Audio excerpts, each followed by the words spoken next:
Good evening, ladies and gentlemen. It's time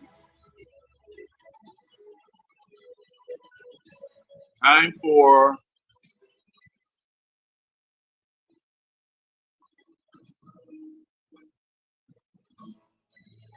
the eye test.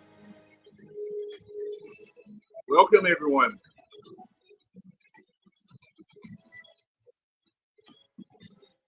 Oh boy, this is going to be a show tonight. This is really going to be a show tonight because, frankly, I'm embarrassed. I'm embarrassed. I've been hornswoggled, put upon, lied to, and so have you. It's time for us to discuss it. It's time for us to talk about it. We have a very, very important game coming up, but we've got to bury this worm-infested body of a game that we saw Sunday. There have been casualties, but are those casualties enough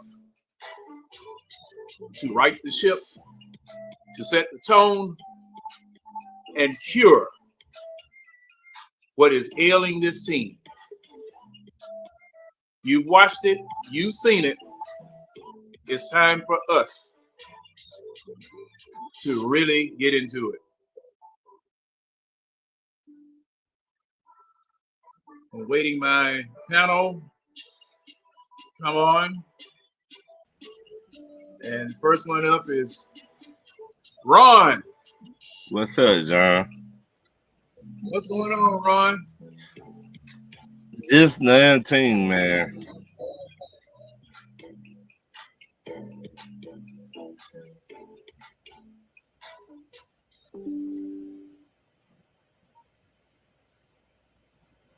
Yeah, it's time for me. I had to fade the music on now because it's time to get to business.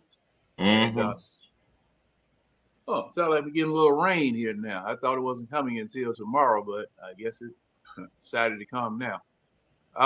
Yes, we definitely need to get started discussing this one because this is, hold up, man. What am I doing here? Okay. This is definitely, this is something else. And my partner has joined, Mr. Winston Thornton. What's up, Winston? What's going on, fellas? How y'all doing? What's up, man? We doing all right. Oh, hey, Winston, did you go to that website and check that out? Yeah, I'm looking into it. Okay. Okay. Well, mine is included in that. Now, I haven't had any problems with it, but mine is included in there because they sent me a notice. You know, they sent me a notice and let me know that mine was included. I showed you a picture of it, right? Yeah, I'm looking into it, but I don't know. Right. Okay. Yeah, No. I was asking, did I show you a picture of the Audi? I ain't seen you out. Oh, I did? Oh, man. Okay. I sent it now so you can take a look at it. Yeah. But boy. I thought I would feel better after the film session Monday night. But man, I'm with the things that have happened since Monday. Well, yeah, really since Monday. Oh my goodness.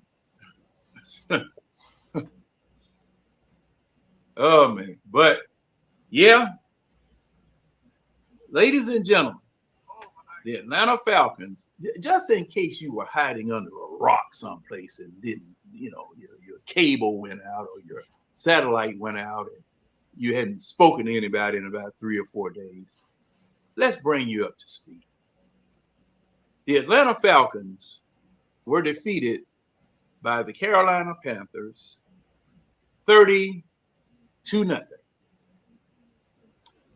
If you think the score was bad, the optics were even worse. Mm-hmm. Your eyes, I mean, it was just like, what king was that?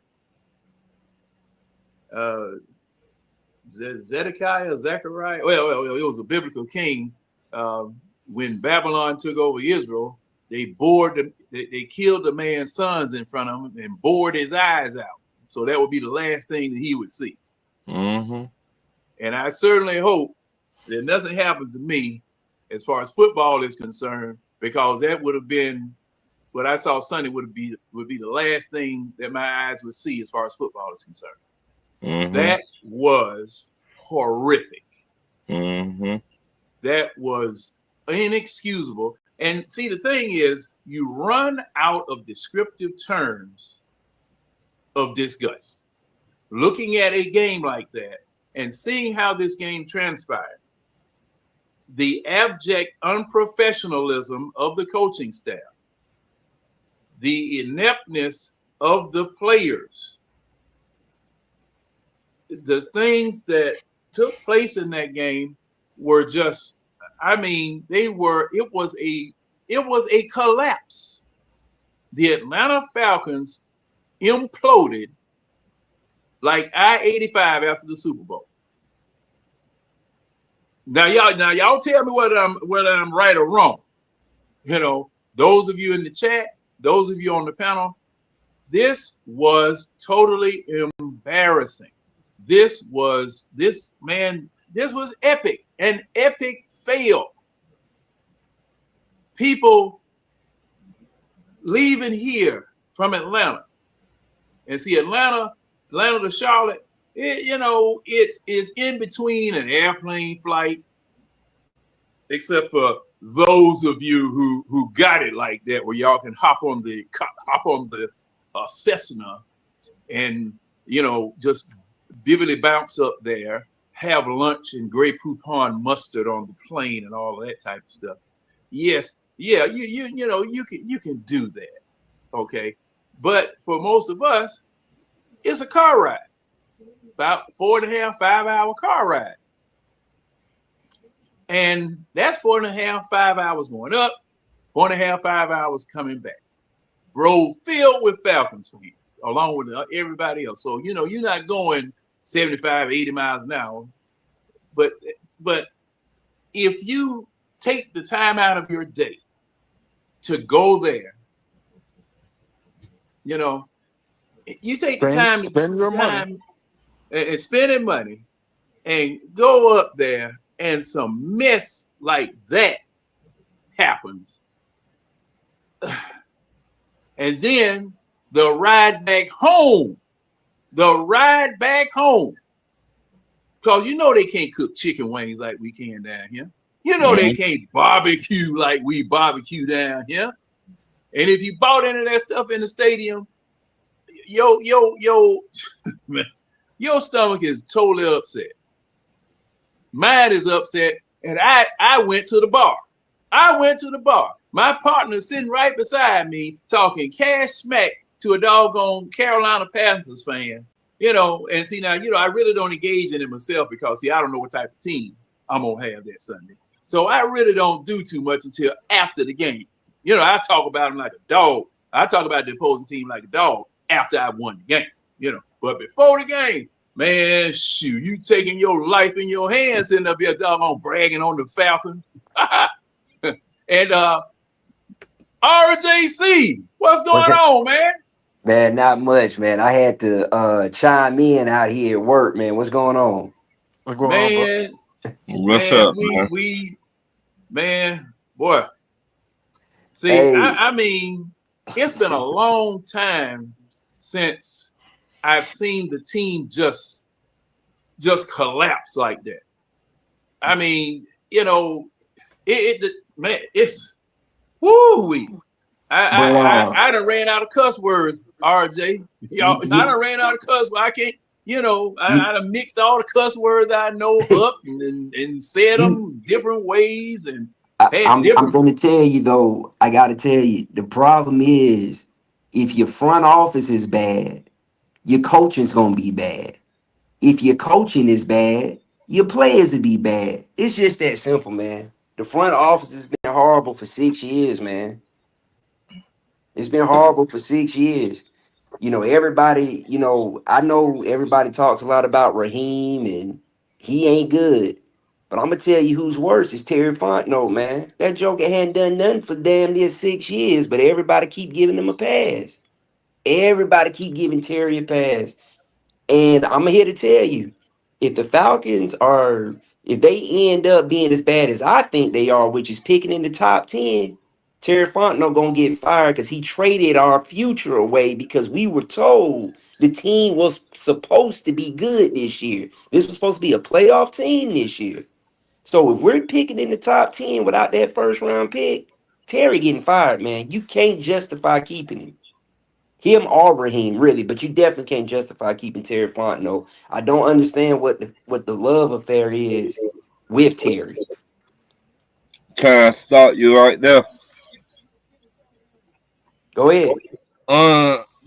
When Terry came here, he cleaned the books. Yes or no? He didn't. He didn't clean the books. Who cleaned them then?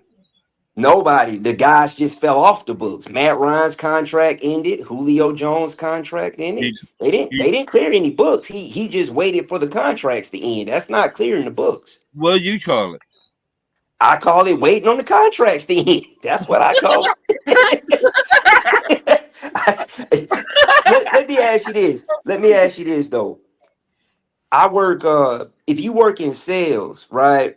And somebody comes to you and asks you for a job and they say, hey man, tell me what your sales numbers has been. And let's say you less than 50-50 in sales. Do you hire that person? That's what Terry Fontenot did. What's Raheem's record as a coach? And before anybody says Terry Fontenot did not hire Raheem, until Terry Fontenot says that, hey, I didn't hire this guy, I'm inclined to believe that he hired him because you're the general manager. I'm sorry. Well, let me say this. I hear you, but he wasn't the general manager when he first got here. They were trying to, what you call it? They were trying to bring him along. Then they made him the general manager. Yes or no? No, because last time I checked, when they hired Terry Fontenot, he was the general manager. That's what they hired him to do. But he was not doing the general manager job at first. That But was teaching him how to be the general manager. Who was the general manager? It was the dude Rich, no, not Rich McKay. What the man? He's not with us no more. You talking about Arthur Smith? No. That was Rich McKay. It was Rich McKay. It was clarification. Rich McKay has never been officially appointed general manager. He was never appointed general manager. His name is I looked on the website. His name has never been classified as general manager. We got to stop giving Terry a pass, man. It's been 6 years. And out of 6 years, this draft that he had this year is probably his best draft. That's pretty bad, man. That's pretty bad. Well, RJ, now let's examine this. Go ahead. All right. When Terry Fontenot was hired after Arthur Smith was, they hired the coach first before they hired the general manager. They did. And then both Terry Fontenot and Arthur Smith had to report to Rich McKay. He was the president. But not general manager. No. Okay. Terry Fontenot was the general manager. Okay. Correct. So Terry Fontenot here, Arthur Smith here, they both had to report to Rich McKay, who was the president. Okay. Okay. Now, even on draft night, we didn't know who picked Kyle Pitts. We didn't know. Somebody picked him. They agreed on picking him because Arthur Smith Well, John, had. before you go any further, let me ask you. You old school. You old school. Yeah. If you go to the store and your friend robs somebody, what your mama always tell you? You gonna get arrested right there with him because you were with him. If Oh your yeah, well name see, is on the if your I name was is on the getting title, you you gotta right. get the blame. See the thing about this is if you have to still report to a president, and that president, as well as the head coach and everybody else that was associated with the situation, is responsible for the situation. You saying the same thing that I said when all this stuff jumped off. It's just like being on an elevator. Somebody falls on the elevator and the man pressing the button from the outside open the door, and that funk come out of there. So that funk on everybody. We don't know who did it, but as far as that man is concerned, is getting ready to get on that elevator, he said, "Oh, y'all some stinking motherfuckers." And see, that's where we are now. Terry is going to get some of the blame by association, but to Ron's point and to your point, the first 2 years that Fontenot was here, first 3 years that Fontenot was here, we didn't have any money to go do anything. We had to put together a team with spit and baling wire, especially the defense.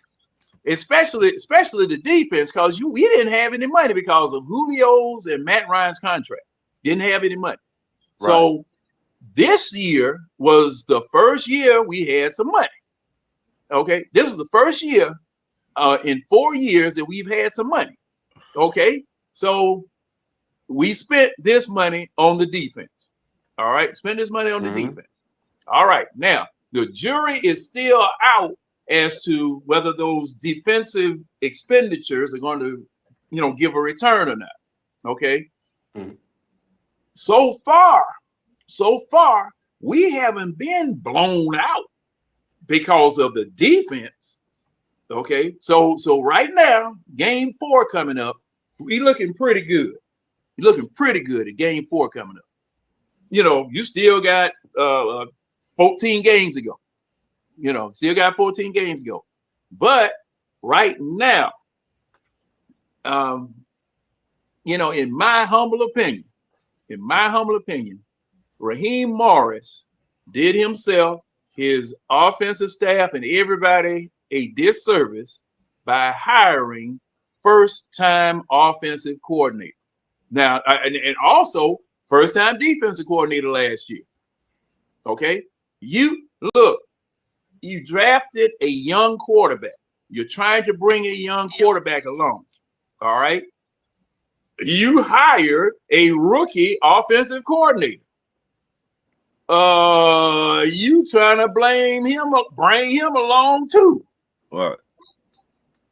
So it's not okay. The closest analogy I can give to this is a father buying his son a puppy so they can grow up together. Now, you still got that father there to teach his son how to take care of that puppy. In this particular instance, you did not have anybody to mentor a new offensive coordinator on how to build an offensive strategy, build an offensive game plan, things of that sort. Because see, this man came from McVay. He was an offensive assistant. This is his first time building an offense. Now, the things that Michael Penix did this past Sunday are inexcusable. Dirting balls, overthrowing balls. I mean, I thought I was in a bad nightmare of Tron because all I saw were lasers. I mean, you missing every target you were throwing at. But where it didn't require that. Now, I thought in the offseason that your quarterback coach and your offensive coordinator, because one of the things that we were saying here, One of the things we were saying here is that Michael Penix needs to develop touch. Now, I saw 2 touch passes that were beautiful, but they both were in game 1. Right. Bijan, 50-yard touchdown, beautiful pass. He was trying to get out of a situation. Bijan over there, made a completion, got the first down. But the Carolina game that we just suffered through, as well as the Minnesota game, I mean, looking like Joe Theismann back there before Lawrence Taylor broke his leg. Well, see, here's the thing about that, John. If I can't trust my coaching staff to put together a game plan, how can I trust them to develop my young quarterback? Who gave them the job? Terry did. And who else? And Terry, that's your general manager. No, Rahimi had to vouch for Zach Roberts. Oh, for the offense, correct. So that was Terry, Raheem, that gave those guys the job. Yeah. Right. You see what I mean? Mm-hmm. That, and we talk about it on here and on my show and on C-Duck. So you don't hire your best friends. Correct. Absolutely. You don't hire your friends. Yeah. Just because, just like John said, Zach Robinson was the assistant with the Rams. He wasn't calling the plays. I want somebody to call the plays here. I don't want you was assistant, then you come over here, you become the OC. No. It don't work like that. So this on Raheem. The Raheem knew he was the assistant with the Rams, not the OC. Right. And I can definitely get behind that because I do remember everybody was saying that about Jimmy Lake, and now we're saying it about Zach Robinson. I do believe that is important. But again, man, I think the team as a whole, I think we need to be prepared as fans this year and recognize this is going to be a bad football team this year. I guarantee it, man. If I had to put a number on it right now, because the show is called the Eye Test, is that right? Yeah. That's right. If I had, based off my eye test of what I saw last Sunday, you can bet your ass that this is probably going to be one of the worst teams in the National Football League. And that draft pick that Terry Fontenot gave up, I would put money on it that it's going to be a top 10 pick. And we're going to be sitting back thinking to ourselves. I can't agree with that one, bro. You out of your mind, boy. I don't know where you got that shit from. So let me break it down. Let me you say I'm out of mind. Let me say you can break it down. All right. Hey, now let's take it one by one. Now, RJ, break it down. Let me break it down. I've been sitting back like so a team that lost to a 0-2 team, you still believe can make the playoffs? Yes. The hell 0-2 team got to do it. It's too early in the season for anybody to get counted out. For real, what the hell kind of football player are you? Especially in the division we our ability of the division. Yeah. Because I mean, for us to have the best shot at the winning the division, we need to win out division-wise. But we definitely like us going down on 1 and 2. Somebody got a bad connection. That ain't gonna stop us from going to the playoffs. It's too early in the season for that. Too much. Hey, Red, mute. Red, can you mute? Yeah, I mute. Keep out on the road, Red. Somebody don't run it back. Somebody got a bad connection, man. I can't even hear nothing. Can you hear me, RJ? RJ. I can't hear nothing. Everybody's freezing. Hell, RJ got the bad connection, then you can't hear it. For real, that's what I'm saying. Hey, RJ, that might be you. Somebody got a bad connection, man. It's you, RJ. Hey, RJ, go out and come back in. I can't Go hear out nothing. and then come back I'm in. come back. Yeah.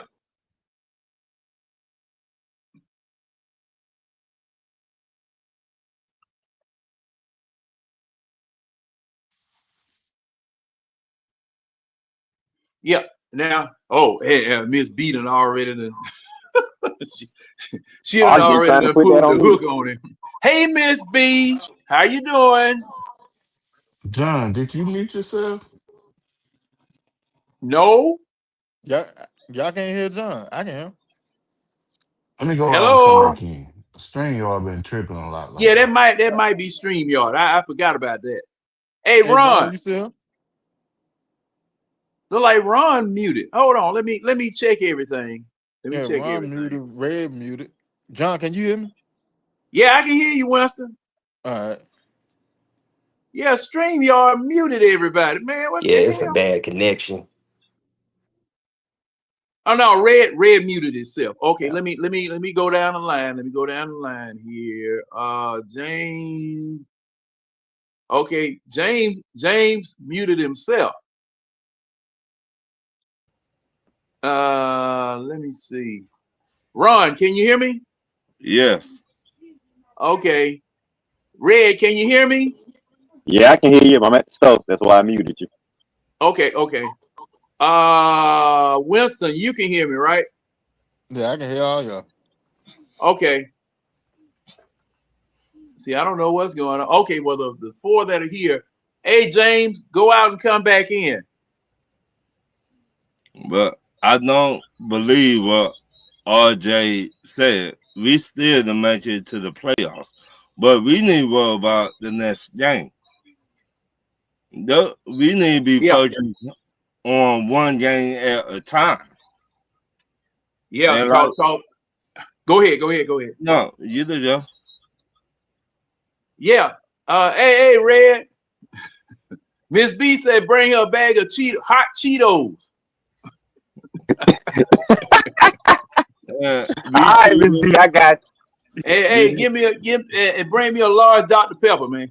Yeah, me too. Right? God damn. Hey, man, I'm thirsty, man. I don't know, man. I went out and shot ball earlier today. Okay, James, can you hear me, James? Yeah, I can hear you now. Oh, okay. So yeah, y'all even got the smokers out here asking me for shit. They hear y'all asking me for shit. we seen teams get beat one week, then the next week a team get hot. We seen that all the time in the National Football League. Hell no, I ain't got no 50 cent. No, I ain't got no 50 cent. Get out of here. Oh, my bad, y'all. Man, go on mute, Red. Go on mute, Red, right quick. So it looked like it's about to be a crime. what? So if we just focus on the next game and don't jump ahead, I think we just be fine. We just take one game at a time. We got to learn from the Panthers game. Right. Hey, now Ron, speaking of that, see, somebody, oh man, who was it? Somebody sent me a message and said, this looks like a trap game, talking about Carolina last week. What? And I said, ooh, I hope not. That's the first thing I told him. I said, ooh, I hope not. And the thing about it, you got to be good in order for it to be a trap, don't you? Well, yeah, right. You got to be good first. Anything that we still ain't established we good yet, Jim.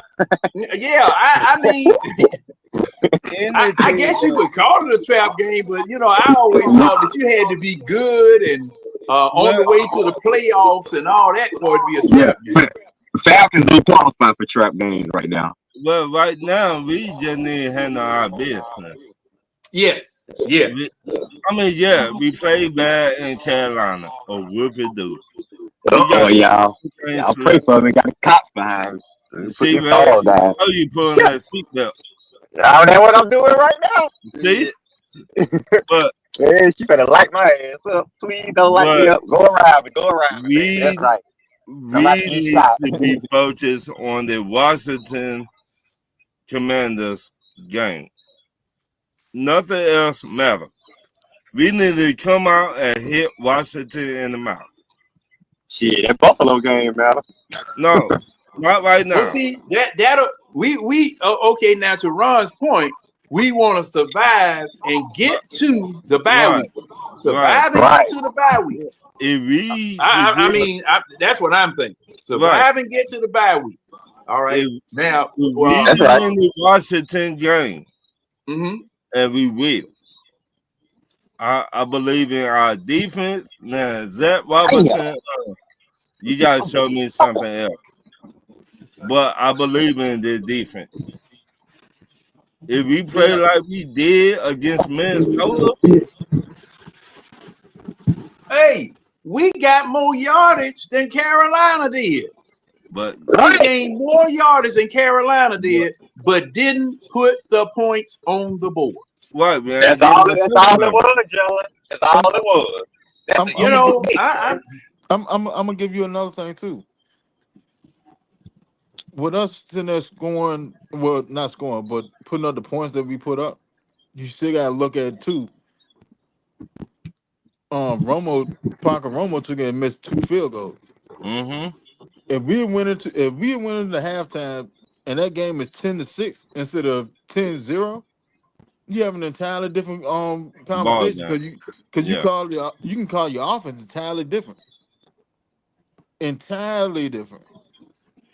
Like, this is what I'm sorry.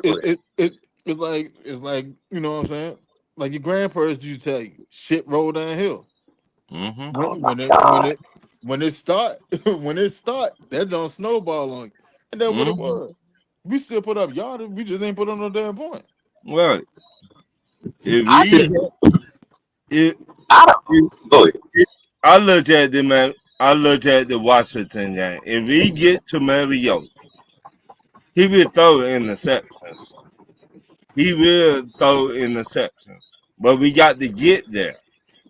I don't think Mariota gonna play. I think it'll be Jaden Daniels.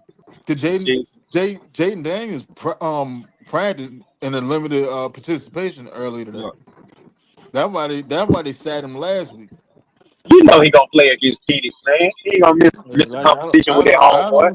I don't see Daniels missing playing against us. Exactly. ATL, baby. At the end of the day, this game got more ramification than just a week 4 game. Because it could come down to this game right here could cost somebody a wild card seat.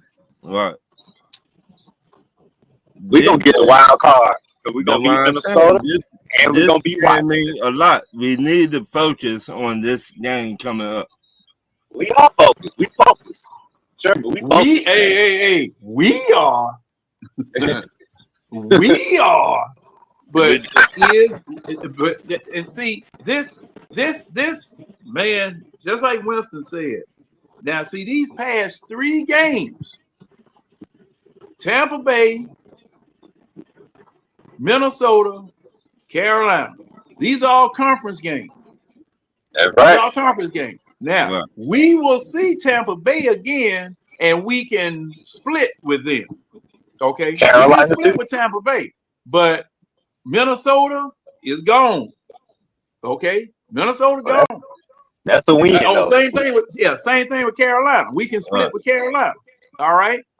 So technically, we ain't really lose no ground because we beat Minnesota and we can get our revenge against Tampa Bay and Carolina. So all we gotta do, we just gotta beat Washington. Just make sure we beat Washington. That's why Winston said what he said. That's why I said we need to focus on Washington. Focus. We need to hit Washington in their mouth. We're gonna whoop their ass. Like. To the point that they'll be like, oh shit, they're not the same team from last year. No, they're gonna be like, this ain't the same team from last week. Now hold on, Ron. Now that team from last year almost beat these jokers. Almost. Okay? Now, and the reason I'm saying that, the reason why I'm saying that one for the is dumbass coach. and the reason I'm saying that is because it wasn't like we got blowed out. It wasn't like we showed up and looked like we didn't belong on the football field. But This John, last game, We had that game won. puts everything that I believed about the Falcons out of reach. hear me out, John. I Okay. cannot go to the light company and I almost pay y'all today. I cannot say I almost paid my light bill today. Yeah, you You know can. You what get they on the, doing if you today, get on John? that payment plan. That's what I'm about to say, Wesley. That's what I'm about to say. You get on the payment plan. Listen, right. Y'all get it? I almost We pay gonna y'all. figure it out. You work with me, I work with you. We gonna Right. get through Hell yeah. Right. We can negotiate all night long, buddy. Right. You see what I mean? I almost. Hey, Ron, I understand 100%. So I understand I 100%. look at it. We They got easy the L. for Dallas. No, Yeah, if you we right. got an L. You got an L. You definitely got an L. So use that to your motivation and take it out on them this year. I don't want no up and down shit. Like, win one, lose one, win one. We gotta go on the winning streak starting Sunday. But look now. Speaking of that, Red. You went up and killed Minnesota in their own house. Yeah, right. The very next week, you on the doggone log ride, and the log ride didn't splash the water. You went underwater in the log ride. what? You almost drowned. Man, I can't. No. But I mean, you didn't just splash water. You went underwater. You say, John, we jumped out the airplane and the parachute that open, looking like Keanu Reeves on Point Break.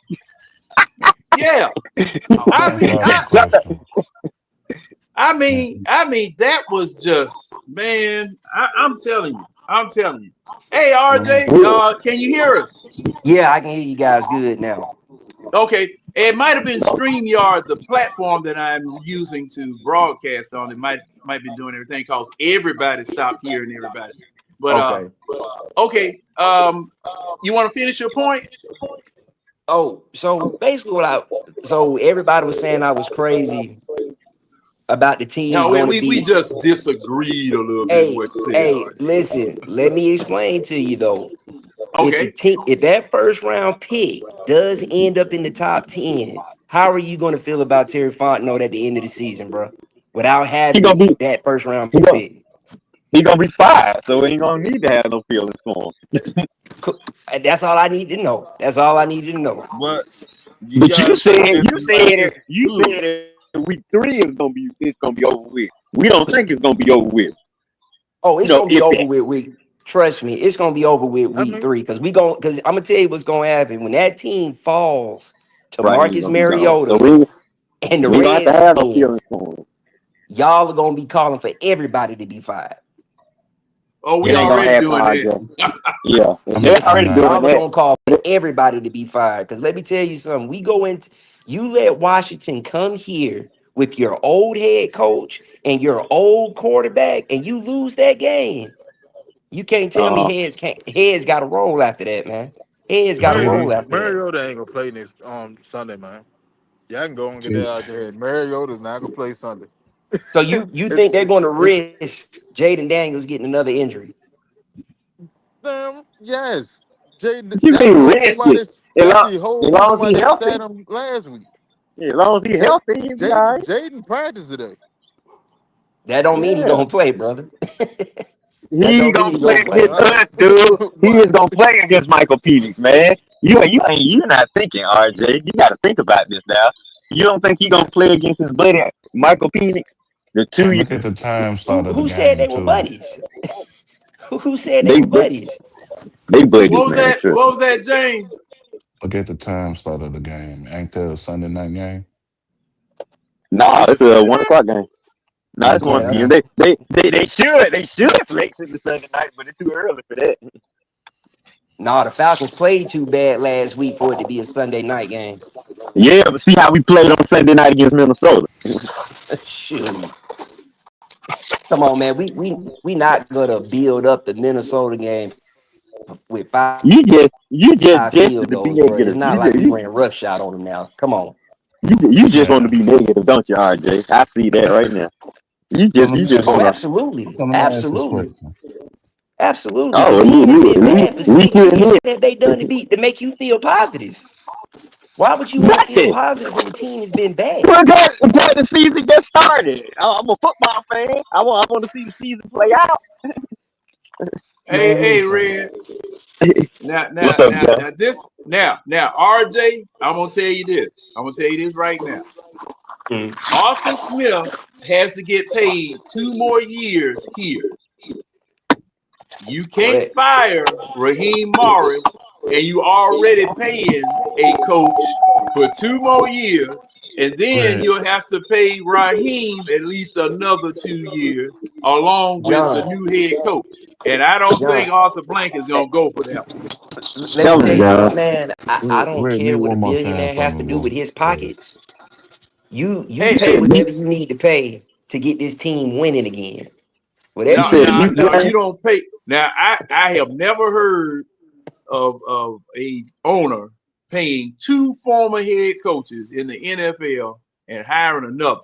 And James, you were about to say something. James, you say something. Yeah, I was a question, but you can go ahead, John. I'm gonna let you cook. Okay. And see, the thing is, that's another thing, RJ. You will sour everybody from coming to your franchise if you got a trail of fired head coaches or recently fired head coaches in your rearview mirror. Now, it'll Well, be okay if you can't see them back there in the back, but if you see them in the rearview mirror, that means they close. They just got fired. They just got thrown out. well, John, And the thing about that is the franchise is already sour. You don't have any Super Bowl wins. You have one of the worst Super Bowl collapses in NFL history. And true. on top of that,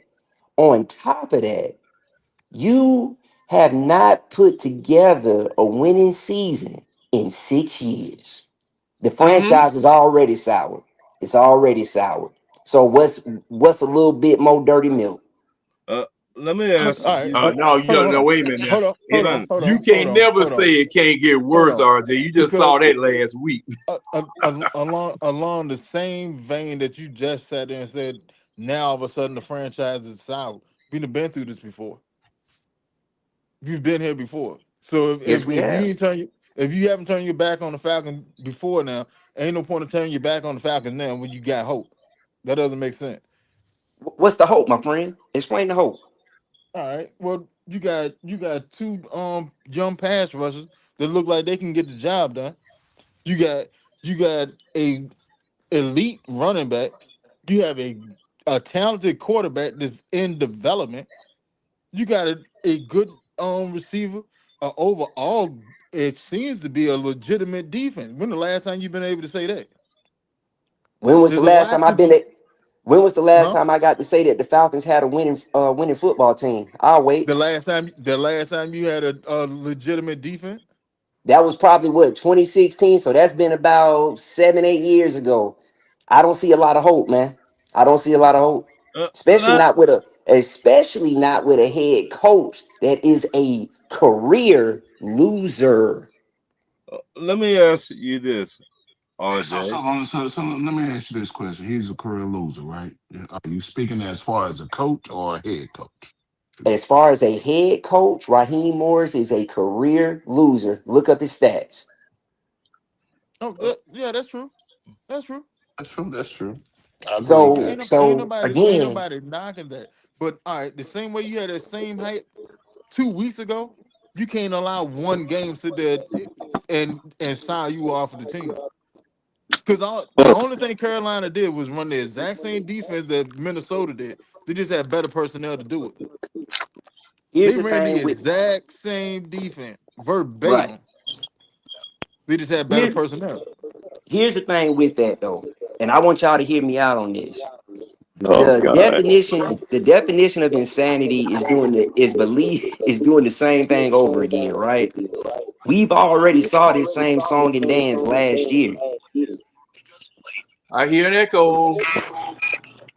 That's cap. We didn't see the same song and dance last year because we had no defense anywhere close to the defense we got this year. That's cap. What I'm saying is, did we win last year? Is what I'm saying. Did we win? Were we Yeah, We close? only played 3 games this year. You don't know if you're gonna win yet. You no, only this is played 3 games. You this act is like this is week 18. right. This is a Like, dumbass brother, debate right here, man. This is a real brother, dumb debate brother. for a football Let me fan. ask y'all something. How long have PK act y'all like been he ready Falcons to fans? swim. How long have you been a Falcons fan? Y'all are some of y'all are older than me. Y'all know Oh, for hey, a hey, fact. hey, man. Hey, hey. Y'all know He for talk about you, Judge. He talk about you, Judge. Yeah, yeah. listen. He done poked me in the eye. And see, the Yeah. thing is, me and RJ, we be going at it in the Hawks broadcast. I mean, but, but, but, Oh, but, oh, you a Hawks fan, RJ? All day, all day. And you talking about the Falcons? And you a Hawks fan? What the word? well, they That don't both make in no the sense. same They predicament. both in the same boat. That's Well, my point. hey, we That's are my both in the point. same predicament. That's my Hey, point. So if you so ain't quit on the Hawks, then don't talk shit about the Falcons. Listen, exactly. man. Exactly. When it's our football team, we need to talk shit about them. We do, but I'm Nah, saying we're not talking. you We're not getting talking paid? about You quitting the getting paid for season. it? Or you can go down on the field and call some plays? I'm just You can wondering. talk shit. We're not talking about quitting on the team, though, RJ. No, no, no, no, I'm just no. What I'm so. saying is, man, I think my point is being missed. What I'm saying Yeah, is, big time. we what I'm saying is, man, when I look at a team that loses to one of the worst NFL teams and you don't It's score a NFL single Sunday. touchdown, how can you get behind that and say it's going to get better for the next 14 games? Explain. Because RJ, Oh, no, RJ, no. RJ, Now hold we're on, not. RJ. The Green Okay, Bay, hey, the James, go Green Bay ahead. just lose to Cleveland. The Pains, did they just lose to Cleveland? Ain't bro. Cleveland one of the worst teams? I don't care about no sorry ass Cleveland. What about these Falcons? Hold on. so, Just, just off of what Red said, right? Because before they played Cleveland, everybody slated on Green Bay to go to the Super Bowl. They a Super Bowl contender. They gonna be the Uh-huh. team to beat. Right. And then they went and played Cleveland, who was 0-2 at the time, Let me ask you and this: they did Green Bay lost. score a touchdown? Hold on? Man, what difference does it make as a law? Did the consensus on Green Bay win? Is It's this the eye test? bullshit. Is this not the eye test? Is this not the eye test? Did they score a touchdown? I One think I think Yeah. touchdown, Oh man. yeah, they scored a touchdown. I think One. I'm just. RJ Yeah, Green Bay scored. I We think couldn't One even RJ touchdown, ready. score RJ. three. We couldn't even Huh? score three. I think he It was ready a Hey, to bad. swim. We had a bad hey, game. I James, kicked him missed 2 field goals. James, you So say something? yeah, I'm trying to figure out how the boat starts when the boat sail yet because it's still early in the season. I'm trying to figure that out. Okay. And RJ the one that Well, bought the boat. gentlemen, let RJ me is tell Andre ready to trying to y'all. shoot a swim. hole through the boat with a 12 gauge. Yeah, Hey, live, boy. hey, Well, RJ, well, Hey, are I you mean, ready? look, Is it's RJ look, not. ready Hey, to the look. swim? team is not on fire, my guys. It's burnt. It's not about the team being It's on not burnt. fire. It's the The It's third not team. game of the burnt. season. Like It's it's just Look, you have exponentially more games ahead of you than you have behind you. And what Uh, gives you courage that they can do what they did? Because that defense is still standing on his head.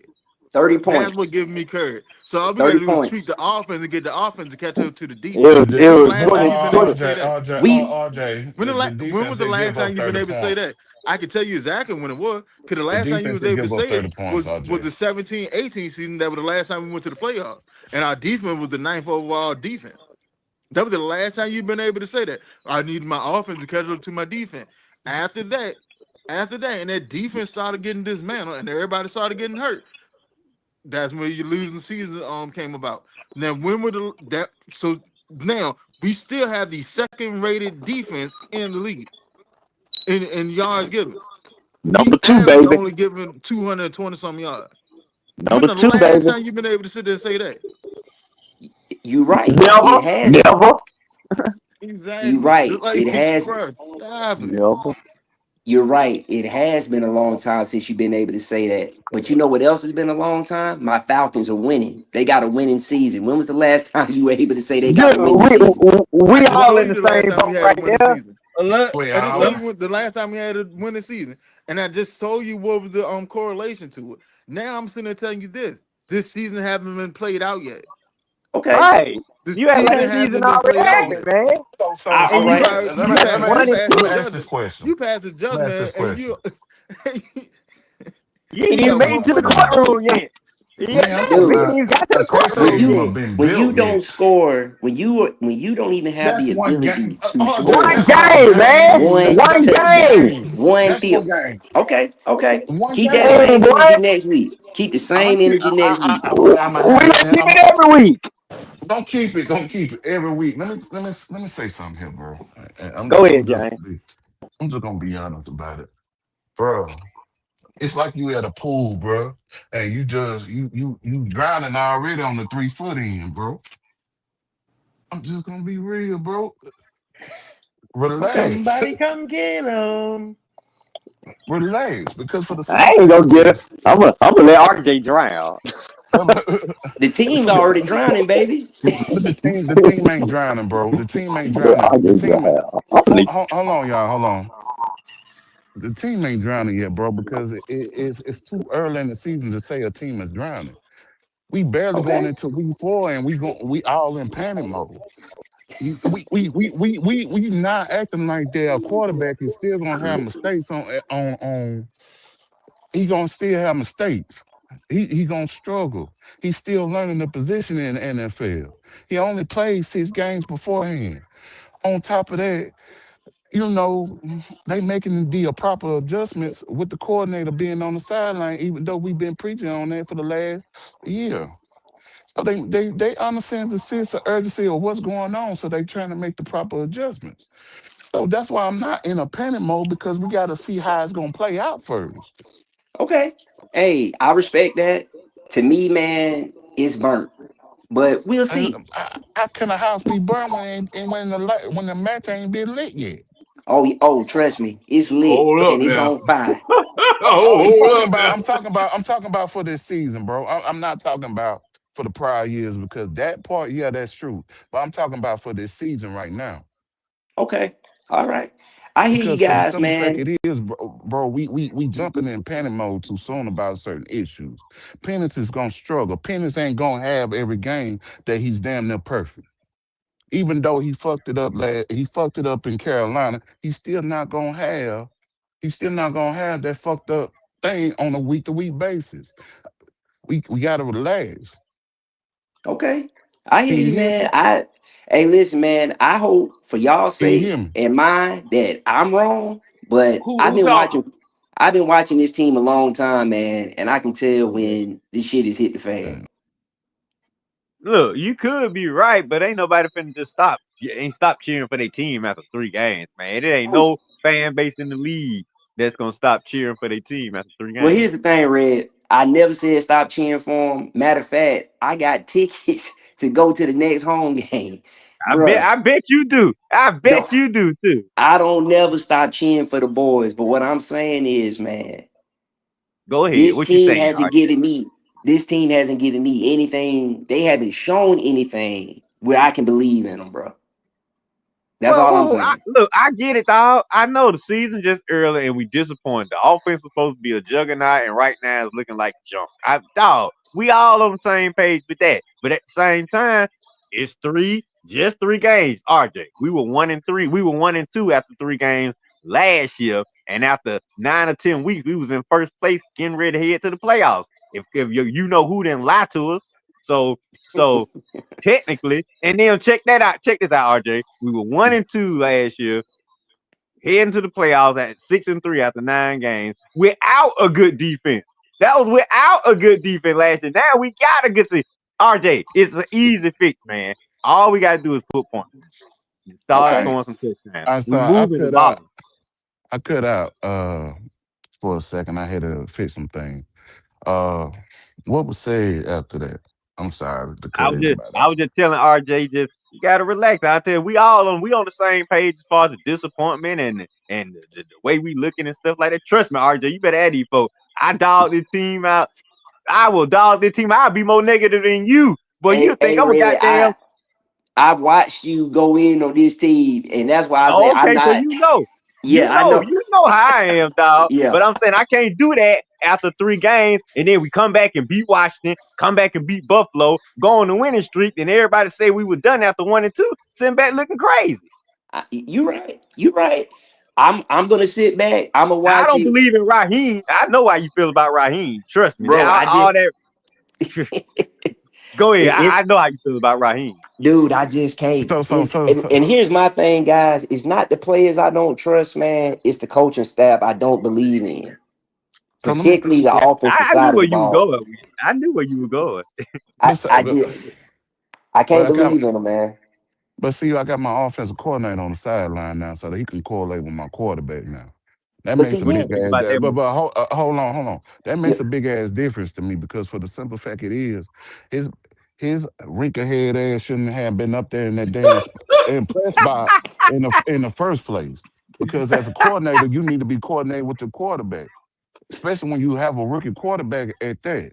So by him putting him on the sideline, that lets me know Raheem is trying to make it right. So if you don't believe in your coach, how you gonna believe in the team?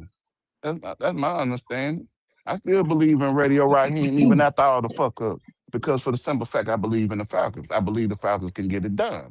And you talk about that first round draft pick. That first round draft pick is going to be a premium pass rusher in a couple of years. Hey, brother, I No, hope he's you're talking right about the now. one we gave up next year, right? Is that the one you Yeah, talking the about, one. Yeah, RC? yeah. He's talking Yeah, Yeah, about that's that what first he's talking round about. draft pick. Yeah. Yeah, he's Let me talking about ask. that first round. Let me ask y'all this. All right. Now, from what you've seen from James Pierce right now, do you think he worth a first round draft pick? absolutely. Okay. So I, what's I the would say I would say he's worth it. I mean, just based off his motor and just based off his physical tools, he's definitely worth a first round pick. My only concern is if that first round pick that you traded to get him conveys into something that is in the top 10 and you didn't make the playoffs, that means, guys, obviously you didn't make the playoffs. That's not a good look for the franchise. and I can understand that to an extent, but also too like all right. Let's say we didn't trade back and go get James Pierce at 26. All right. Hmm. So then you go draft a pass rusher next year. Hmm. What's the difference? The There- difference in There's no difference. And also you have to look at the classes coming out next year too. here's the difference though. It's not a strong class at all. And It's like Here's you the not a told difference me, strong. though. I'm gonna it's tell not you what strong. if you That's the let reason that they traded back up and go and went got him in the first place. here's Because the they look at difference though. That because pick was not a top 10 pick. It don't This matter if it was a top 10 or a late 20s. It doesn't matter. it does matter. In fact, It doesn't and matter matter. of fact, and If matter if of you fact, if you picking at the top 10, if you picking in the top 10 and you go get a pass rusher that doesn't pan out, then you overpaid with the pick in the first place. So my, it but still here, doesn't make technicality, sense. shit. The here's the thing. value, the higher value as of right now was a trade to go get Pierce. Because Well, Pierce is see, showing that he is a top 15 talent. here's At the one thing with point, that. Here's the at thing one with point, that. and It let doesn't me say, necessarily have to be a pass rusher. The Falcons still need offensive linemen, do they not? So They still need so some wide hold on. receiver help, do they not? Hold on. no. So it doesn't necessarily have to be a pass rusher. What I'm It definitely would saying have been is, a pass rusher if we didn't go back and got Pierce. We'd been drafting a pass rusher with our first overall pick this year. There's no not ifs it. and buts about it. You know why? Because they don't want to keep Jalen Walker at edge. Jalen Walker's not supposed to be at edge. He's just at edge until he figure out edge. Then we're gonna move him around the way we want to. He's not And gonna that be a set edge. So and therefore, you still will have another issue at edge because Leonard Floyd is only here on a 1 year contract. You still have an true. issue at edge. So that first pick of next year would have been an edge. Here's However the you want to problem with slice it. that. Here's the problem with that. Your general manager has never drafted like that. He's never drafted like that. How is he So drafted? Best player available. We didn't need Bijan Robinson, but he took Bijan Robinson. We didn't need Kyle Pitts, but he took uh, Kyle Pitts. You see Wait what a I'm minute. saying? Wait a minute. I'm glad you brought Kyle Pitts because we just got Yeah. rid of Julio Jones. So we needed a big body wide receiver Wide type to come receiver. in. Get out of here. First of We Man, all, didn't.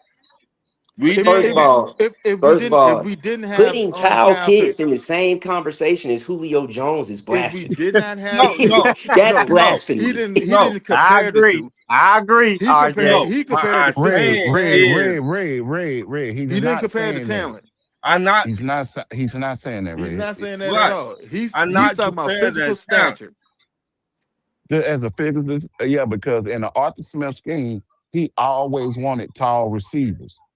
If you look at the offense and how he did that year, Mac Hollins, a Kyle Pitts, people like that of No, that nature, they was Yeah. tall receivers. no. Look I at him wish up Terry in we Font, had Pittsburgh. Holland listen, still. did Terry Look Fontenot, at him up in Pittsburgh. Who did they hold on, traded to go get this did Terry offseason? Fontenot, what did Who Terry did they Fontenot trade? tell Hold you? on. Who did they trade it for this offseason in DK Pittsburgh? Metcalf. And Who, what is who, DK? One of the biggest wide receivers in the league. bro, The listen to proof of me. the push, bro. No, it's not, bro. And Let then me explain. Let me explain to you. Terry Fontenot basically told you we took the best player available when they drafted Kyle Pitts. They felt Kyle Pitts, even though hold we on, needed I'm gonna sit it offensive down so you linemen, can get a better picture. even though we needed offensive linemen, edge rush, we needed a pass rush, we needed offensive linemen. Terry Fontenot said we believe Kyle Pitts is the best player in the draft, in the whole draft, and you took him. That's not what you needed. So when I say, when you guys say that we would have been drafting a pass rusher, you don't know that because Terry Fontenot has always been a guy that drafts the best player available. That's Let me it. break something down to you real quick. All right. When your team is devoid of talent, you have to draft best player No, available you don't. You because you build have the no team. talent. No, you Hold don't. on, You build the team. hold up. We didn't have talent. Period. Terry first year, we set the NFL record for 1 year contract because we didn't have money to go get talent and we didn't have talent. So yes, you have to go pick the best player available, hoping No, that you you don't. smack on them. Yeah, No, you bro, don't. you cannot pick for a specific because you got too many holes. There's Listen no to way in me. hell you can pick specific. No, That's a luxury for stop. a Stop. You're team not that has making built a sense. roster, bro. Stop it. You're not making No, you sense. need to Let, stop it. There's no way in hell you can sit there and pick for a specific when you have too many holes. You cannot do it. listen. That is a Listen. luxury for a team that No. already has a roster constructed, like Philly. Philly can go pick whoever they want. You know why? Because they have a roster from top to bottom. If I have a No. hole, such and such and such, No. I can literally go pick for that. Why? Because No. everything else is set. You Let. cannot Oh, do that. We didn't have a quarterback. We didn't have a wide receiver. If hell, if we ain't picked Pitts, Alonzo Zaccheaus would have been our number one wide receiver that year. Like, bro, stop it. You didn't have a no. pass rusher. You didn't have a safety. Matter of fact, we just brought in Justin Bates. All you had was AJ and an aging graded Jared on the damn defense. What are you talking about? You had to go First of pick the all, best player available. You okay. cannot pick specific because there's too many holes. It's a process. You're not gonna feel that in one Okay. draft or two I draft or three draft. The whole reason why Terry took and swung for the fence now is because now we got a decent roster. So he can no. go switch. He actually went and No. got the things that we needed. And it complemented the Absolutely team. not. That's why your defense standing on his Absolutely head not. now. That's what. Man, And you listen. crazy. That.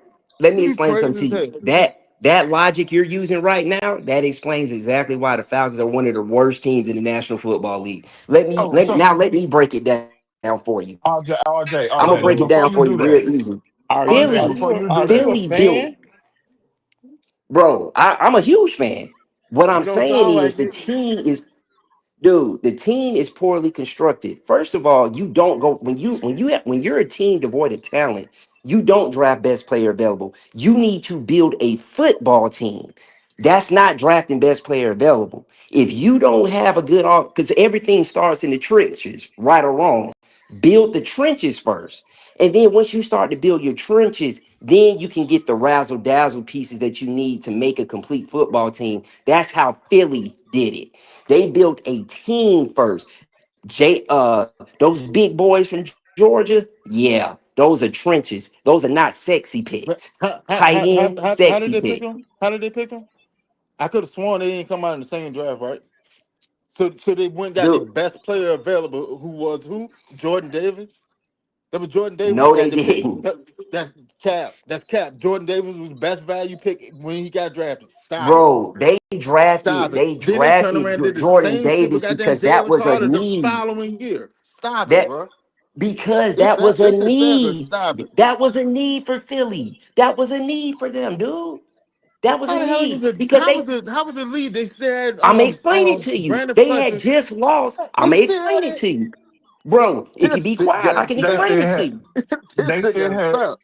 they brother. They had still Brandon had Fletcher and they. Fletcher Cox still at the same Thank time. you. So They how knew they were getting ready to lose him. They said we need to continue to build our defensive line because they knew you win football games through the trenches.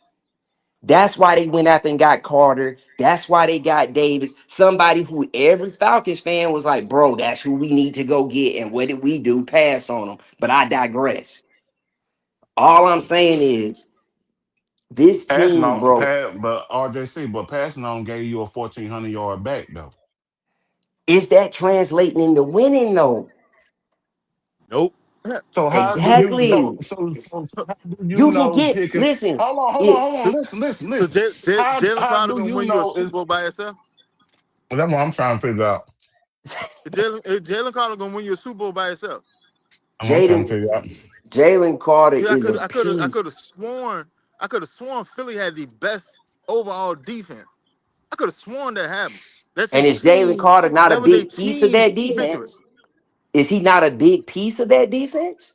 Didn't we have like Okay. the sixth overall offense last year? Wasn't Bijan the catalyst of the offense? Listen, Huh? No. I could have sworn Bijan almost had 2,000 yards last year. did we win? That ain't all No. on him. We didn't have a defense last But year. you keep talking about Bijan We did Robinson not and have these a stats. defense It's last not year. winning. Everybody sat there and said, we need to build a defense. What did he do? He went and built the damn defense. Now you still got your mouth open. What are you Like, come talking on, bro. about? Dude, But you RJ, you talking doing about the a same defense. you So doing the you talking same about a thing with the defense D that just gave up 30 points? Is that what we're talking about? The defense that just gave up 30 points. the defense That's the didn't give up defense we 30 The built. points. beef, the That's a defense The great gave up defense defense didn't give 23 up then. 30 points. Oh, points. That short field. Stop it. It was Did 23. they did Carolina not put up 30 points last week? 23. They, 23, RJ. they did scored Carolina get offensively 23 points. Okay, that's a great defense then. 23 points? You still Not bad. lost? Oh my When your God, this offense shit supposed to got score stopped. 30. When your Yes. See, offense now you does not making stay when your excuses. You offense making does not stay on the excuses. field, when your offense does not stay on the field and put up points, you're going to get scored on. I don't care Okay. what defense you got. Okay. How You know about why? Denver's Because you're defense? attacked. Ask Denver about their defense then. Ask Denver about how Them, good their defense is. they lost Dude, last week. exactly. That's what I'm saying. You have to What are you saying? understand.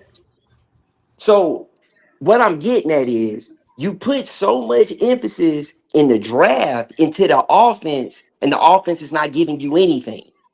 damn, you just did that with the two Georgia boys though, whoa. You just did that. You just did exactly what you just said. You just did that. No, He just no, talking around the circle. What no, Damn. man.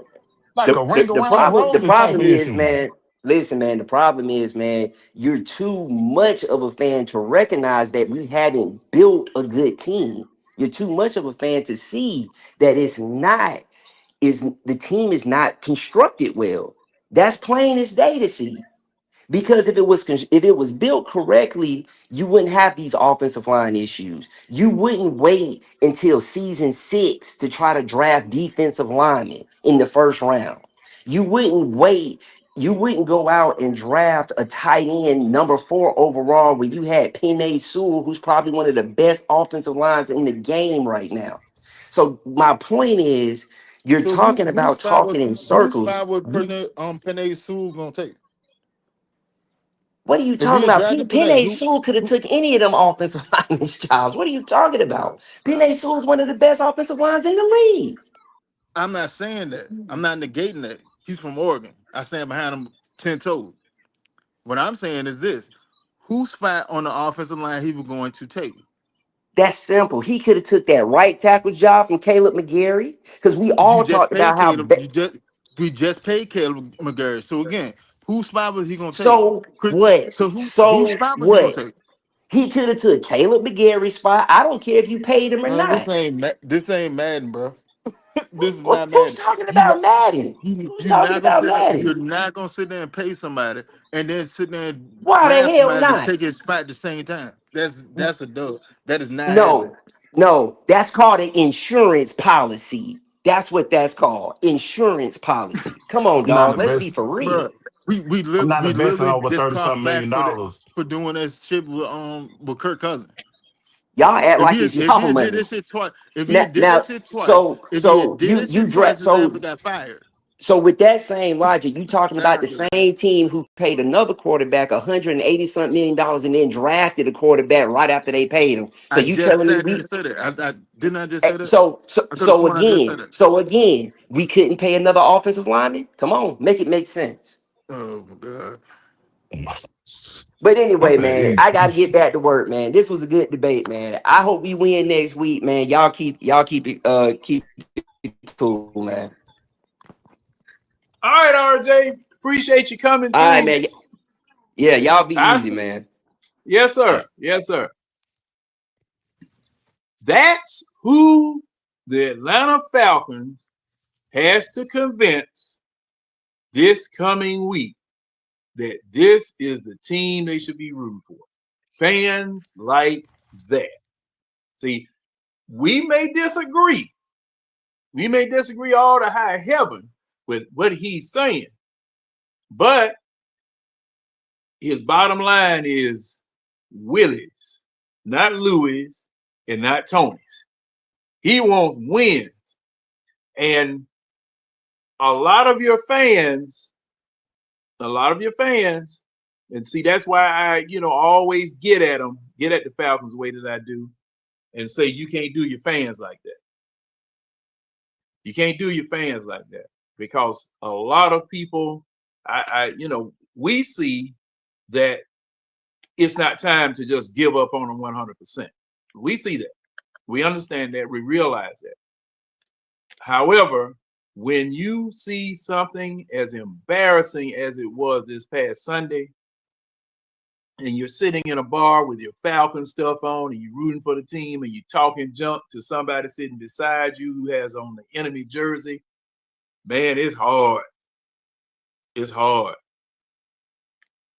And, I there were some things I agree with him about, and there were some things that I disagree with him about, just like everybody else here on the panel as well as in the comments.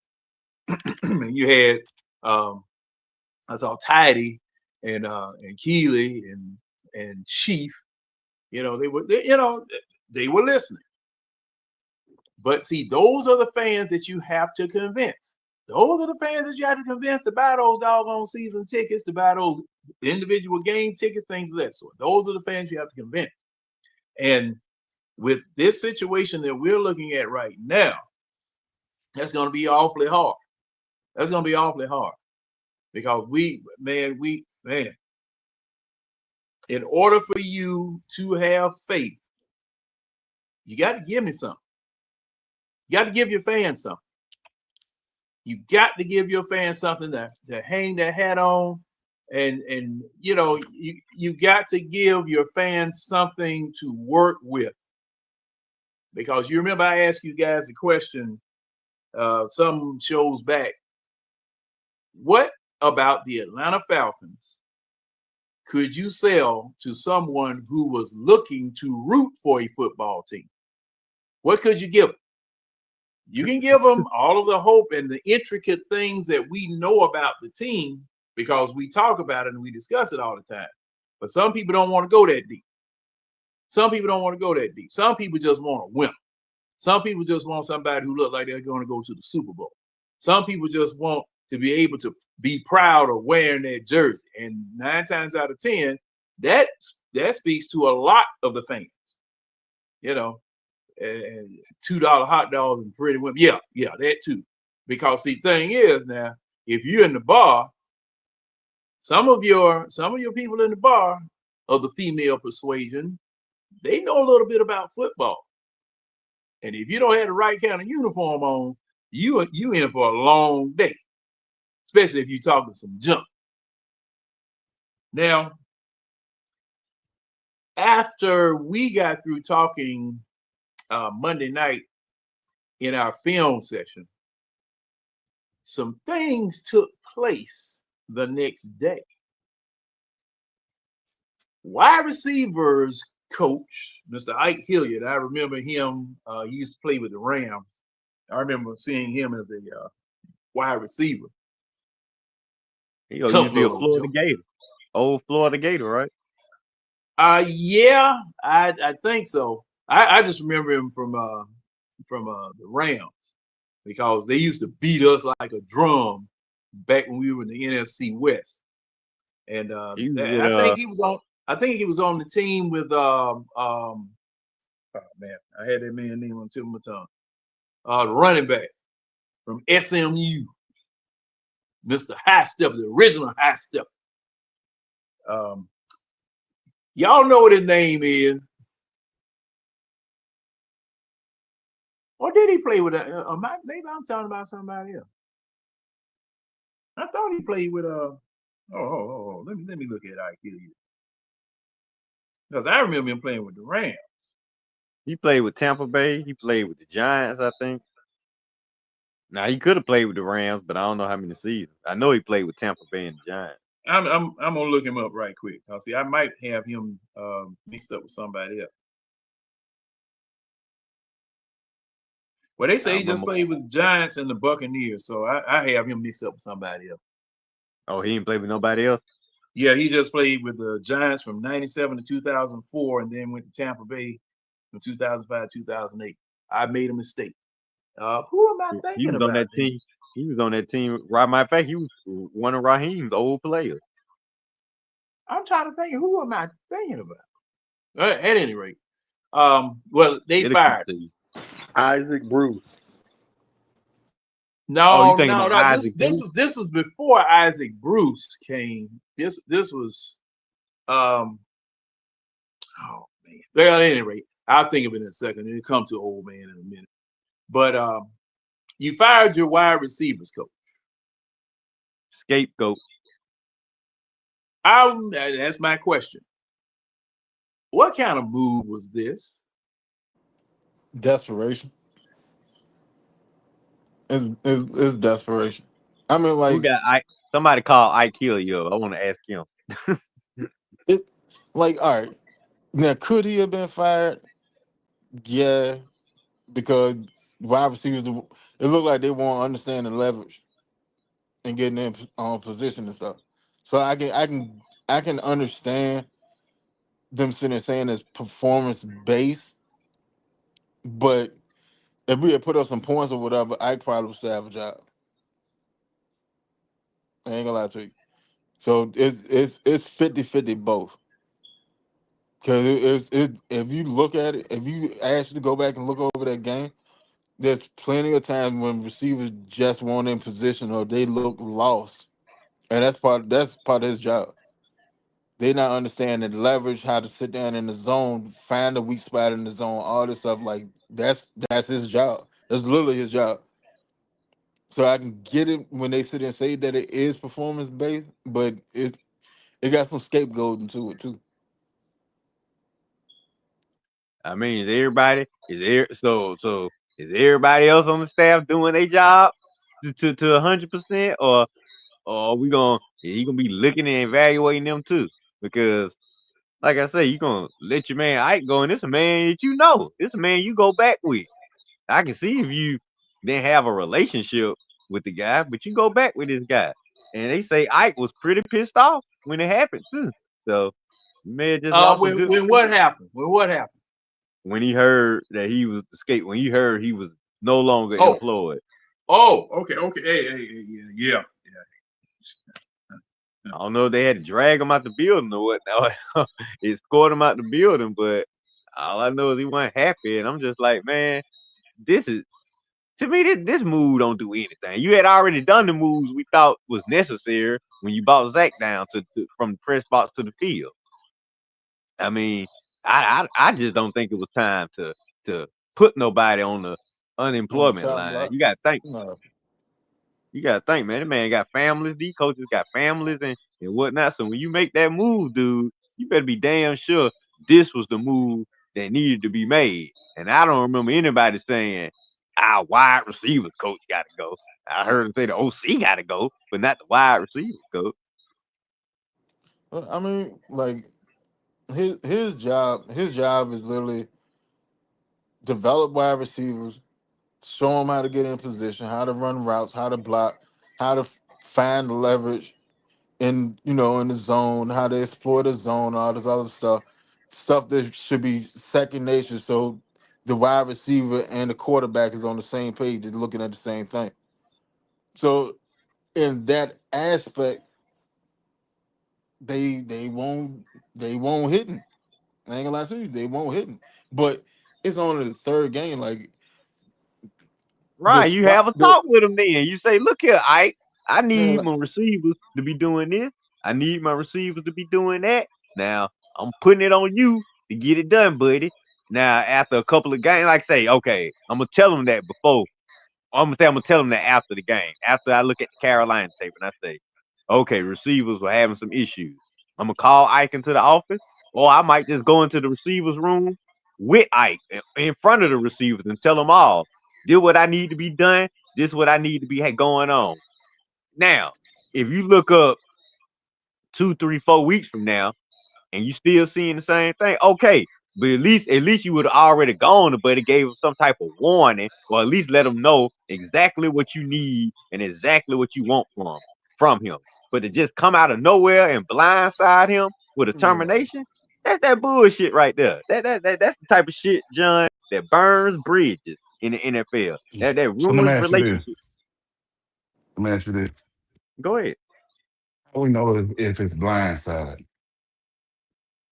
Well, I don't know for a fact. It just seemed like, I mean, the man was highly upset, and I don't think he's gonna be upset if he felt that, his job. I'm saying, if I felt that Raheem had a talk with him beforehand, I don't think he would have been that upset. But I don't think Raheem had a talk with him beforehand and said, "Now look here, man. I need these receivers to be this and that. I need them to step up to the plate because number one, it wasn't an issue until last week. I mean, were we saying anything about how the receivers were coming out of their breaks, running their routes after game one, after game two? If we were, Still I may don't have remember. from I a don't remember that technique conversation. from a technique standpoint, it still may have been an issue. We don't know. But it does seem like it was a desperation move at the same time. I'm not knocking it. I agree with totality. But we gotta understand though, not only Raheem has to evaluate players, he has to evaluate his coaches. And Ike may not have been cutting it out. Shit, the So, damn OC the one ain't. And let me stop. Red. Now we gonna get go to ahead. that. Go We ahead. Go gonna ahead and get say to it, that. Red. Red, go Go ahead. ahead. I'm Go just ahead and say saying. it. Go. You Hey, Red. Oh, okay, we're Ain't gonna get to nobody. it. I'm the only one that can fire you from him. Oh, You ain't got to worry about it. Say what you want to say. I'm just saying. no, okay. Because Well, I may end up agreeing with it though, you know? no, Eh, what I'm eh, saying is this is what I'm saying. Mm-hmm. You hearing rumble. We've been talking rumbles about the OC for a minute. So if he came out of nowhere, if he just made an OC, if we had heard out the blue, Zach Robinson fired, I don't think nobody here would have been like, wow, for real? Damn, that quick, right here, because we all was saying Zach Robinson probably may not be the guy. And even But top the of that, fact he may go to Oklahoma State anyway and save us all the trouble. But That being said, that being said, I hope so. Oh Lord, Oklahoma State. Somebody need a number. You need a number, Oklahoma State. I get to you. Oh Let me God, but ask you no, this. seriously though, we didn't hear any rum saying. Had we heard some rumbling saying the receivers or maybe Penix saying, "Man, my receivers not coming out the break, not running the routes like I need to, just this and that." Okay, then all of a sudden the receiver coach loses his job. Right. Okay, we've been hearing rumblings. We've been hearing it's an issue.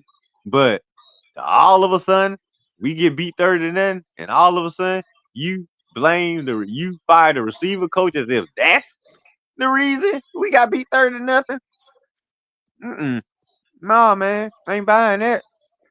Oh, No, the this thing this is is, go ahead, Ray. I'm sorry. no, you good. I'm just saying No, go I'm ahead. not buying Go. that. I'm not buying that. I don't think it was time to fire anybody. And if you was gonna fire somebody, fire the guy that everybody was preaching and said he need to be out of here. And that's the lackadaisical, basic ass, mediocre ass OC. Don't fire the position coach. What he firing the position coach for? What's like how is the Oh, position coach responsible? I mean, how is Ike? He has that much of an impact on the offense that you fired him from a 30-0 blowout. Stop the cap, man. And I don't even like talking like these young folk, but stop the bullshit, man. That's bullshit, man. You shouldn't have fired nobody right now. This was all we need to do. If anything, you should have had a talk with people. This was time. This was verbal warning time, not write up time, John. You know where I'm going with this. To me, this was Mm-hmm. time for a verbal warning. This one write up or attend the suspend time. It's just week number 3. What the fuck we intended we writing letters of termination now after 3 weeks? What the hell? well, Is something really going on with the team? you just Somebody need to mentioned. file a grievance. So, so, Yeah. so, so you just mentioned. Yeah, they do that in the middle of the season, Red. You just mentioned Oklahoma In the State middle coach. of the season. This is the beginning of the season.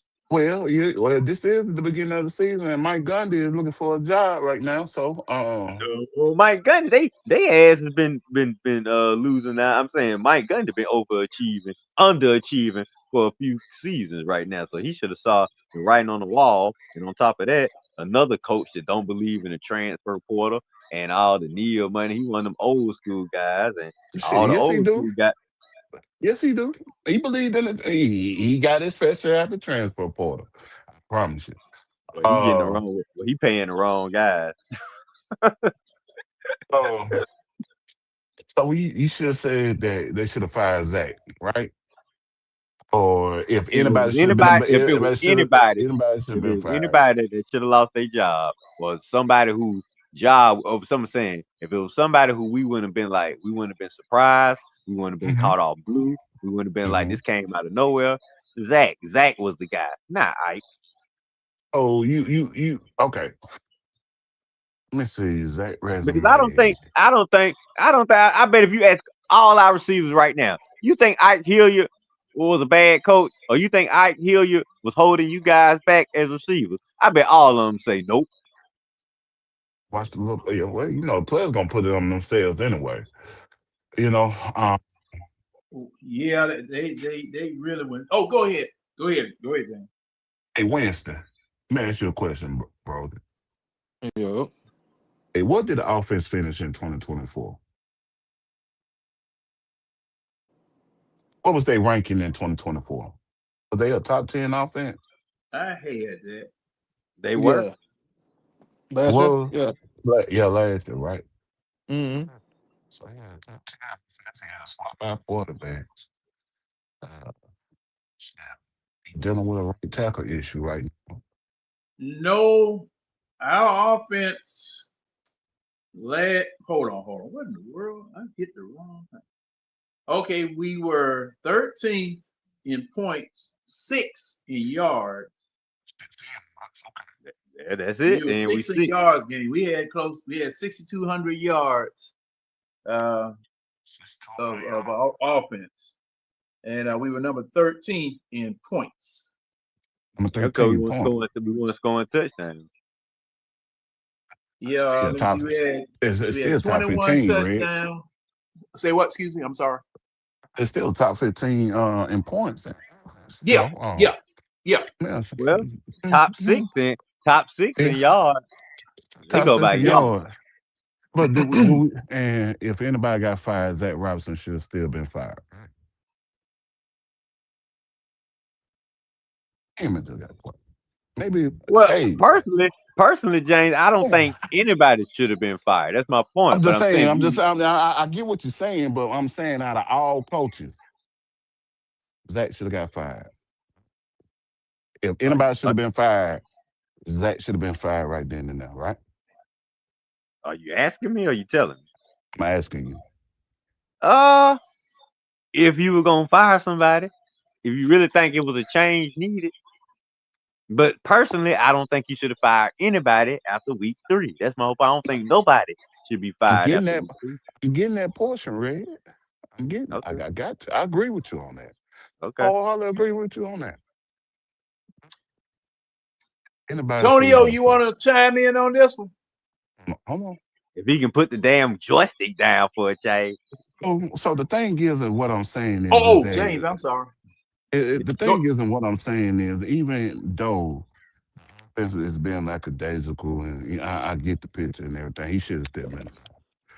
Because players, like Titus say, players have to make plays still at the end of the day too. Yeah. Yeah, True. I'm with you. Definitely don't think I don't think Ike should be gone. I don't think Zach should be gone. Personally, like I say, I don't think nobody should be gone after week 3. But Sorry, you my said, bad. James. but yeah, so people shouldn't have been fired. But that if anybody, Zach wouldn't have been fired. Because for Uh-huh. the simple fact it is, I know at the end of the day, even he said this today. Titus, thank you for that. For what I read, Zach say he know what he doing in so many words. Broke that down Huh. real good for me. Um, Zach and, said and I what? Say and what, James? James say he say he what say now? he knows what he was doing. Oh, oh, But he was saying, but it was on him still, because he put it on himself. And the thing is, and what I'm saying is that I do have faith in Zach because for the simple fact it is, he has demonstrated in the past and what he has dealt with to still put a top 15 offense out there on the field. You think, I'm not gonna mention that, but he done his job. So you have to give him that grace because for the simple fact it is of what's going on within that team and what he has to do to try to configure and orchestrate what he's doing. Because it's so basic because we got something fresh on the right side. Um, and that's a big problem. I digress. Y'all can go ahead, Red. uh. I digress. Okay. Tonio, you through, James? Yeah, I'm through. Okay, Tonio, you want to say something? First of all, I want to know if RJ is related to Slim. Related to who? Related to Slim? who? Slim? Oh, okay. You No, ain't lying. he's not. He's not. RJ and I, we met over on We Talk Hawks. So no, Okay, he don't know Slim. because he has nothing positive to say about the Falcons right now, and I totally disagree with like just about every aspect of everything that he said. But as far as like I heard, like he was a scapegoat, point blank. Period. They had to put. They had to like if the Falcons would have scored, the score would have been like probably 30-7, 30-14, or 30-10. He probably would have still had a job. But nobody like people like they be so quick to say like, oh, Raheem gonna be gone next year, Terry gonna be gone next year. Terry and Raheem both will be here next year. Point blank period. They're not going nowhere. And when it comes down to like I don't try to come off as like a know it all or because I sense the humor in a whole lot of shit. But we're only 3 games into the season, fellas. And I understand like a lot of people like, I think because we seen that this offense was gonna be so high, so high powered, and to actually like go out there and get a goose egg, and don't do nothing last week, especially against a division rival, I can see why people be so pissed off, or want to like. I've been a fan of the Falcons since 1980, so you figure that's what Damn, 40. that's my born. That's my birth year, Tony. So that's like 45 years, and I still rep my team no matter what, because that's my team. Yeah, right. So I'm gonna stay positive. I'm not gonna be on a whole lot of negative because I still wear the jerseys, I still wear the hats, the coats, the hoodies, the whole nine. So a lot of people they can say as much bad stuff and negative stuff as they want to about the squad, but I believe in them. I believe in Penix. I believe the team. I'm proud of the team that Terry put together. I don't care what the fact that people want to say, "Oh, it's so like it's time for people to let past drafts go. Oh, we could have had Jalen Carter, or we shouldn't have drafted Pitts, or we shouldn't have drafted Bijan, but we did. So let all that old shit go. Yeah. Because you got people hold on to stuff like, just like 28-3, 28-3. Yeah, okay, we lost the Super Bowl. Guess what? I'm not gonna harp on it every year though. That's the past. Do I want to see this Exactly. team do big things? Yeah, I do. I want to see the team do big things, but I'm not gonna be so negative to the point where, and I'm not gonna be like I understand that that's your boy John, but I'm not gonna be trying to go on nobody's show and be all negative about something that a team that we all love. You know what I'm saying? Especially being 3 games, and I can see if we was like 12. We still got 14 games left to play. 14, and he want to harp on 3. And we still got 14 games to go. What? Okay. What if we ran the table? What if we ran the next 14 games? We'll be what? 14, about 15 and 2. People Anything don't can look at happen. stuff like that. A team can get hot at any given Any- time. Things can start Anything can clicking at. happen. Things can start clicking at any given point in time. We can run the board and run 14 games off, and let's say, oh, we did 4 Falcons won 14 in a row, and we finished 15-2. Who would be I'm saying expecting that? we got the talent to do it. That's why I understand we got that talent. We could be 3-0 right now. So And they want to sit up there the, and talk about like people say stuff like, when it comes down to like you want to talk about the defense. Oh, because they got 30 points. No, the defense didn't get 30 points scored on them. right. They didn't. It's easy to say that because there was no offense. But at the end of the day, you look at Carolina didn't put up big yards on us. No team has put big yards up on us yet. Not No. one. 249, 198, and 224 ain't a sorry defense. I'm Right? sorry. Ain't nobody put more than 250 yards up on us yet. That's right. That's right. So if that ain't a top defense, I'm sorry. If that's not a top defense, then what is? It's ranked number 2. And what people fail to realize is that on the defensive side, like this team is young on defensively. Outside of Bates and probably AJ Terrell, this defense is relatively young, especially this year. And on your model. And, On your Yeah, model. and Onion and, Mayo, whatever the fuck you want to and, call him. and But Leonard Floyd old ass. right, but he ain't gonna be here. But these other boys, they gonna be here. This I defense like is Leonard young, Floyd. I bring and Leonard Floyd back. When Leonard Floyd retire, I bring him back as a coach. and when you really look at it, like man, imagine look at this defense. I give this defense another year or two to the point where we're gonna be top 5 defense every year. Once Pennis get it together and become more seasoned, and his team become like completely balanced. Mm-hmm. Well, we can sit up there and be like, okay, well we know what we're gonna do this week. And I'm not saying Pennis is gonna have some more bad games. Right. This ain't gonna be a last, Right, this ain't gonna be his last bad game. But let's but just we got hope the that core. in his next bad games that he does enough, and the defense does enough where we get a W. And we can Yeah. still say he had a bad game, but even having a bad game, you can still win. Hell, Patrick Mahomes had like 14 bad games last year. Them motherfuckers were 15-2. Yeah, even have a bad game, you can still get a dub. So, all the negativity and, you know, at some point in time, the negativity got to stop. And I understand people, have their opinions, and everybody, you entitled to your opinion. We all fans. But the constant negativity, dude, like some people get on people's shows and it's like negative, negative, negative, negative, negative, negative. And I really question, like, are you really a fan?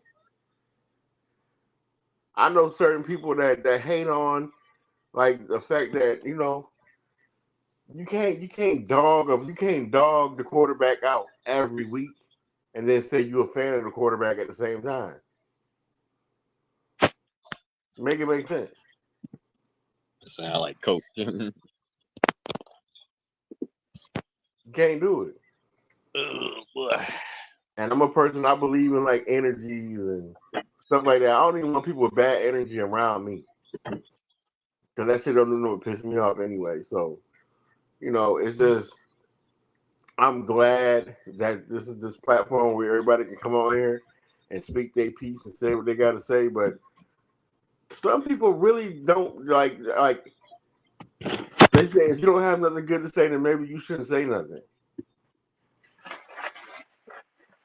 But that's just my take on it. And like everybody they can be very opinionated, but some people's opinions is real ass, John. It's real ass for real. And I don't down nobody's show or nothing like that. But certain guests on certain people's shows, I just sit back and I'll listen to them and I'll be like, who the fuck is this? Somebody like gag him or mute him because certain people takes is just, especially when you have to create a narrative. You have to create a narrative to make a point. You got to throw a hypothetical. You can't treat a hypothetical like it's fact. And a lot of people do that. Instead of just going by the facts and going by stats and, knowing how offense work or knowing how a defense work and stuff like that. But some people, I don't know, whether they coach Pop Warner and they try to take their Pop Warner experience and try to, transfer it to the league. And no, it's two different things. It's a maturation in that whole process. And something else, like, people get on here and they got an opinion, like, some people really need to start giving up. Like, let me see your resume. What makes you an expert on certain things? You know what I'm saying? If you had so many years that you played, and I can understand that. If you really like own it like that, I can understand that. But just to get on the show and having a bullshit ass opinion, or to think you know something that you don't, because I'll be the one. I'll be like, when y'all be talking to dude, I'll be googling everything. And I'll be like, he wrong as hell. He don't know what the hell he's talking about. But that's just me.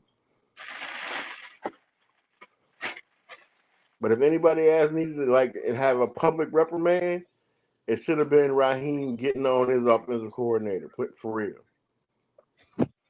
Yeah. Not the receiver, coach. Ike Hilliard should still be here. Like he could have put, and nobody knows what has happened in previous weeks or knows the type of relationship that Ike Hilliard has with his receivers. You know what I'm saying? There's certain things that Raheem probably would have seen, like, was he really taking his job serious, or was he like too friendly with the players, or because you have coaches that be like that.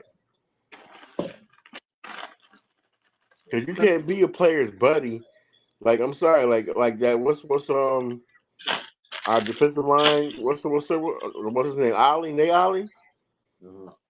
I don't see Nate Ollie being buddy without putting his foot in somebody's ass on that defensive line.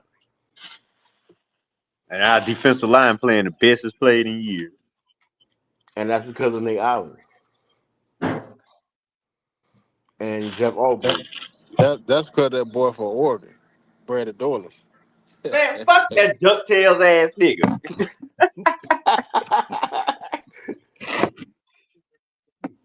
Ooh. Now, Whoop his ass when we play him Tony. this year. Hey, hope Georgia play these ass in the playoffs. Boy, I can't wait to see them duck ass. Man, we'll skin y'all ass up. Stop it. Stop it. Alabama Hey about to now, pick y'all hey up. gentlemen, if the stream stops, I got flickering lights over here because I got a thunderstorm in the area. So if I suddenly go black, Oh, we well, need some rain. he always coming today, tomorrow, well, till Saturday. Oh, you gonna get some. We need some Man, rain bad in I Georgia. don't need no more Oh, thundering and lightning. there's Y'all, Marcus in here on the mark. But Antonio, It was you got it out. Yeah, I got it out.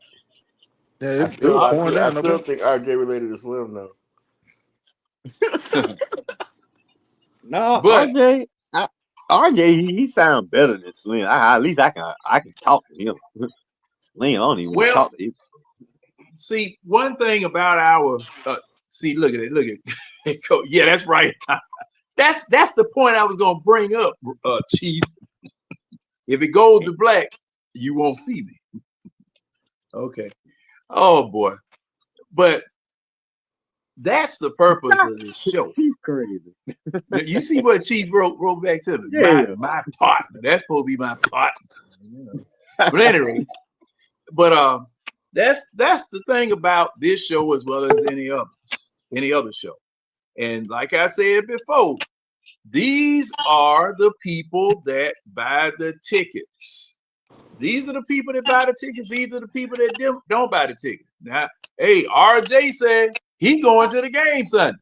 With all of the negativity that he has, that you guys term as negativity, he's going to the show. Yeah, he's going to the show. Now, CJ, that would make me laugh. All these folks want to be negative, but you go buy the tickets and you hanging out the door. Nobody put a gun in your head and told you to go down there. You talking about team? If I'm going down there spending my money, I'm coming on here like Tonio said. I'm being positive because if you that negative, RJ, now you feel like a fool wasting your money. If that's how much faith you have in your team, you might as well just give your tickets away. Well, Red, in all honesty, we all fools. Yeah.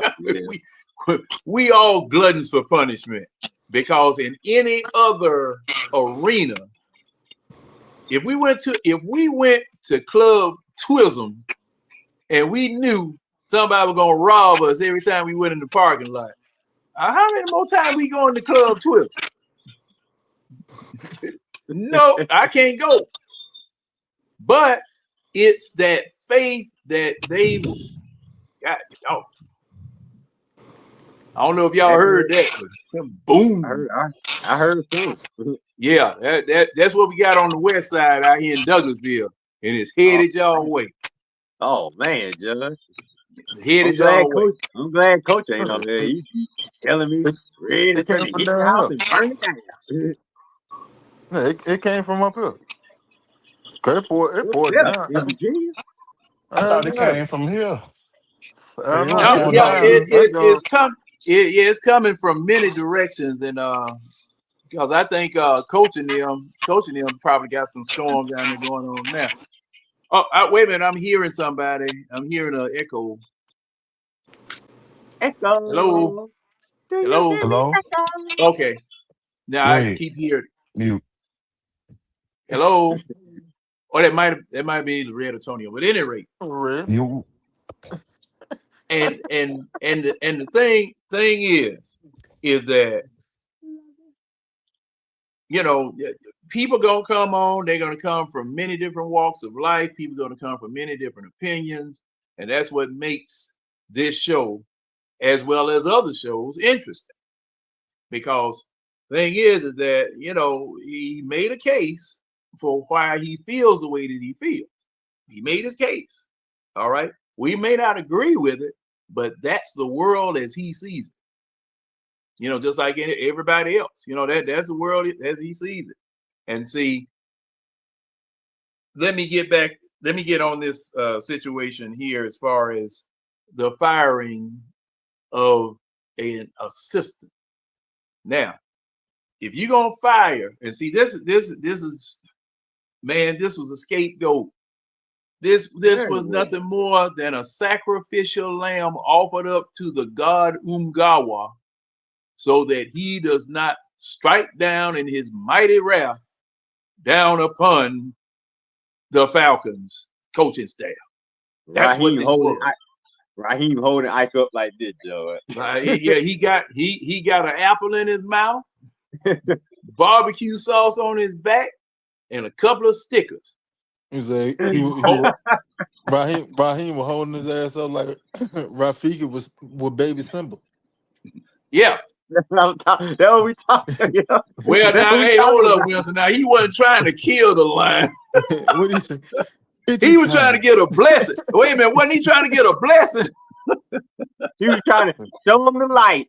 So, yeah, like, this is entirely different from that one. Hey, Winston, this man was getting ready to get put on the spit. They were finna barbecue this guy. Well, they getting ready to barbecue. You talking about Christmas? They were holding that. Go ahead. They were holding the line up like we would get Christmas. But what me and Judge talking about, we ain't talking about nobody getting Christmas. We talking about finna get on that slab. He finna get crispy. He finna have a meeting with Dr. Hannibal Lecter. Winston, that would be a Judge talking about. It pushed the lotion on his body. That Buffalo be a little crazy still. Look. And then Raheem Mufasa. Put that lotion in a basket, girl. I hear you, baby Simba. One day all this will be yours, but don't go over there. I kill you. I kill you. That flowery branch. You can never go over there again. Hey, I kill you, Catherine Martin. Raheem on stuck her in a well in the middle of the basement. He wait for somebody to come save him. Now, if you're going to get rid of the wide receiver coach, and to Red's point, we have not said word one about. Well, we did say something about Mooney during the. We did say something about Mooney, but I mean, as a general group, the wide receivers, were we complaining about their performance, or were we complaining about quarterback's performance? Okay, I mean, for the past 3 weeks. Now, if you're going to fire him, Tim Burbenich, KJ Black, Patrick Kramer, of course, Zach Robinson, DJ Williams, TJ Yates, and Kim Zampese, they supposed to be on the hot seat too. Those are all of your offensive assistants, especially TJ Yates, the passing game coordinator,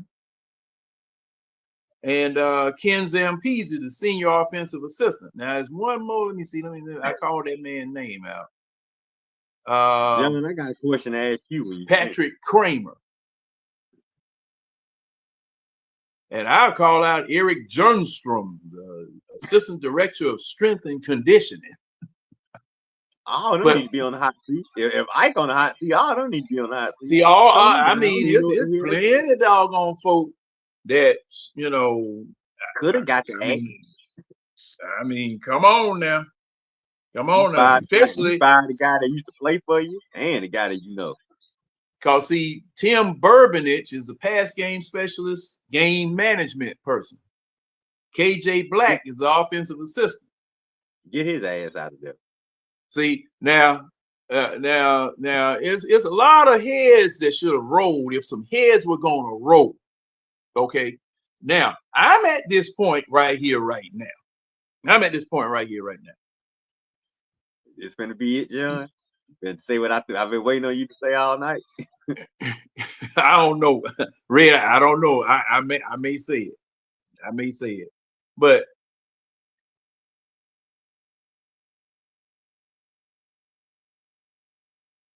I think and I just got this itching feeling that Zach Robinson threw him to Raheem for Raheem to get rid of him. I was gonna ask that earlier, about like That's 15 minutes ago. I was gonna ask him right after Antonio had finished, because yeah. Well, then like that don't make. Oh, then I got more questions. Then after that, keep going. Oh, hey. cause Well, see, go ahead, no, Winston. Explain, go ahead. No, since go ahead. this. Go ahead, John. Oh, Go ahead, not cause you what brought it you up. said. Go You ahead. had it 15 minutes ago. Oh, you go. Okay, all right. See, the reason why is that Raheem. Okay, Monday morning, he has to talk to Arthur Blank. Raheem, along with Terry, they got to talk to Arthur Blank. And and I know this was a meeting that they did not want to go to Monday morning, because Arthur Blank did not look happy. Arthur You're Blank right. did not look happy at all. He went into mafia mode. He Was he on went the dead into field Sunday? mafia mode. Was he on the field Sunday? I'm trying to think. I'm trying to think. I think he was, cause he definitely walked through the damn tunnel when we came out the field. I was saying, was he looking? Cause Was he he looking? was like the He was he looking was like like the Vito first one through the Corleone. tunnel, and somebody behind him was like, "Fuck." So Was he Yeah, looking? I'm pretty sure he was on there. So he was in So he was in Godfather mode then. He He was was ready on to make a an he was offer. on he was on the field. He was on the field. yeah. Now, all right. So I don't know. See, I still don't know. I still don't know how you justify firing the wide receiver coach. I still don't know. I don't know what that man could have told Raheem in order to to sacrifice somebody like that. But That's the my thing is, thinking, John. it's just a Because feeling that I have that Zach. Raheem Morris went to Zach and told Zach, "You're gonna be down on the field. You're gonna be down on the field." Okay. And I don't know, I don't know how the conversation went, but it's just this nagging feeling that Zach, in order to save himself, threw Ike at Raheem. Him. There you go. Take him. Don't take And me. then that would have been a more reason to fire Zach if that happened. Exactly what you said. Because dude, you are the offensive coordinator. How in the world is your receiver coach doing something so blatantly insubordinate or so blatantly like uncooperative to you and your offense that you can't override him? The offensive players are supposed to look to you. You are the offensive coordinator. You are the head guy. It goes how you say it goes. The wide receiver coach, he ain't gonna have enough juice to override what you say. If you say I want my receivers running a certain amount of routes or a certain amount of steps, turn back, cut, or however you want your receivers running, you are the OC. They run the routes how you want them. So don't come telling me Ike Hilliard was doing something so insubordinate or so out of line that you couldn't put your foot in his ass yourself, that you had to throw him under the bus. The Raheem, you that much of a pussy? Man, get your ass out of here, Zach. If that's how it happened. If that's how it happened, John. I want his So ass this out of here. so this what Raheem said on the firing of Ike. He said, I wanted a different direction. I wanted to have things handled the right way. I wanted to be able to go in that room and present to those guys the right way. They have high goals. They have high expectations. We got wideouts without touchdowns right now. We got wideouts that are craving the ball. It's not just Mike. It's just not. It's not just them. There's no blame to go. There's no blame to go around. Now, obviously, when you got to make moves like that, it feels like it. That's coming out of Raheem's mouth. James, I got a question. Hmm? What kind of dressing you gonna put on that word salad? Because does it? Hey, James, does any of that match together? The dressing is a load of Malarkey. James, I'm all just over. asking you. I'm asking you honestly, James. I'm He said asking he you don't honestly, James. Does I'm any of just. that? Because see, I was going to get to that quote.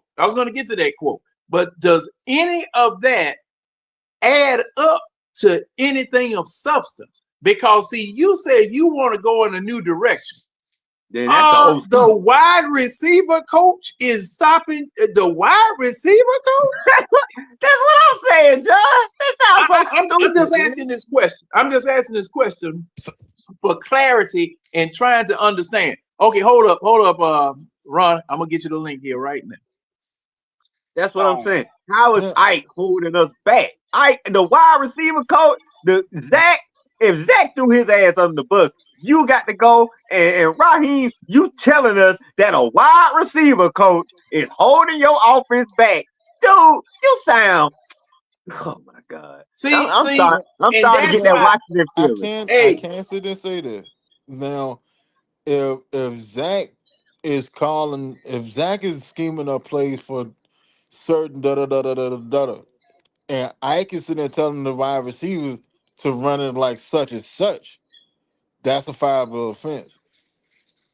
And but is you going outside of the scope of my play. And then You you got to got look at the. you got wide receivers out here doing what you want them to do instead of what I want them to do the way I designed them to play. That's a fact. That's a That's fact. the And you got to See problem. what I'm saying? also, and you got to That's look. why you saw on Sunday too.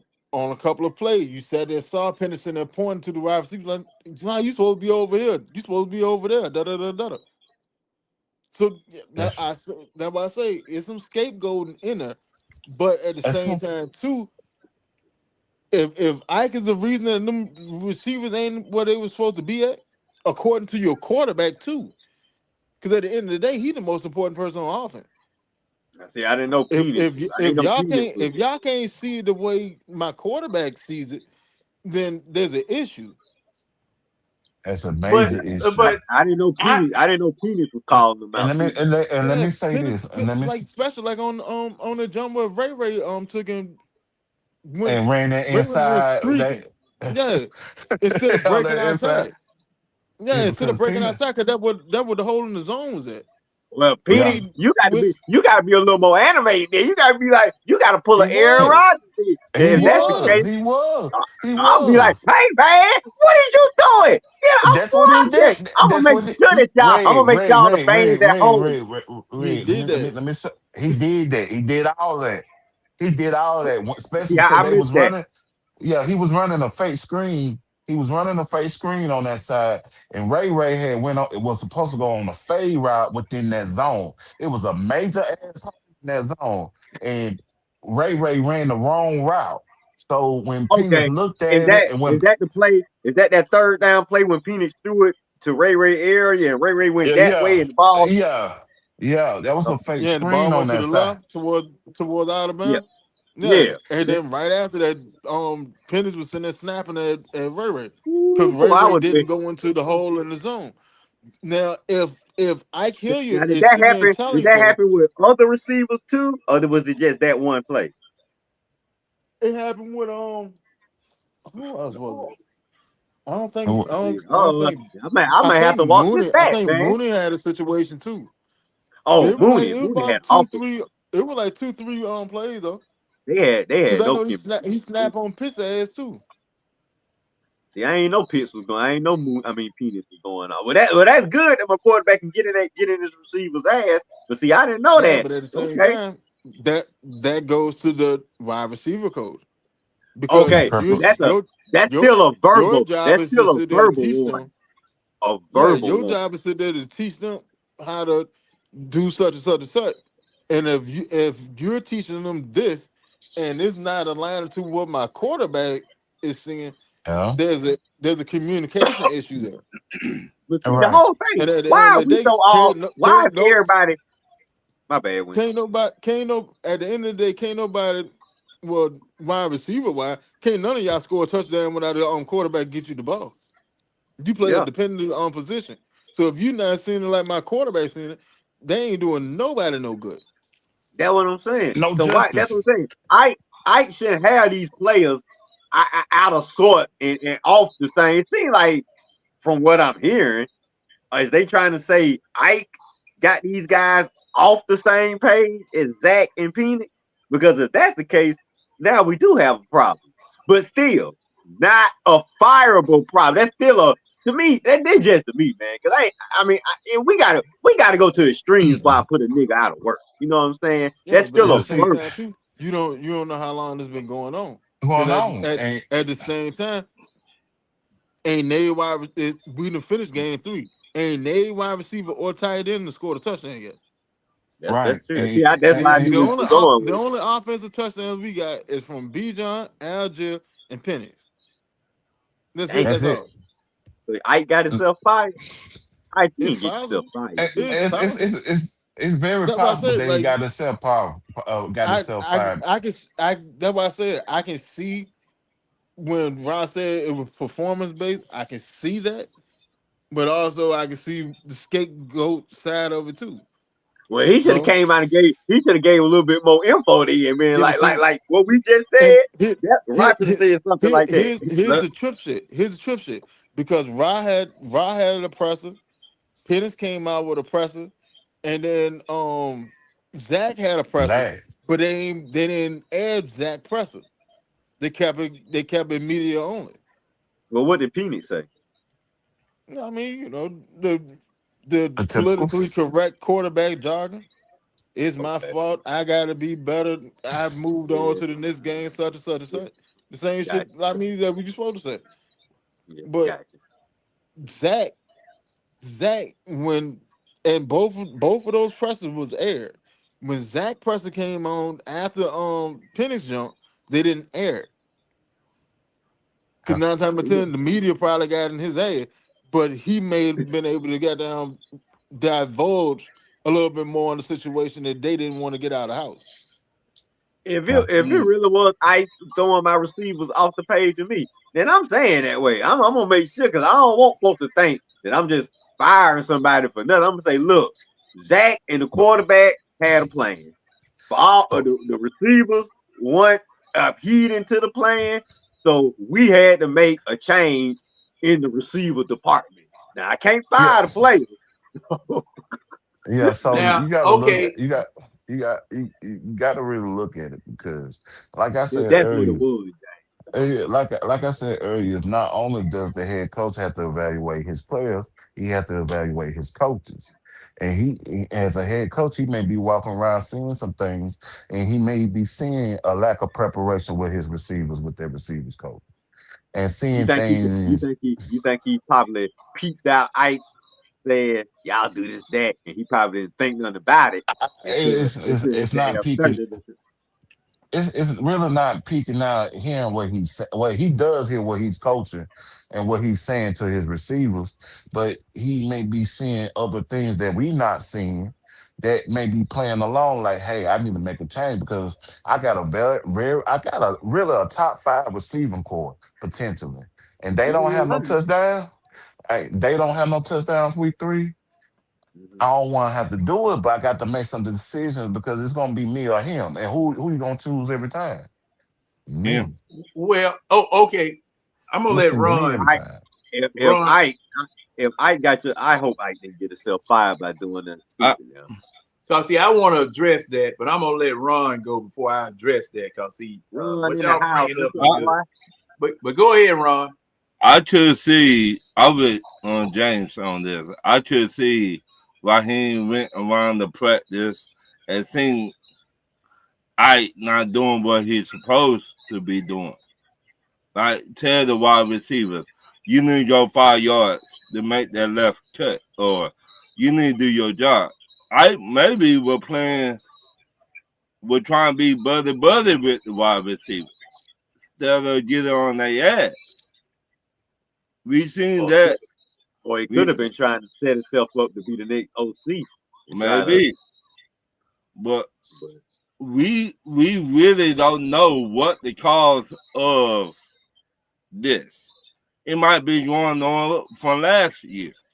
And Raheem maybe was like, you know what, I might need to take a better look at what Ike doing. Or something Well, like that. We Well, don't know. Now, Ike Hilliard was not. Let me make sure. Cause see now, Yates was wide receivers coach. What you think about that, John? Well, no. Now, hold on. Let me do it. Cause see, was Ike Hilliard here last year? Because I'm seeing a source saying that he was here, but I thought that Yates was wide receiver coach last year. They kept him over with Arthur Smith's staff. I think that Bo was here last year. Like I don't understand it all. Can somebody tell me when did TJ Yates become this great person? See, that's my question. He's been in development. That's all you can sit there and say. He's been in development. He's been developed for a long time. With a coach, like you gonna put time in. Like if most coaches, to be honest, they start off in like the film room or some shit. Yeah, like they really built up from the ground up, so you can learn all aspects. Is he working out though? Is he working out because Arthur Smith? He didn't work with Arthur Smith. So what is he doing that's so valuable and impactful on our staff? But the thing is, you got to look what Arthur Smith put himself in though too at the same time. When he had a company, when did he have a company? Let me ask you this: when did he have a competent quarterback during Arthur Smith's team? You got a point, but I'm just saying, does anybody think TJ Yates gonna be the next great coach? That's all I'm asking. Because if so, I'm just wondering why. You never can tell, but we cannot say that. You never can tell. However, he hasn't done anything to, as a colloquialism goes, he ain't done nothing to blow nobody's skirt up. Right. We cannot say who's going to be a good head coach after they leave here. Time just will tell. But see, the thing is, when it comes, go ahead, James. Go ahead. I'm sorry, John. No. When it comes to coaches, there's no time frame to tell if they're going to be a really good head coach or not, because they start from the bottom, and then they have to work their way. So he's been in development. But he's been in development, so you can't really say if he's going to be good or not. They trying to develop him because they moved him from. I think he was he a receivers coach under. He was a QB coach under Arthur Smith. No, QB coach. No. Oh, he was a wide receivers coach. And see, if they moved him from wide receiver to the passing game coordinator. So they seeing some potential somewhere in him. We just not seeing it. He's inching closer and closer to being an offensive coordinator. Like that's his route. Like what if he leaves from Atlanta, he's doing the same thing that Raheem was doing when Raheem was here the first time. Now this is my thing. If he leaves Atlanta and go somewhere his offense is explosive, I'm gonna be pissed off. Because my thing is, if he got that great offensive mind, why the hell he ain't the OC instead of just moving his ass around? That's why they're keeping him in house. That's why when regime changed, he stayed. So see what I'm saying? So now, all right, and I made shared a post about this earlier. Cause like, all right, let me ask y'all that, right? All right, people don't like Zach right now. All right, cool. It is what it is. So let's say shit just continue to be bad or whatever. We done got to week 8, offense is still looking atrocious. Zach get fired. Who's gonna take over his job for the rest of the season?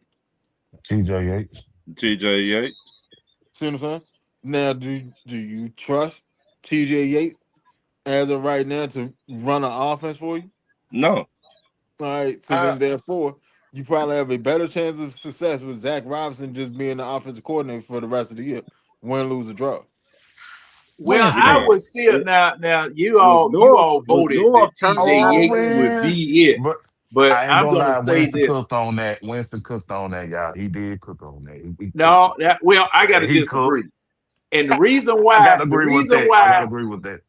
the reason why I got to disagree. Now I agree that would be the normal progression. That would be the normal progression.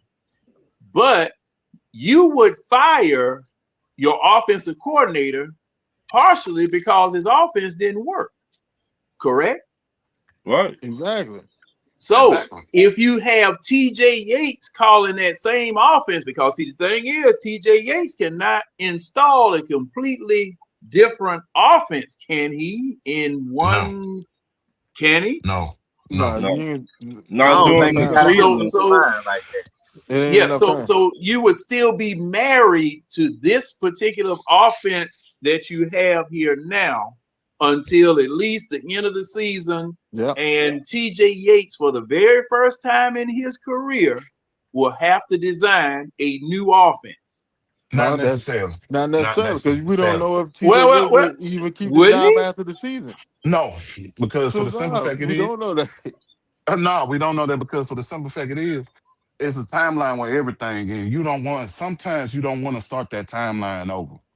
That's one of the big no-nos. You don't want to start that timeline over because That's true. you got your offense relearning something, and Right. that takes time. And that takes time because some installs, some offensive playbooks, you can't install it within the first year.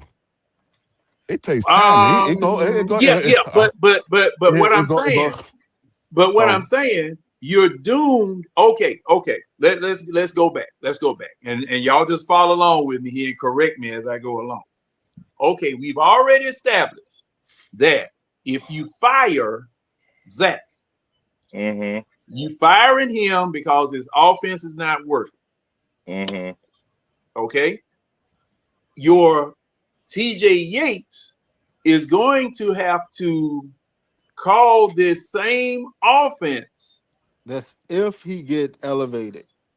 if Yeah. Now That's see if he that's get that. elevated to But you OC. guys said that if Zach gets fired, who would be the logical person to be elevated?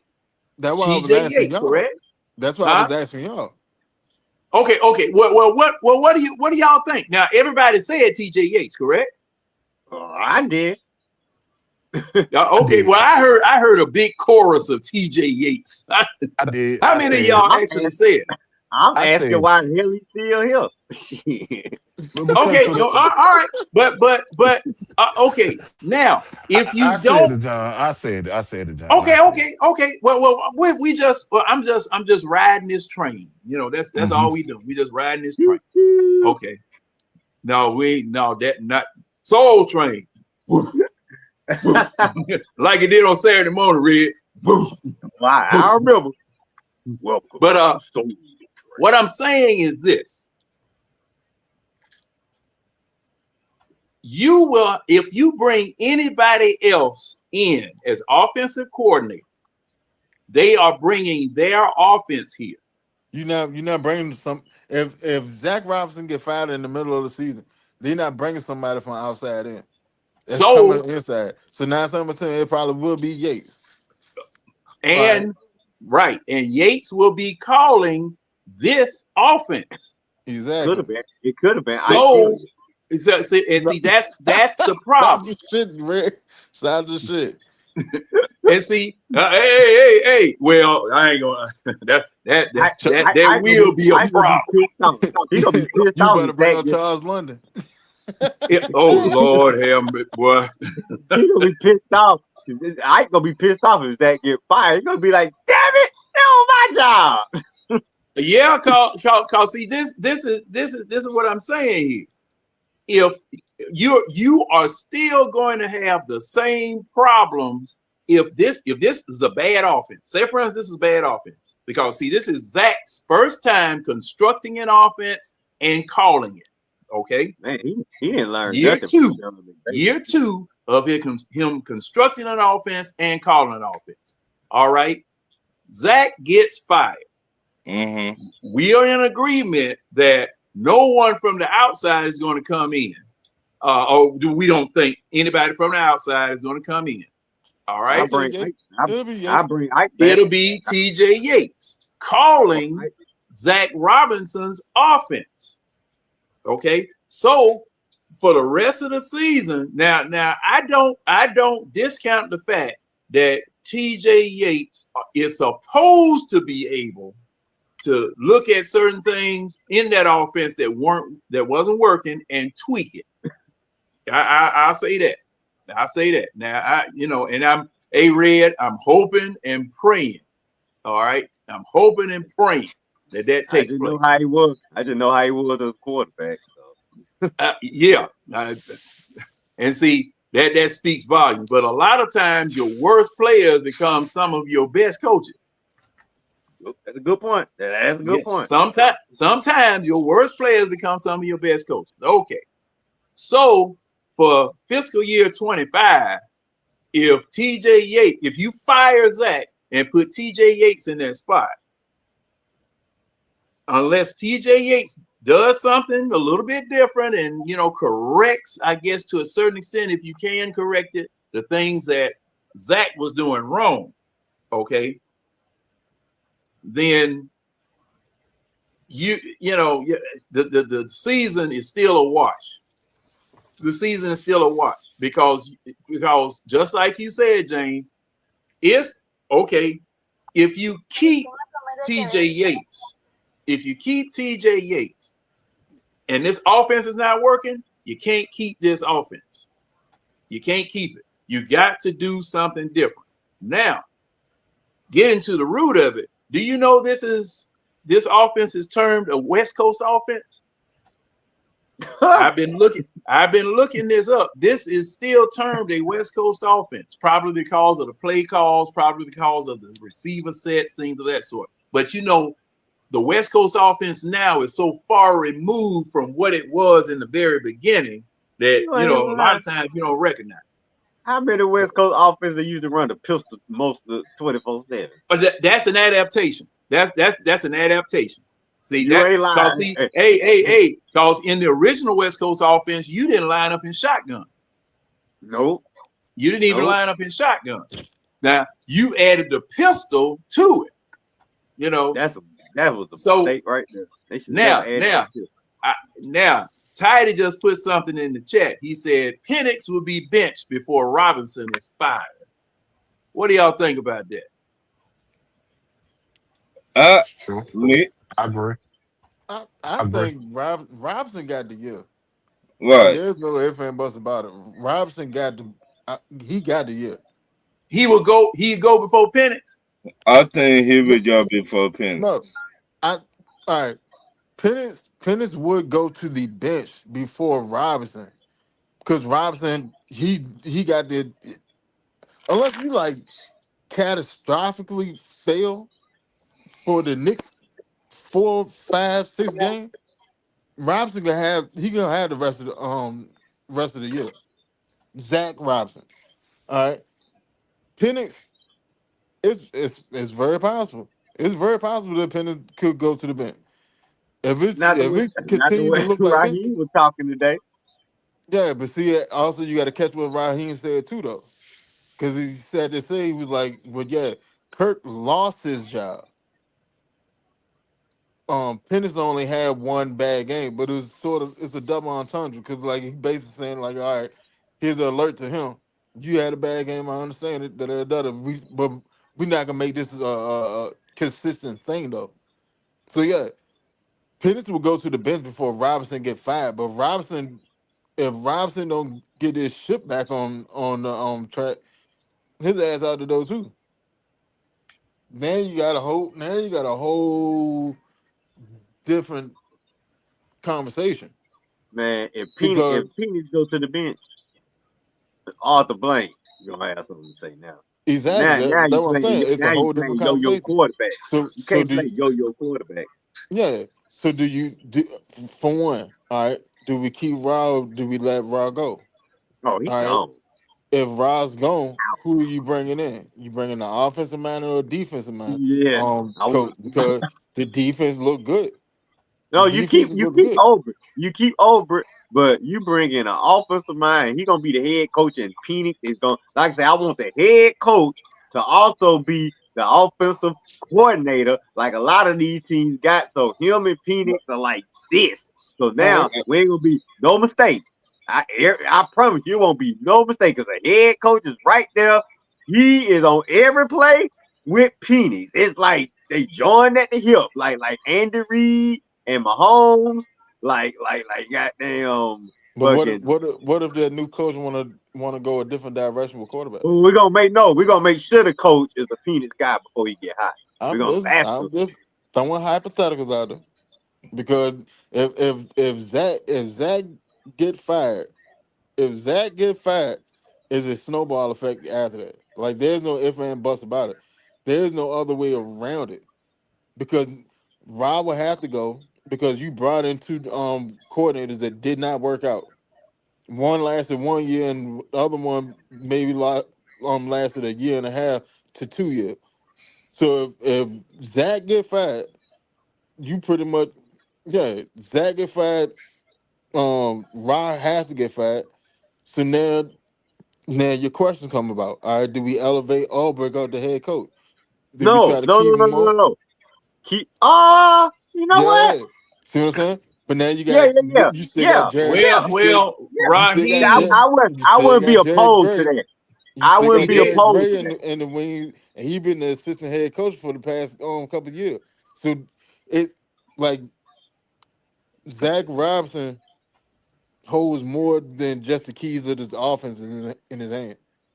well, Zach now Zach see, We better make Robinson could O'Shea literally open. be a turning now point. I need to see what type of offense Over want to bring in. You trying to bring in a high flying offense. I want your offense to be explosive because I trust you with well, the defense, but well, your I'm gonna say offense. this. I'm gonna say this. Now, okay, if Zach Robinson gets fired, that is nowhere near as important as to pivot and get rid of Raheem, because the thing is now Arthur Rob got Blank to is go. already will be paying 3 head coaches, one of them working and 2 of them fired. That's why I say Raheem is secure for at least and I'm speculating because crazier things have happened. Crazier No, things have happened. Rob would have to go because we gave But you another but shot at being the head coach. You decided you're two coordinator, and neither one of them pan out. If we fire Zach Robinson, yeah, you would have to go because now your personal decision making just ain't it. If you shown it, well, not just year one, but year two. If Zach Well, it Robinson depends get fired, if he can give me Raheem a got to go plan. If he can give behind me him. a plan, well, wait a then minute he now. gonna When bring Dan me in. Quinn, when Dan Quinn, how did Sarkeesian leave here? Did he have a job waiting? I Uh, No, think Dan fired. yeah, Dan he went to fired. Texas, didn't he been in No, Texas. no, He went to no, no, Alabama. no, no, no, He went no. to he? Alabama after Dan He fired. had when he left it, he had Oh a yeah, he job did. back at Bama. He He went to was the Bama, and offensive. then he went from Bama to Texas. He Go went to Texas. but see, oh, all right. Now see, But that's what I he want to find did out get because fired see, though. He did get fired. By the way. He got fired, and Dean Pease retired. okay, so since that's the case, an offensive coordinator can get fired And the head and the coach, head coach can still keep his job. yeah, if that was a normal situation, you know already this defense been so good, you know already forgot about Jimmy Lake. Oh yeah, but see, this is just Yeah, he 1 got year. fired. He got Yeah, fired. yeah. So Oh, okay. And that's one see, coordinator down. Now if Zach get fired, that's both of your coordinators that got fired Well, that you decided well, to bring in here. I'll give well, him one more. I'll give him one more offensive coordinator. Let's see if because I don't want too much turmoil. If he get rid of Zach, but got a plan for somebody, if you know exactly who you want and what you want from the offense, I'll let you ride. I'm gonna let you ride with your next guy. See, But this I got to be it now. It got to be it. It got to be this gonna be your last firing. You already fired one D coordinator. You fired your offense coordinator. You ain't fire. Well, you ain't gonna fire Exactly, open Toddy. though. Let me say this. Exactly, Toddy. Let me Zach say this. Robinson No, gets Toddy, fired, come on in here. if Toddy, Zach come on in Robinson here. gets Let fired, me it's say going to this. be a snowball effect. I And the question is where the snowball stop at.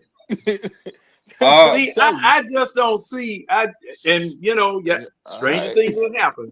But this So we will be historic in another area. The only team paying 3 head coaches. Yeah. Oh, okay. Man. But this so go ahead. my Go question. ahead. If we fire, let's just say we do fire Zach Robinson, we fire the wide receiver coach, and you fire your buddy from last year, the defensive coordinator. They let me know you trying to be buddy. Instead of getting a damn job done. Right. So your ass got to go too. Right, you got to go. No ifs, buts Gotta go. about it. You done fired too many people. Like Right. at that point, you done fired too many people. You Yeah. fired So- too many Nobody people. told you you Now, should have like fired Ike. Nobody told you to fire Ike, Right. you big dummy. I But- said that earlier though. I said that but- earlier. I But said you trying to be if buddy. he You right, John. if he can't get this Yes. offense on track, You fine try- Ike is gonna be the catalyst. Yeah. Matter of fact, I posted that. I did post that. So You giving all your friends a job instead of really sitting down and thinking about who would be a good OC. You know what? That he Who fucked would up. be He a should have good never defensive fired Ike. coordinator? That has to be the cheapest fire ever because, dude, you right. You stuck now because you can't get rid of stuck. Zach. You cannot get rid of Zach. If you get rid of Zach, yeah, you right, John. John. Now that I think about it, yeah. See, firing Ike. That's why you should have fired Ike. You should have been. I told you, verbal warning time, man. This just week 3, and But then So you gonna fire. the thing is, well, it's been with Raheem a 2-year ordeal. To be honest with you, it has been a 2-year ordeal for a while now. If you go back into the offseason and you hear the Arthur Blank, what he was saying in those meetings, in those spring meetings and everything, Arthur Blank already had the pressure on him before the season even started. So the thing is it's like that. Hey, James, you talking about when they fired Arthur Smith, right? After they fired Lake, and they went into the spring and everything with in those meetings. And Arthur Blank had him. He was talking, and he told Terry and Raheem his expectations for the upcoming season. That let you know that Raheem was on the 2-year mark as it is already. So if he fires the offensive coordinator, and he already fired, well, which I agree with Tyler in a sense. It's not trying to sound like an ass to the situation, but we kind of making it a big deal, or something. I understand it because yeah, and see, you just made me think of something else too. Now, okay. Now, Tidy has said, all right, you when I was talking about the coordinators that Dan Quinn had fired, he fired everybody. Yeah, because offensive coordinator, defensive coordinator, said he was gonna take over the defense in order to save his job. Some more people. Retired. Huh? Dan Pease retired. No. I said Dan Quinn. No, you talking about Dan Quinn. Okay. I said Dan Quinn. I think you're right. You showed my back. He fired the guy the year we went to the Super Bowl. He fired Marquand Manuel. He fired Marquand Manuel. And that was in what, 2018? And who was the guy that was in the Super Bowl? The year we went to the Super Bowl, he fired that guy too. He fired him. He fired Brian Cox because they got to fighting on the plane. Him and Shanahan got to fighting on the plane. They I should mean, have. and see, wait a minute, and wait a minute, John. We know what the real reason Brian Cox got fired. We know what the real reason he got fired. But go on. okay. Well, I thought it was that because they, but it was part of it, but okay. It wasn't the bit did. But I say. But see, my thing is, and he fired Marquand Manuel when? When did he fire him? No. It was somebody before Marquand Manuel that got fired because he took over the defense in 2016. Okay, didn't he fire that man or demoted?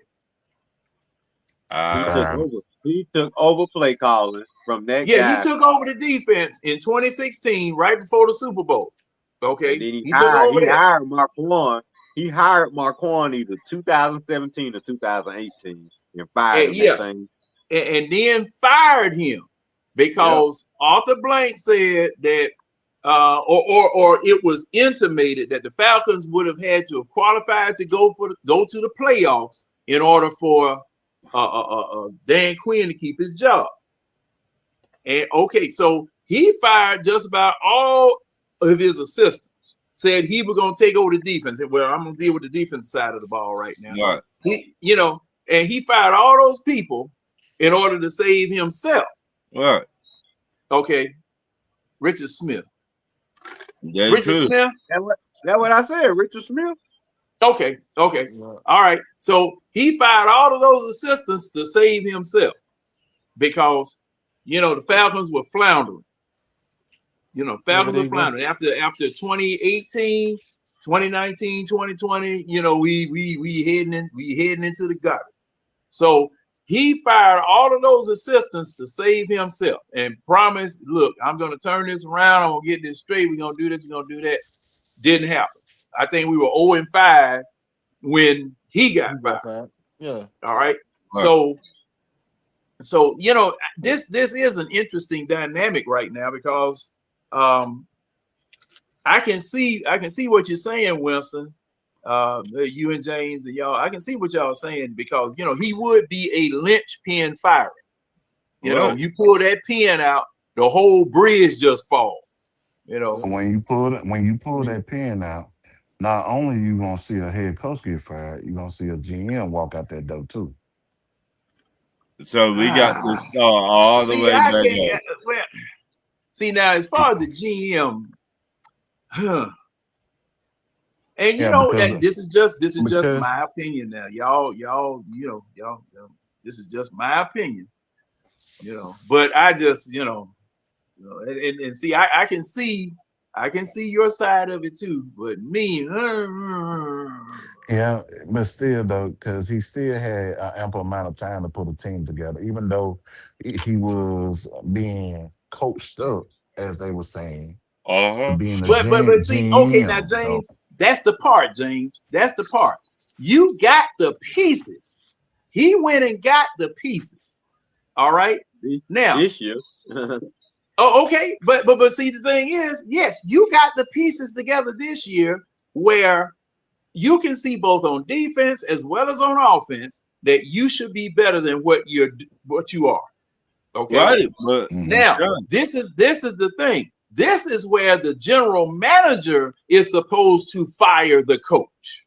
But John, the problem is we always give the people that don't got no resume, I would say that, to do the job. Yeah. And see, Jack Robertson did not have no resume. He did not have no resume to do the OC job. They're on Raheem. They're on Raheem. Yes. The defensive coordinator who we had last year did not have the resume to do that job. So 3 strikes, you out, Raheem. Well, and Titus said the GM can't find. Go ahead, Winston. I call them benefit of the doubt hires. Right, brother. That's what I call it. Because you ain't show nothing. Right. Well, is it a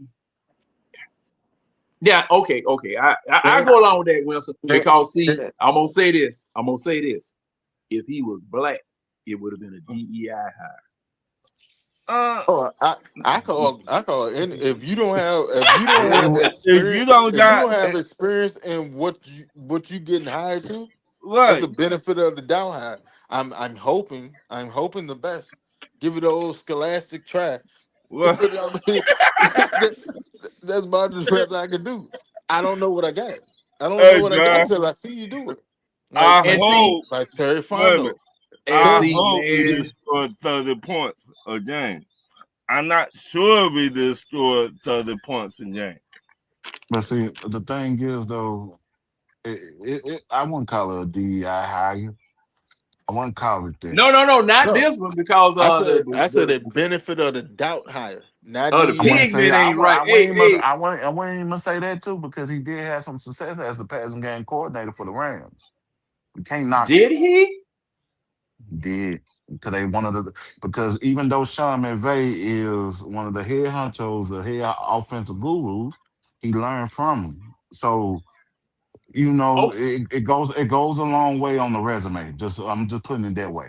right. And But see that's the problem. See, that's the problem. Because see, the thing is, a very strong case could be made that he got his notoriety from the coattails of Sean McVay. Because yeah, this man, Zach Robinson, had to put together his own offense. Okay. Whether he's copying from Sean McVay or from anybody else, he had to put his own offense and he has to call it. but And he has to show the play, and just follow on with it, and correct me if I'm wrong. Okay, you have constructed you are now the guru. You're not in the assistant seat. You're not in the passing game coordinator seat, which I don't know what type of doggone office that is, but you are the offensive coordinator. The offense goes through you. You You at the head of the determine. table. You at the Yeah, head of the you table. you You you you the you get the man. big piece of chicken. You the man. You the man. All You right. boss. Since you the man, you dictate how your offense is supposed to go, and you spread your gospel downward. Okay. So now, as passing game coordinator, he was spared all of this. He was spared all this because he's passing game coordinator for somebody else's offense. But see, this time you are the offensive man. You are constructing the offense. You are going to be held accountable for the offense. You, like Winston said, you get the first biggest piece of chicken. You better hope the candle don't blow out and you got your fork in the bowl and get stabbed in the back of the hand with everybody else trying to get a piece of chicken because that has happened. But that's your job. Oh, hey, Red. That happened on my grandma's house. That happened on my grandma's house. My grandma had twisted one of them chicken necks and fried that chicken up. And they said the blessing and the candle blew out. And Granddaddy was hollering. They said Granddaddy was hollering like somebody stuck him. And somebody had about 5 forks in the back of his hand trying to get that piece of chicken. Oh my God. But see, this is the thing. That's why, if anybody has never paid attention to what I said, that's why young offensive coordinators with first-year quarterbacks, I don't like it. Because and I'm going to use this analogy, it's just like a father getting his son a puppy so that they can grow up together. Guess what?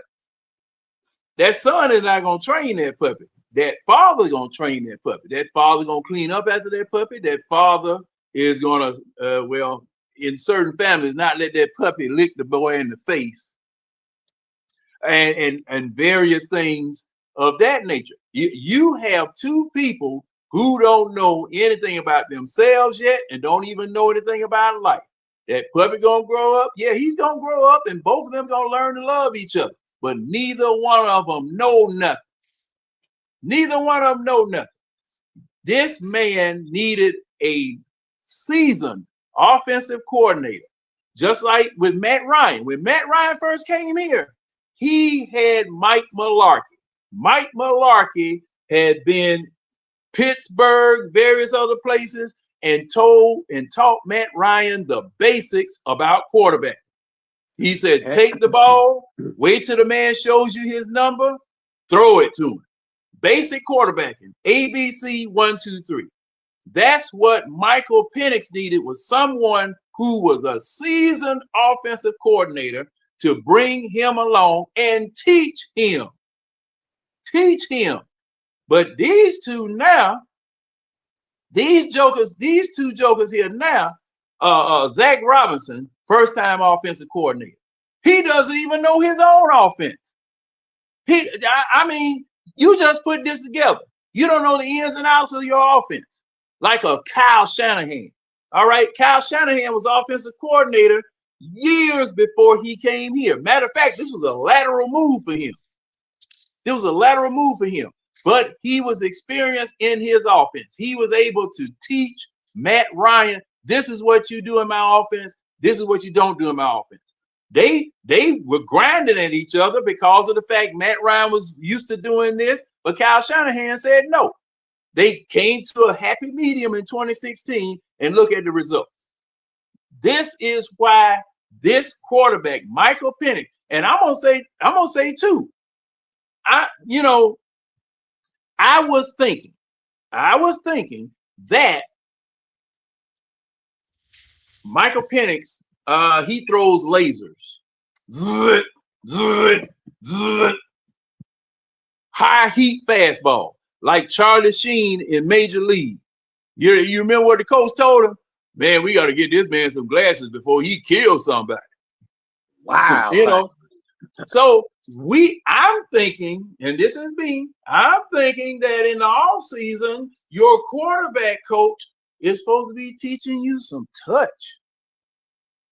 Teaching a little touch. Now, I've seen only, and y'all correct me if I'm wrong, I've seen only 2 touch passes out of Michael Penix. And the first one he passed, it was a 50-yard, 50-some yard touchdown for Bijan because he just lofted it over. Okay. Not tried to kill the man with the ball. And Michael Penix, and I'm gonna pivot to that. Michael Penix, when you have a quarterback with an arm like that, they think they can arm their way out of problems and out of trouble. That's the way. That's what I'm convinced right now. He thinks his arm can get him out of anything. But you in the NFL now. You're not in college no more. You're in the NFL. You're not playing against. Brett Favre the same thing though. Yeah, Brett Favre too. Cause see, I remember, Brett Favre. Cause I remember Mike Holmgren. Damn it, Brett. Oh, good play. Cause but Brett Favre was a gunslinger. I mean, he didn't care. And man, Mike Holmgren. I used to see Mike Holmgren on the sidelines. Man, I thought he was gonna have a coronary. Because of the way Brett Favre was. But thing is that through coaching and mentoring, something that 2 people who don't know anything about each other or about what they're doing, it's like I said, the blind leading the blind right now. Blind leading the blind right now. And I see old Ant. What's going on, Ant? But yeah, see, that's the thing with me right now with this offense. And as you guys said, that linchpin, pulling that linchpin out by firing Zach Robinson, the whole house of cards is liable to come down. The whole house of cards is liable to come down. And Terry Fontenot may be a casualty of this. But the reason why I'm saying it wouldn't be justified is because he's put the talent out here, the talent that these people said that they wanted. Your defense is talented now. You had some money, you spent some money, you're talented now. You're going to have more money next year. Okay? You're going to have more money next year to go and get what you want, or other pieces that you want. Offensively and defensively, we can make some noise. But like RJ was saying, the disappointment in not making it. And well, we making some noise, but we making the wrong kind of noise. We making the wrong kind of noise. You know, and people are frustrated. People are mad. People are disgusted because we're making the wrong kind of noise. You know, and like I said, you know, you got all kinds of fans. You got all kinds of fans. And you have knowledgeable fans, and you have fans that react at the moment. You have fans that look at a certain situation and say, "Man, do I want to spend my money and my time down there at the Georgia Dome, or do I want to go to the club? Because we got other stuff to do in Atlanta. We got plenty of stuff to do in Atlanta all week long, and your entertainment dollar is getting more and more expensive. Entertainment is getting more and more expensive. Football, club, hanging out at the park, barbecuing, whatever it is that you want to do. Man, hey, and people saying, "Hey, man, y'all got to show me something." You Y'all know got to show what? me something. Go ahead, Ron. Go ahead, Ron. You know what, John? If those people decide to go to the club or whatever, I feel like if you're not here when we down, they'll be trying to be here when we go back to the chip. Ron, this is the ATL. Now you know how Yeah, fans are. and you know how a person like me keep it 100. Yeah. If you do not go through what we've been through, when we go to the NFC Championship and win it, they're trying to buy you a jersey and be in the stand and talk about, oh, this is my team. No, you ain't go through the bullshit we went through. So you cannot say you're a Falcons fan if You you got have not been here you got to while we start have. testing. You got to start testing them with some trivia. That's how you figure them out. Well, and see, now I understand the sentiment because, see, I got 60 years. Right. I got 60 years with it. But we know you a true fan, John. And see, my thing is that, man, 2016 hurt. I mean, killed a lot of folks. They got hurt. I worked with a dude on a project back in 2017, right after the Super Bowl. Came down and volunteered to work with us, you know, helping us sort mail and deliver mail and things.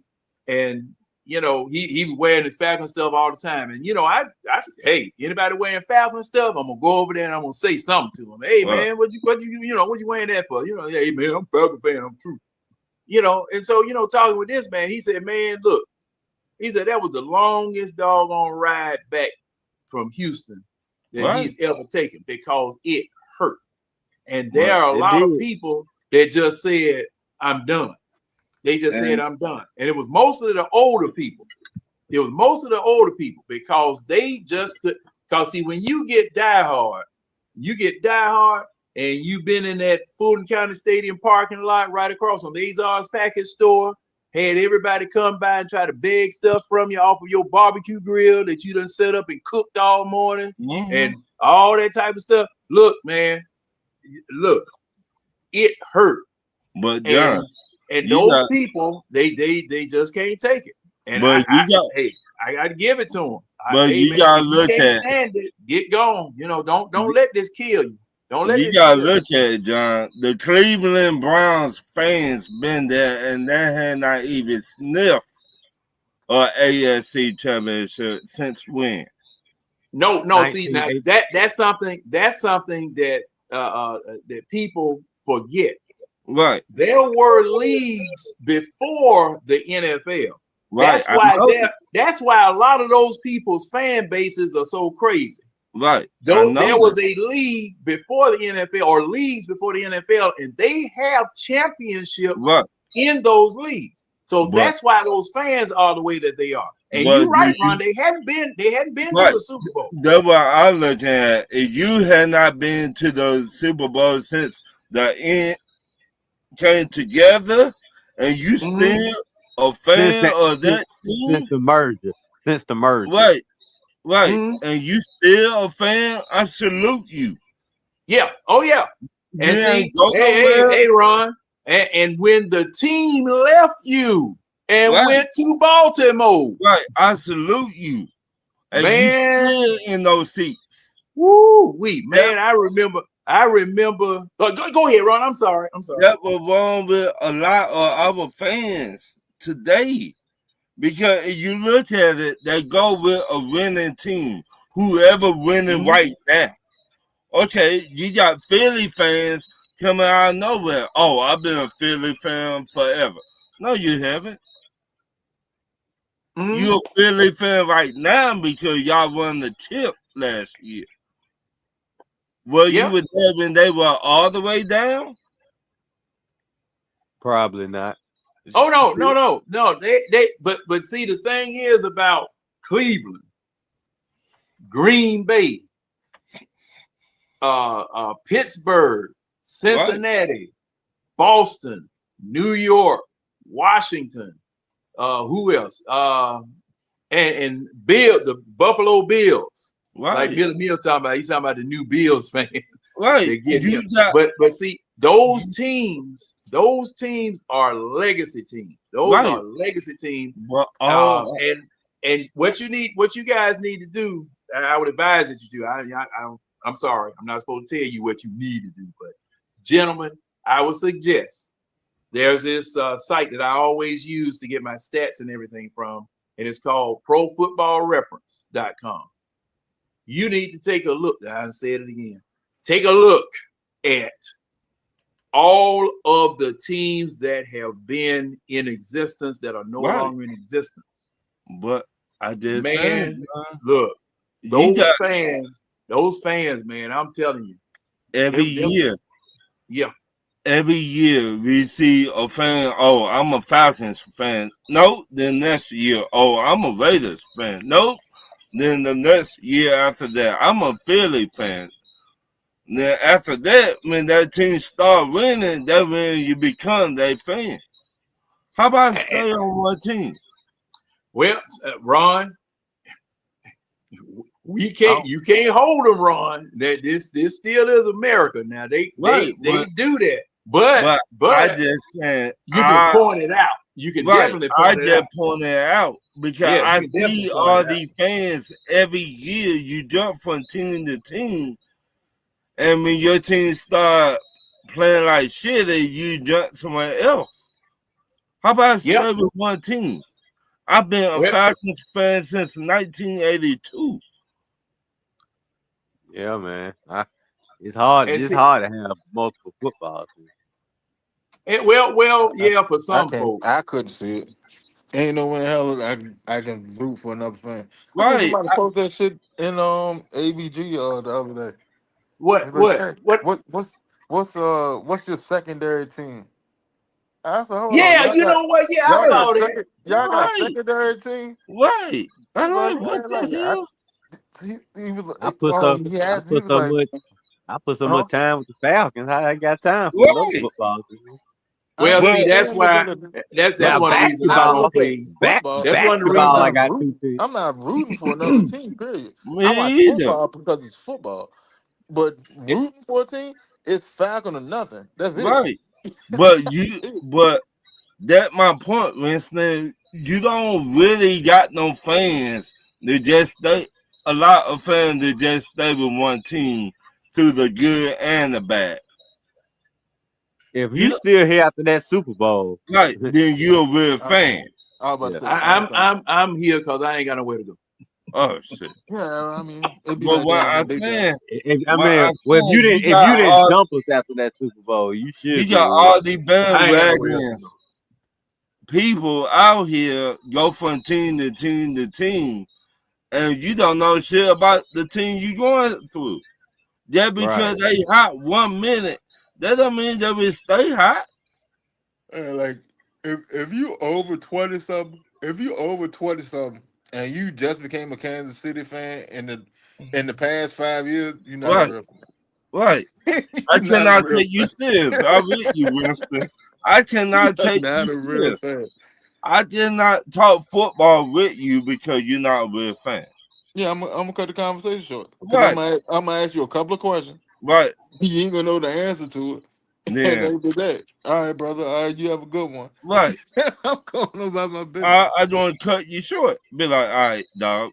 I'll talk to you later. But Well, the fans that I can't stand are those fans that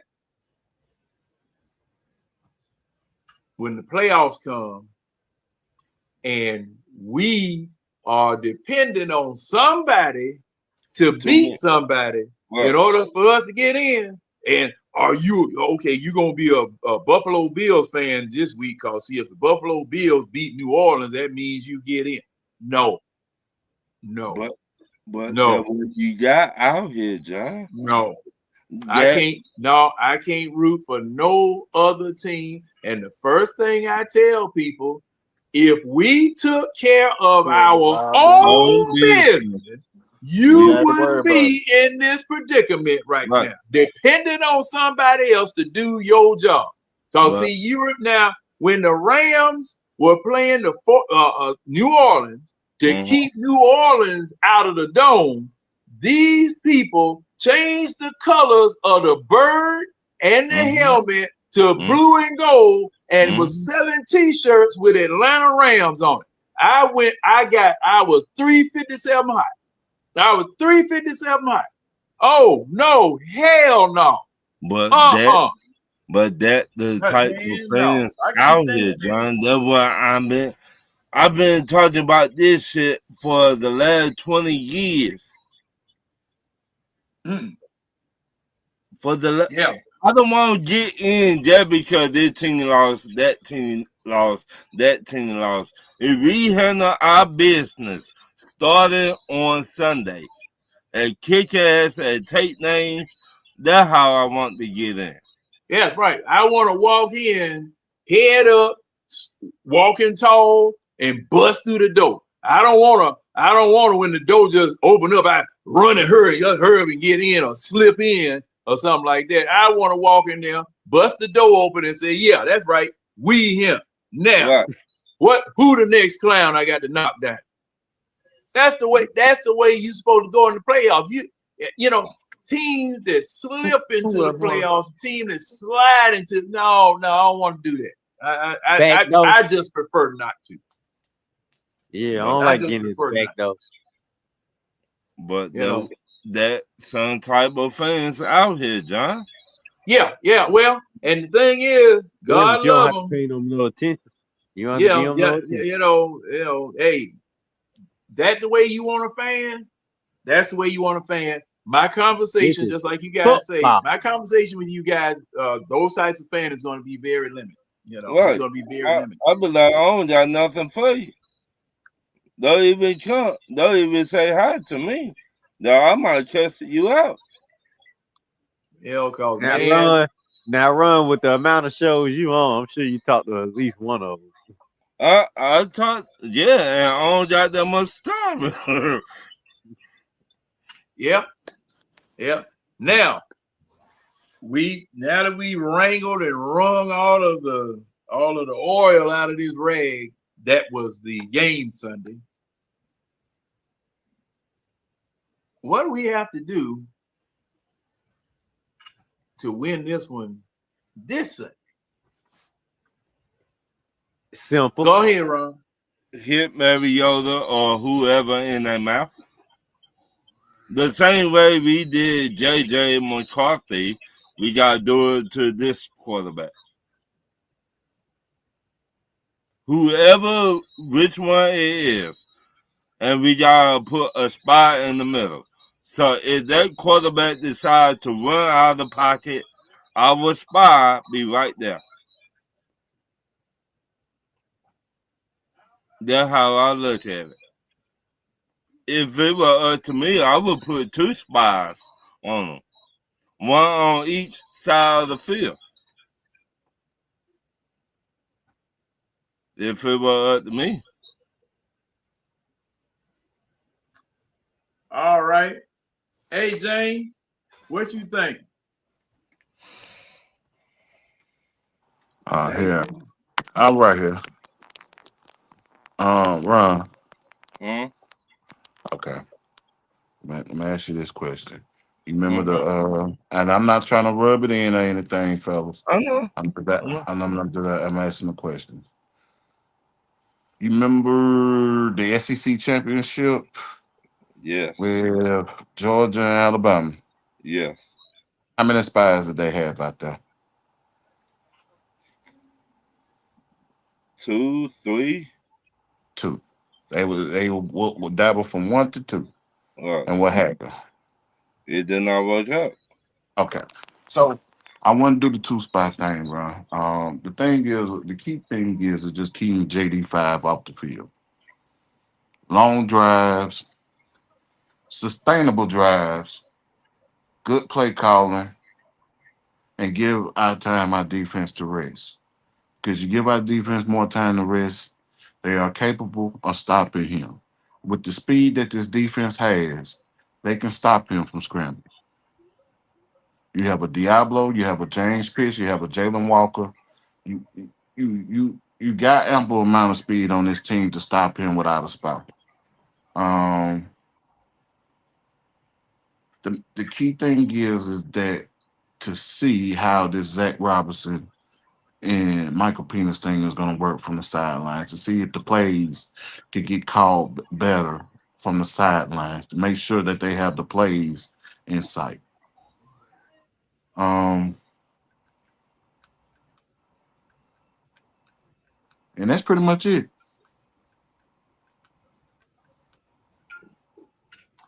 All right. Red. What's up, John? What we got to do to win this game, Sunday, Red? Simple. I mean, I can simply say repeat the game, playing from game 2, but we at home. We got the home crowd behind us. We haven't got a home victory this year so far. We got to come out and prove to everybody that 30 to nothing game was nothing but an anomaly. We put it behind us. Got to go out, establish this run game, just pretty much establish a balanced offense. But no matter what, whatever we got to do to get the victory, if it's running B. John and Tyler Edger 20 times, if it's throwing the ball, big plays down the field, whatever we got to do, uh, we got to do what we got to do to put touchdowns on the board. 'Cause that's all it is, man. We just not scoring touchdowns. Let's our receivers. You say you fire Ike, so you telling us the receivers had an issue, and you think it's an issue with the route running, with the receivers' impact on the offense. Okay, well we replace Ike with whoever. So let's see if it's gonna make a difference. But we got to go out and establish ourselves and show the fans that Sunday's game was nothing more than a blip on this championship journey. We still plan on going on, and we got to make it happen. Players got to go out there and make plays, and coaches got to go out there and coach a consistent, good game. Simple as that. Obrick and Zach, it's on y'all, baby. Obrick, I ain't doubting you. Zach, question mark. Tonyo, you still up? I believe that's a no. Hey, Winston, what you think? Man, first thing first. I mean, I would spy every once in a while. I'm not. I'm not gonna keep a spy on them all game. I'm not doing that.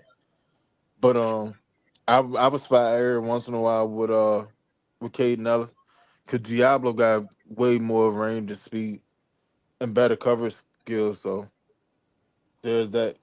But keys to the game, you gotta keep their offense off the field. We can our offense we can match up with them and dictate pace. So we have to run the ball. Should be a heavy dose of B John, a good dose of Algill.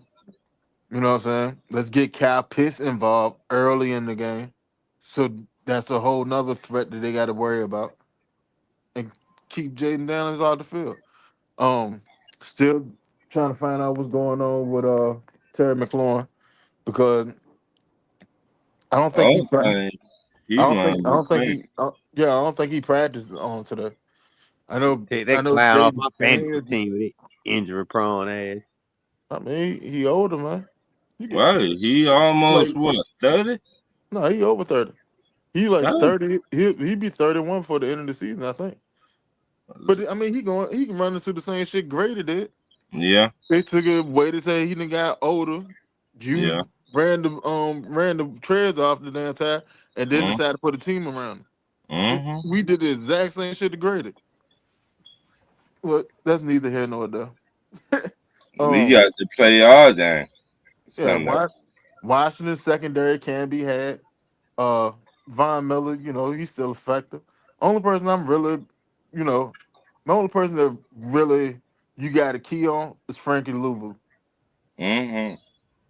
But I mean, we can neutralize him. Just run the ball, make it easy on Pennant. Run the ball, get pitch started early, so he's a threat. So that's another thing that defense got to worry about. And then get it rocking. Definitely gotta. We can't have no more zeros. If they we can listening, have if we can they have no more best, zeros if on they our. best corners playing Sunday, I don't know. I don't know yet. the I I feel like bet we should like we got the initial injury report out today or whatever, but I mean yeah, you ain't really gonna know what you really right, working with till like Friday, Saturday. right. I've been hearing sometimes their best corner might not even play Sunday. No, Well, I mean, hell, these corners ain't that good anyway. They right, got that's what I'm saying. they got Lattimore, he injury prone. That's who So I'm yeah. talking about. Now, what? Right, you can sit there and breathe on him, and he gonna pull his hamstring. Man, So, I mean, I ain't stressing about it. And then right. if he ain't doing that, his ass getting toasted like a Pop Tart. You know what I'm saying? So He don't lost Lattimore don't lost a step. Yeah, Time he in a them lot of shot. two steps, to be he honest. like two, right? Like Lattimore is almost at that point where Bro, you losing a move from step, that's corner. the same thing, bro. Yeah, Shit. like he's almost at that point where you move from corner to safety if you want to Mm-hmm. play further in Yeah, your career. yeah. He's When almost I at say that he point. lost a step, that means he ain't no good no more. Right. No, I mean he's still solid. It's just Hell no, boy. They he getting burnt like a motherfucker. yeah he He ain't the he look Lattimore. He, Oh, he right. He looking at not more he playing hey, Lattimore for New Orleans. But he looking at more back. He looking at more backs to receivers than anything. I know he got cooked last year. He got cooked Draft. last week. For that first week, definitely. So I mean. Matter of fact, his ass gonna get cooked. He gonna get cooked Sunday if our OC know what the hell he doing. Send all you gotta do is send Mooney over the top. Make it easy on yourself. Break Drake London got to catch the Man, ball. Mooney, Oh, break man, it break gotta the be a cap perfect on the pass. defense. That's what we have to do. You want to key the victory? That's what it is. Break the cap on the defense. mm-hmm. Force them Catch. out of their defense. Point blank period. Make them play your game and not their game. They're a You know bit different. that would Minnesota had a game plan. Carolina executed the game plan. Mm-hmm. Dan Quinn is gonna mimic what Carolina did. You already know that. It's just gonna have more blitzes Mm-hmm. sprinkled into it. You want to break them out of it? Break the top off the defense. You got to break the cap. As long as they can sit back in a too high safety shell, it's gonna be tough sledding. You Mm-hmm. gotta break that cap either by taking the top off the defense or run them out of that defense. It's one of the two. And man, you hit it over the top. We should Oh, now, Redskins. I mean, Commanders run defense ain't that all that. We should be able Well, to. week to week, player. Week to week. week to week. Well, last week don't count for us because we ain't even show up. So. The one I'm talking about is week to week. It gonna be every week for us. Ain't no more our bullshit game is already happened.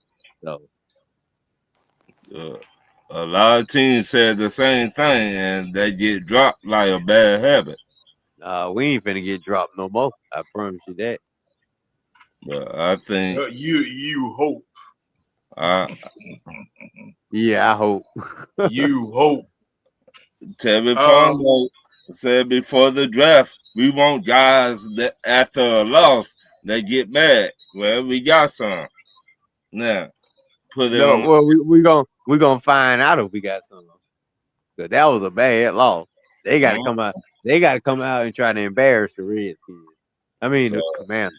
Hey, Mill. The easiest way to contain Debo, excuse me, 9 times out of 10, you know what? 9 times out of 10, we probably put, I want to say we probably put Mike Hughes on Debo. Especially if McLaurin ain't playing. 9 times out of 10, Mike Hughes will go with Debo. It is. You got to wrap up. You got to rally to the ball. mm-hmm. There's going to be a whole bunch of little jet sweeps and all that dumb stuff. Little short plays they're trying to get yak on or whatever. You got to rally to the ball. That's how you slow down Devo. Like, it ain't hard. People just be scared to hit. You got to hit them Now you got to and wrap wrap up. up. You gotta wrap up and plant his ass. Where he at? When you make contact, drop his ass where he at. We got speed. We got tacklers all over the field. We got people. Everybody in that secondary want to hit. Everybody in the linebacker court hit. Everybody in the on the D line they hit. Wrap up, bring them down. Make it easy on yourself. Don't have Yeah, don't have no big 220 something pound wide receiver running around in your secondary going crazy. Don't do that to yourself. I want to know the safety we got from Alabama a couple of years ago. Is he playing? Hageman? No. Like Yeah, Hageman. Helen played last game. He was I on special team. I'm gonna see he Matter of fact, thought. he had a special team tackle last game against I'm gonna Carolina. see. I'm gonna see him thump somebody in the Washington game like he did the Lions. Huh? Huh? When he thumped that running back like he did, I'm gonna see that in the Washington game. You know, he's still working himself back in the game speed. He thumped the hell out the Lions running back that day. I'm gonna see that. now, let me say this.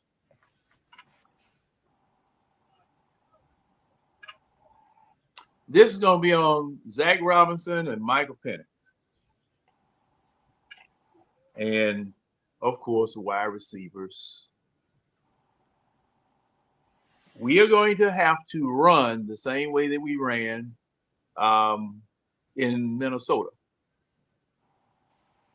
If we need 3 people in the backfield, we need to put 3 people in the backfield. That's how we were able to run against Minnesota. However, deep passing, I don't mind it. However, if those linebackers give you 25 and 30 yards underneath, Take it. you better doggone. Somebody needs to be going across the formation on a drag or on a stop, or like I was trying to tell Jane, and Jane, I want you. I would like for you, sir, to look up the Texas route. It is a main staple in the West Coast offense, where your running back comes out of the backfield, pivots toward the right sideline or pivots toward the left sideline, and then cuts back in right behind the line of scrimmage. and it's really an option route. But Roger Craig used to make a living off of that. He was the first running back to go for 1,000-yard receiving and 1,000 yards rushing, because what San Francisco used to do in that version of the West Coast offense, they used to send all the wide receivers downfield and throw to the running back coming out of the backfield. If the situation presented itself, that middle of the field has got to be used. Don't make no sense for all that grass out there and you don't run on it. You got to use the middle of the field.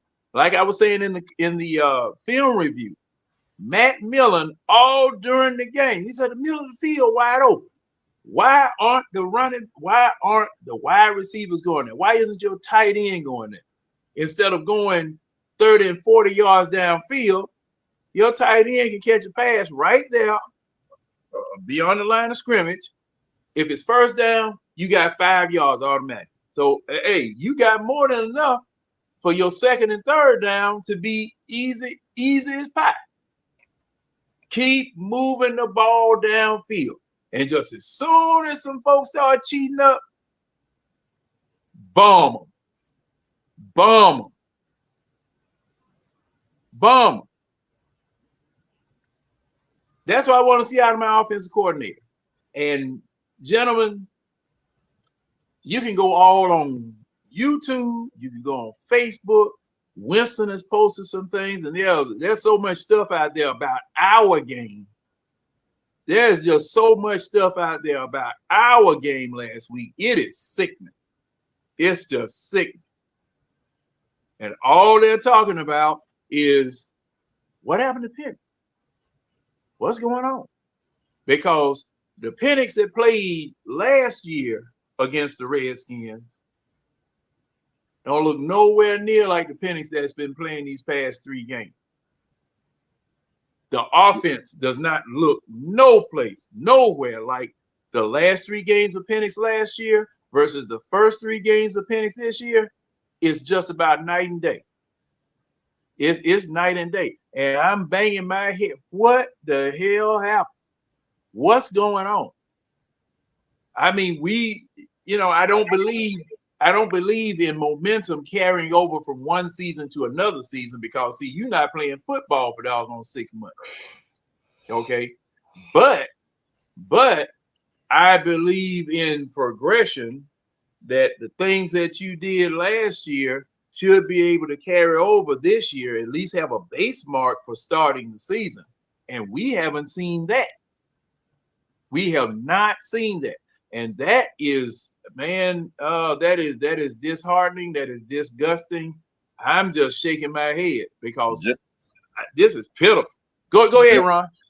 John, I got one question to ask you, John. How much leeway Michael Penix got? Like, can he change the plays at the line? Can he go somewhere else? How much leeway do he really have? I thought that he could audible. Y'all, somebody else will have to chime in on that, because the last I heard, he could audible. I mean, anybody else want to tackle that? Because last I heard, he could audible. He had audibles that he could use. Yeah, I ain't seen none Sunday. No, I didn't. I thought he could audible. I don't think he can. You see what I mean? Because wait a minute now, didn't he audible? I know he audible last year. He did last year, but and see, this is the same coach now. Right. Yeah, but at the same time, too, though, the offense looking entirely different than what it's looking right now. Right. You gotta understand why we running the pistol. This ain't our offense that we running right now. We just run the pistol until we can get back right to actually run our offense. Right. Well, okay, now you know what? Now I wanted to deal with that since you brought that up. Now, weren't we concerned? Okay, at the beginning of the season last year, we didn't want to put Michael Penix in because of Caleb McGarry. because if I remember correctly, you didn't want to put Michael Penix in because of Caleb McGarry. Yeah. Not he was going to be the one that was going to be guarding Michael Penix's blind side. Yeah. Okay. So we didn't want to put Michael Penix in because of Caleb McGarry. All right. When Kirk Cousins finally revealed that he was hurt, and then Raheem Morris said, "Hey, you got to go. I got to put Penix in." Right. Caleb McGarry held his own. Right. We are seeing the same thing out of Elijah Wilkinson, are we not? Stop it, John. Well, look, and the reason why I'm saying is, you remember, hold on. You remember Tidy read a stat versus, he said he was talking about the quarterback pressures from the right side, Elijah Wilkinson side, quarterback pressures from the left side, Jake Matthews side. And Jake Matthews had 3 less pressures than Elijah Wilkinson. But I would say Elijah 50-50. Can we agree on that? Well, I see. Thing is that looking at the tape, when I saw the tape, Elijah Wilkinson was holding his own. You see what I mean? So see, what I'm saying is, you got to try this, because thing is, there were some plays they were putting Michael Penix under center. They were putting Penix under center, or about to put Penix under center. Right. Okay. Hey, John. I missed that. What you say about Elijah Wilkinson? I'm saying that, Tidy, when we were doing the film session, and well, you were there, James. Tidy read off a stat. You might have missed it, but I'm going to say it. Tidy was saying that he looked up the stats about how many pressures came from the left side, your left tackle, Jake Matthews, versus Elijah Wilkinson on the right side in these first 3 games. Okay. He said that Jake Matthews had 6 pressures. Elijah Wilkinson had 9. Okay. So it was only 3 pressures different between the 2 sides. So the reason why I'm saying that, the same way that same way as what happened last year, because see, last year we were all concerned about Caleb McGarry being Michael Penix's blindside protector. Right. That we needed to draft someone to be on that side that was better than Caleb McGarry to watch his blindside. This is what we were saying in the very beginning of the season. Let me read something out to you real quick. Per PFF, Elijah Wilkinson, number 71. Overall grade so far this year, a 50.6, 78th out of 101 tackles. Run block grade, a 52.2, 76 out of 101 tackles. Pass blocking grade, a 58.5, 57th out of 101 tackles. Okay, now, what was Jake Matthews? All right, well, hold on. I'll look it up for you. Like I said, 50-50, John. Oh, it may be. But see, my thing is, I can't see, by virtue of the situation with Caleb McGarry last year, by virtue of that situation, we were saying, no, don't put Penix out there with Caleb McGarry, because Caleb McGarry gonna get him killed. This is what the narrative was. This is what the narrative was. We did it, and Caleb McGarry held his own. Okay, Michael Penix was not beat up as bad as we thought he was gonna get beat up. And the thing was, we tried it under center. Okay. We tried it. So in comparison, Okay. Jake Matthews, overall grade so far this year, a 62.8, 40th out of 101 tackles. Run blocking grade, this has been trash. 48.6, 86 out of 101 tackles. Pass blocking grade so far, 78.2, 15th out of 101 tackles so far. Okay. Now his overall grade was what now? His Jake Matthews overall grade is a 62.8. Elijah Wilkinson is a 50.6. So that's 12 points different. All right. Now pass blocking grade. Jake Uh-huh. Matthews, a 78.2. Elijah Mm-hmm. Wilkinson, a 58.5.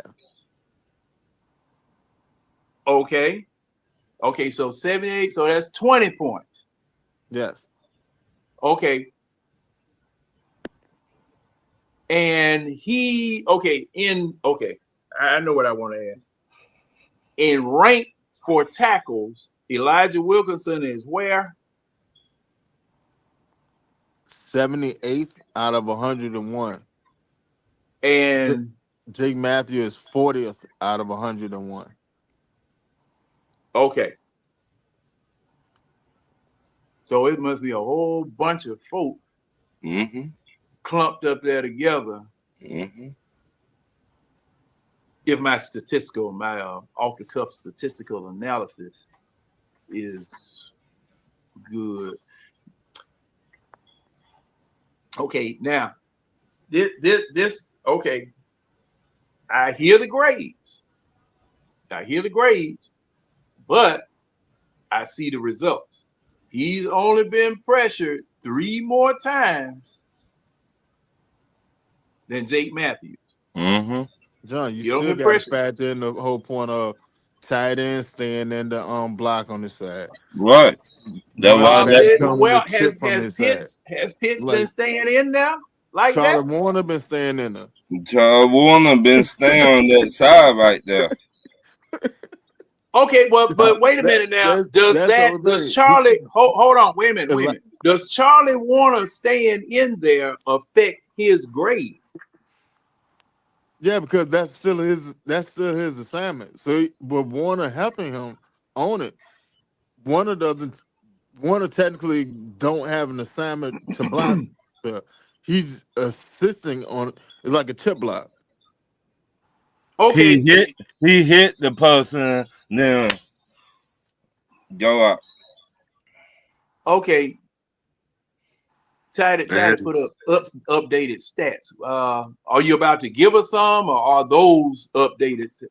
Okay, it said Wilkinson 11 pressures allowed, and I guess he's gonna come up with some other. So now I'm not saying I am by no means saying that. Okay, 11 and 8.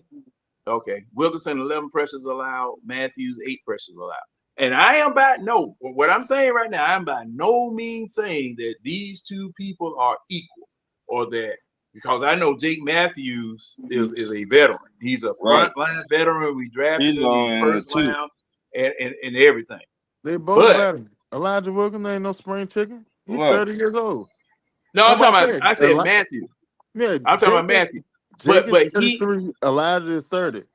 That's what I said. Elijah is who he is. Yeah, okay. And like I said, I by no means am saying that Elijah Wilkinson is this world beater that can be compared to him as far as prowess is concerned. Right. I'm looking at the pressures that have been allowed since he's been playing. And he's within 8, 9, 10, 11, still within 3. He's still within 3 pressures. Even though, like you say, Warner. Well, see, Warner. I think Warner's an H-back, really. Okay. Quarterback hits allowed. Is that your next? Is that the next topic? Matthews 2. You know how you just start the blitz, John? Mm-hmm. Do you know how? 2-1 Matthews. 2 hits to 1 hit. Do you Well, do you know how to start the blitz from coming? oh yeah, I know how to stop the blitz. I mean, San Francisco used to make a living out of stopping the blitz. Right. There's So- slant, or a deep pass. One of Right. the two. If you're You willing get to rid risk. of the ball very fast. Yeah, and see, what have I been saying, Ron? I've been saying this ever since this man got here. Help your quarterback out with quick passing play. But John, like we just said, the OC Zach Robinson, he young. He don't understand that yet. But and see, that goes to my point about Now, hold hiring on. young Hold on. offensive Hold coordinator. on. Yeah, exactly. You are That offensive goes to coordinator. my point. Right. He You don't He supposed to- doesn't but- know his own offense yet. right. Right. He But he Ron, don't he's supposed to understand. know those things. He's supposed to know those things. But you would think that, man. He a young Yeah, OC. Yep. Hey, Whether he's Red. young or not. If he's young, you know you supposed to look. Basic football is you help your quarterback out Yeah. when the blitz comes, short route. Well, And how most, I many mean, times? college OCs know that. Or really, Red, short routes, period. Right. Yeah, How that's what I Short said. routes, Short route, period. just short route. Yeah, Right. But what I'm saying, a real OC would know that. He just not becoming a OC. That's what I'm saying, man. It a difference. Hey, now Tidy has put this up. He said Wilkinson has 4 penalties in 3 games, and Matthews only has 2. Well, if they are holding penalties, I'm gonna say this: these jokers ain't calling nothing. If Tampa Bay can get away with what it was that they got away with their first game, man, I don't want to see another holding penalty. I don't want nobody to say nothing else to me about a holding penalty. Hey, John, Because look at this. y'all call it on who it is y'all want to call it on. Let me Go ask ahead, this go ahead, question right Winston. quick. Go ahead. Charlie Warner had his best overall grade last week at a 79.8. y'all almost got killed on one play. Yeah, As a blocker on the line. his overall grade, and that's with that -5 reception. Okay, I've been- now I've been- I've been now what are they? tweaking it Now what are anyway. the parameters that they're grading Charlie Warner on?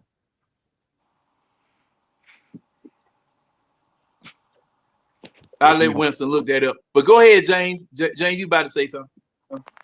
So if I'm sending the blitz, I'm sending the blitz from the left side or the right side? Oh, I'm sending it to Wilkinson's side. Right. Okay, I'm gonna be quiet. Yeah, I'm sending it Wilkinson's side. Wait a minute. Why are you gonna be quiet? I thought you had a point to make. Oh, shit. Yeah, I'm sending the blitz Wilkinson side, But or if- in that A gap between the center and that guard but on like either I side. just Say, Now you gotta tell us Hey, what you Red. think about it. Red, I made my point. That's why I'm being quiet. What's your point? Where you would send the blitz? If you don't get out there, start hey, catching that crap. stands to reason. But does that blitz get home? I'm looking at the quarterback hits now. I'm looking at the quarterback hits, and looks like Matthews allowed 2 and Wilkinson 1. But say for instance, he allowed 2 and get 1.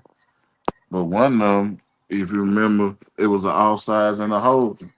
And the other one, because you remember Pennis got blasted in that Minnesota game too. Oh yeah, and see, yeah, you're right.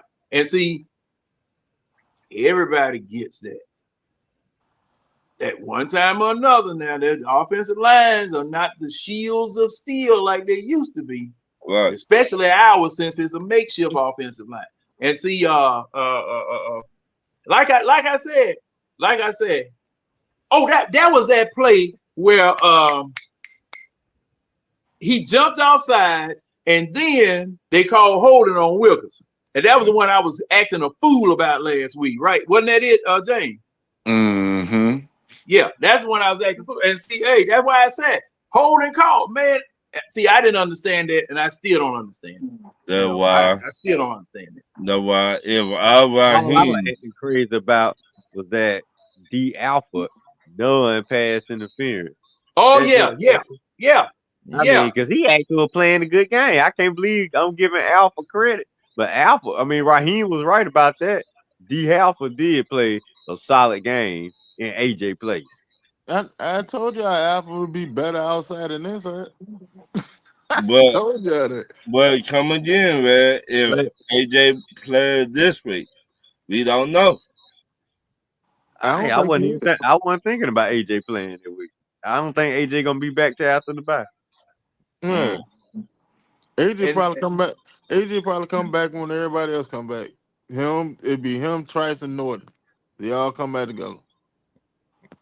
Mm. and plus the fact of going along about Wilkinson on that side.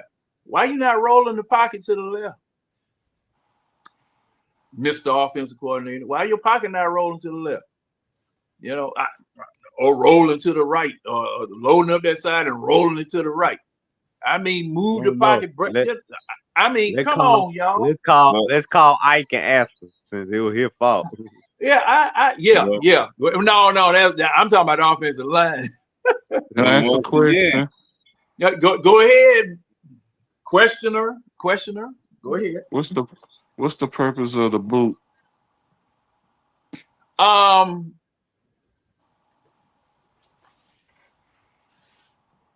The boot versus moving the entire line. It's a play action when the quarterback runs out to the left and the quarterback runs out to the right. the boot. Off the play action, they call it a boot. Now, okay. Now, Matt Ryan used to run in Kyle Shanahan's offense, whether there was a running back, whether it was play action or not. Matt Ryan used to doggone loop around there like that too. Mm-hmm. You remember? So is that calling those type of plays? No, he ain't. Yes, he did. That was one of the first plays in the Carolina game. No. I'm talking about moving the pocket, moving the entire pocket. Okay, not just the boot, moving the entire pocket, not with the play action, but just moving the entire line over to the left. Okay, you know, and throwing back to the right or throwing in front of you, somebody coming across right there, throwing it to them. You know, we don't do that. We don't do that. You know, and it was something that one of the people on 92.9. Can I ask a question? Can I ask a question Okay. before you say that? Yes, sir. Can we slide the line to the right with the semi right tackle? We can try. I see. My thing is, don't let what you can't do stop you from what you can do. Try it. I want to try this. I want to try this because see, like I said, with my example about Caleb McGarry, y'all remember y'all were talking about Caleb McGarry like he had a tape about how bad of a pass blocker he was, but I told y'all he done got better. He got better. But hold on, no. At the beginning of the season, no, don't put that. Don't put Penix out I there. definitely said that we should draft Right. damn right tackle. Most definitely. And then I saw them together. It's okay. I can deal with that. We can handle that for another year. Let's go get these edge rushers. Mm-hmm. And then McGarry ended up getting his check. Another check. Bet I'm cool with it. Good signing. Then the fucker decided, yeah, you know what? I got paid. I'm gonna go ahead and chill out for the season. I'm gonna get this surgery and chill out for the season. That irks me a little bit. I ain't gonna lie to you, that irks me. Mm-hmm. But him and Norton going down at the same time.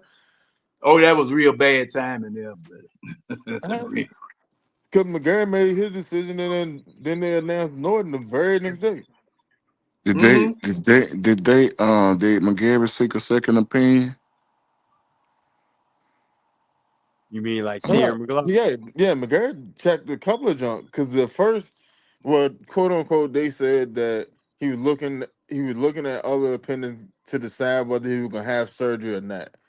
Because if he has surgery, it's gonna shut him down for the year. If he don't, then he may be able to come back later on in the season. So that's what they were looking at. And then he just, I'm gonna go ahead and get the surgery because this been nagging since high school or whatever. Whoop, whoop, blah blah blah. Yeah. That's what I was fussing about. Cause see, I don't know what the extent of the injury was from high school or whatever. But you did not take care of this. That was my first thing. You didn't take care of this, when you could have taken care of it and gotten it done, solved the issue, and whatever. Okay. But my point is, and Tyler saying that he was defending McGarry, and I do remember Tyler defending him.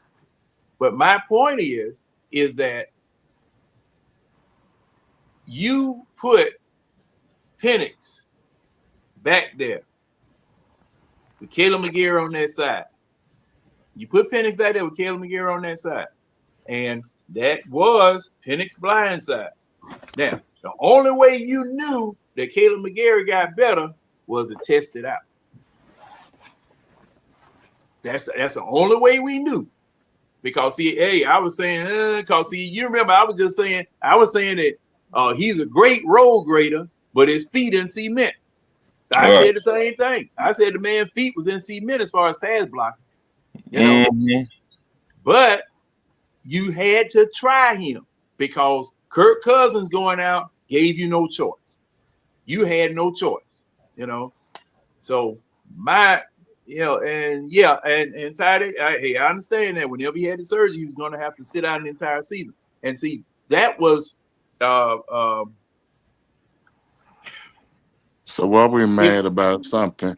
So let me ask you this question: why we mad about something he was gonna have to sit out an entire year? Yeah, Who? John. Because he could have I been was got that mad done. about it because, see, my thing is that you drafted this man with this issue But as your did left tackle. You He saw could him have in a been got that dream. done. John, However y'all wait a gonna minute, slice it. John. Yeah, Did he saw him in a dream along with Chris Lindstrom and drafted Terry Fontenot. No, excuse me. That was Dimitro. right? So It was all a dream. I we used to It was a read cannot Word put Up dream. that on magazine. Telefano and Demetro drafted him. Yeah. No. I ain't holding Terry responsible. No, I just put it there out there. No. I misspoke. That was Dimitrov that drafted him in a dream. It's magic. It was Demetro. all a dream. I used Matter to of fact, read Word Up that was magazine. Demetrius last draft. Yeah, because he Listen, went back. He went back up in the first round for him, didn't yeah. Mm-hmm. Yes, he he? Yeah, Remember did. Lynch him in the first round. he Then they went back up in the who first round for who him. I'm trying And to think who we got third. That yeah, was Demetrius last draft. right. And we were, and he was, and Oh McGarry was no, looking bad. or was it AJ? Was AJ the last first round pick of Demetrius? Or was Lindstrom and McGurk? It might be an instrument. I think Uh, AJ was Terry pick. nah. Nah, Demetrius drafted AJ. AJ. Yeah, AJ was before, then the offensive lineman was second. after. All right. Yeah, because Demetrius drafted Jake Matthews. Let's see. Drake Matthews, AJ, Chris, and Caleb. Who else he done brought over? Bought in a lot of Who, good play. yeah. Julio. Well, no, I'm talking about just still on the team. Oh, okay. It's still on the team. Kadera Hyde. I want to say Kadera Hyde is a Demetrius fan. Is it Um, That little Kadar motherfucker. Hyde? I want to say he's a Demetrius fan. Nah. He was signed from the Uh, Titans. Yeah, that sounds Kadar about Hyde who signed him? Kadar Arthur Smith got him from the Titans. You know? I'm sure. He said, "You sure?" Hold on, let's see. When the Go hell look Winston, did at that go look at Kadar Haas' career. He was on the Titans. Winston said, "You sure?" yeah, they got a big show now. Yeah. You ain't the only one that can damn read Google. Oh no, I ain't about reading Google. I was trying to figure out when he came over to Atlanta. Okay, he was signed by Atlanta. Let's see. He was oh no, he got to the Falcons on 22. All righty then. I guess I know what I'm Oh, talking about. oh fun, no fine. All right. But I guess that's about the last of the holdover. The last was Lindstrom and McGarry. All right. But I mean, Oh, wait a minute all now. Kadero Hodge, he he came came to land at 22. from Detroit. Well, he was on Tennessee squad. Look Yeah, at where he played at. Raiders, Cleveland, Detroit, then Atlanta. He played 16 games in 2021. I Yeah, thought he was in Tennessee. he ain't playing no Tennessee. I thought he did. Yeah, Detroit. Yeah, Booyah, motherfucker. well, Hey, we gonna that have to ain't no split the baby booyah though. moment, Winston. That ain't no booyah moment. Nigga. We gotta Cause split the you thought baby he on was that one. drafted to the Falcons. Cause you He the was one you on thought he was Tennessee, drafted to the son. Falcons. He was So on Tennessee, it's a son. He was booyah on excited. it's a booyah on both sides. Yeah, All split the right. baby. Split the Yeah, baby. split the baby. Split the baby. Split the baby. You know. And boy. Mm-hmm. So See again, this? why we mad at Callum McGarry? Say pardon? Why we mad at Callum McGarry? I ain't mad at him. I just now Winston said he mad with him because that timing of him wanting to hold out and get surgery was Mariota-ish. Is that what it was? Mariota-ish? Yeah, man. So Cause you I mean, think like, hell, he could have had the surgery right after the season ended. If he had the surgery right after the season ended, he would have came back probably around like week 7. It would have been like week 7, week 8, give or take. Now, would that have affected his money that he was trying to get? It ain't all about the money, bucko. No. What I'm asking, I'm just asking, as far as the team is concerned, would that have affected his money? I don't no. think it would have, because Oh, okay. they didn't make no moves, you know what I'm saying, to replace him with nothing. So I don't think it would Well, affect his money. they thought he was healthy. No, they knew he wasn't healthy. No, I'm talking about at the end of last year. Okay, if he had gotten the surgery at the end of last year, and the contract renewal was coming up, would that have affected his money?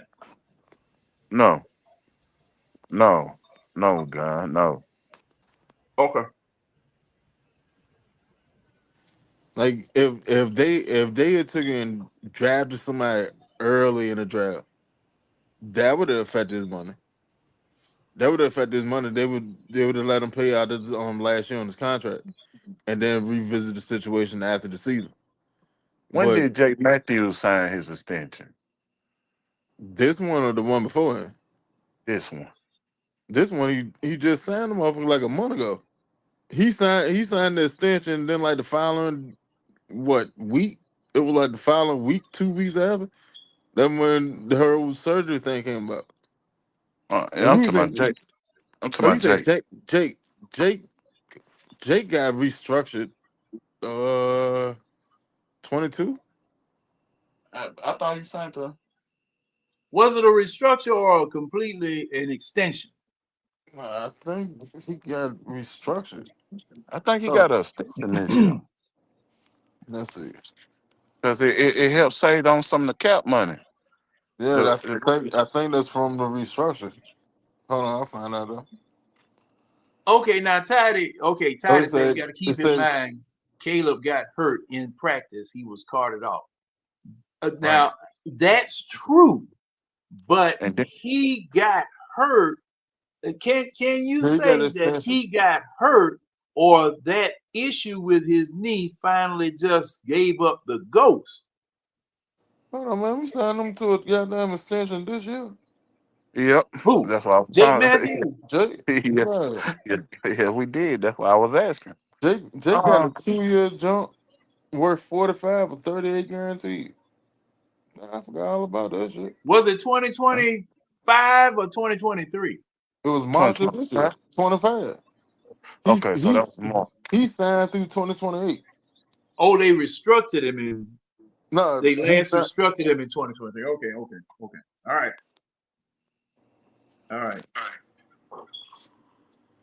but matter of fact, that keep you booking. Cause other joint contract running through 28. Yeah. So now you got both your booking. Mm. Yeah. Okay. Well, gentlemen, we about to head for 4 hours, and I got an interview in the morning. I might be going back to work for just to hit a lick at something now. Just keep the cobwebs away. I got to do something. You know, I'm hanging around the house, and the grass growing, and my beard is too. So you know, I got to do something. Go fishing, John. No, the fish don't like me. The fish don't like me. Hey, Mister. Every Go time the fish come up, he's squirting water. He's spitting on it. You know, don't Go make me fishing. go there.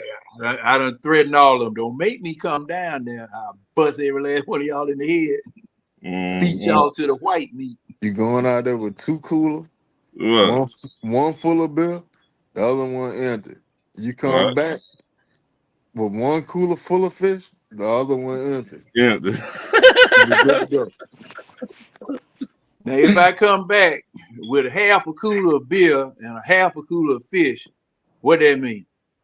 Fish Friday night instead of tomorrow. Okay. Well. Everything on you.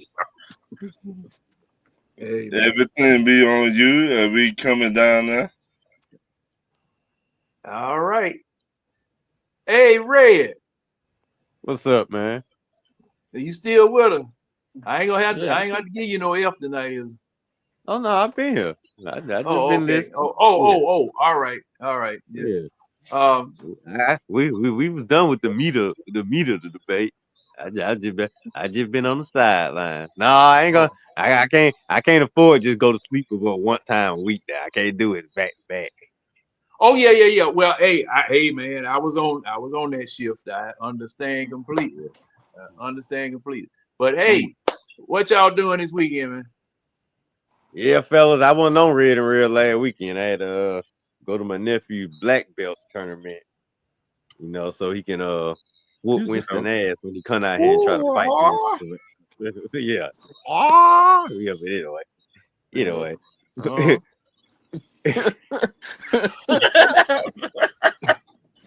Hey, Red, he ain't gonna be like Grady. When Lamont was taking him karate class, he said, "You got one thing right: the screaming." I need to look at. You know what? I need to look at him.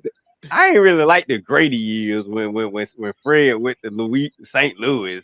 I think that was a contract dispute. That was a contract that's what I was gonna say. He was a contract dispute. Yeah.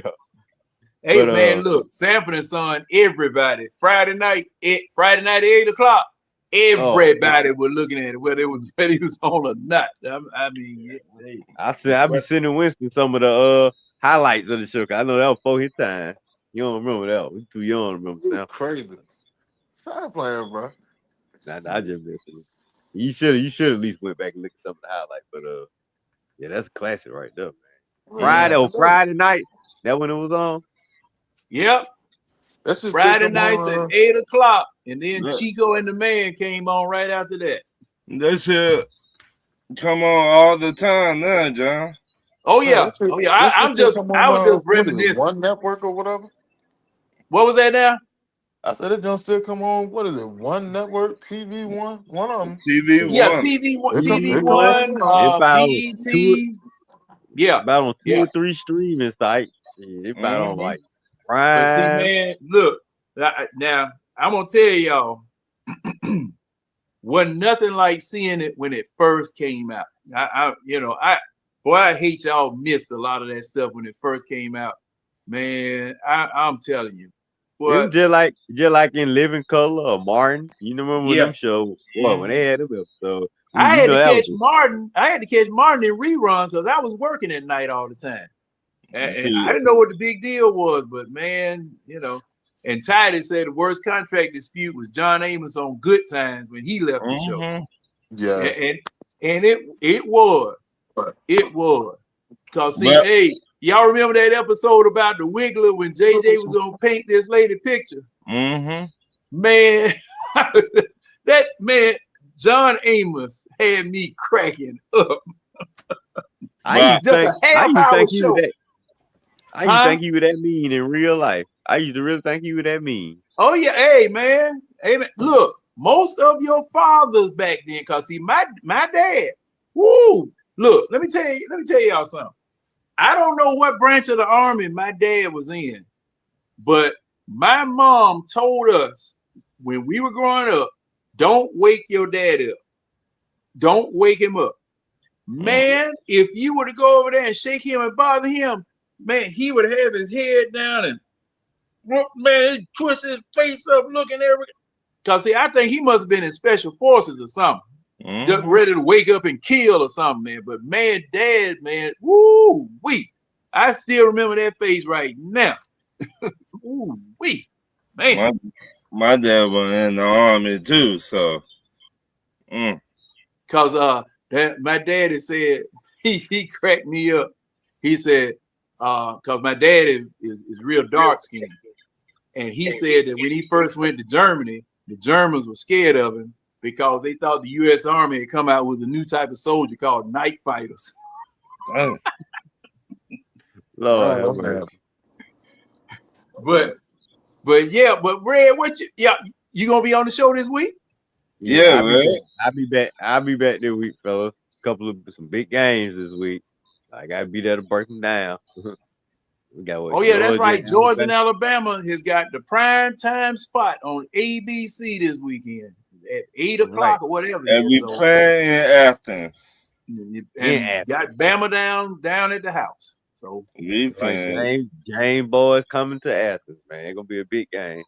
We finna give it to them.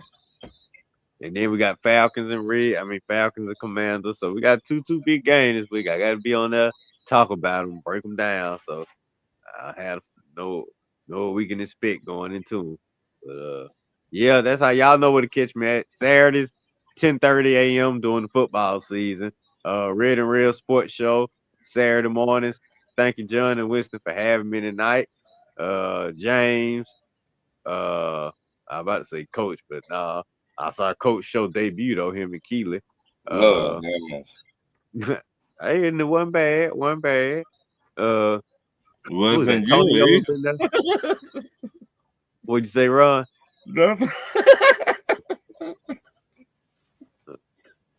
Ron, James, Winston, everybody in the chat. Now you better stop laughing. Keely gonna beat you up. No, Keely, my boy, though. He got that shotgun ready, boy. I already been out there practicing this week. So Keely, my boy, though. All right, James. What's going on? What's going on? What you got going on this week, James?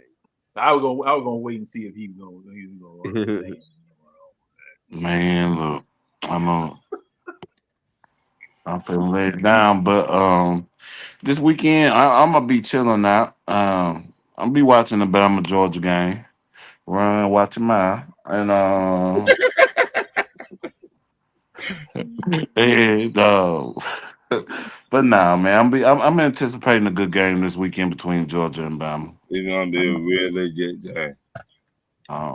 And yeah, watching the Falcons. Huh? I'll tell him wrong. You better stop talking trash. Um. See, look, you threw me off, and I'm be watching the Commanders fight this game Sunday.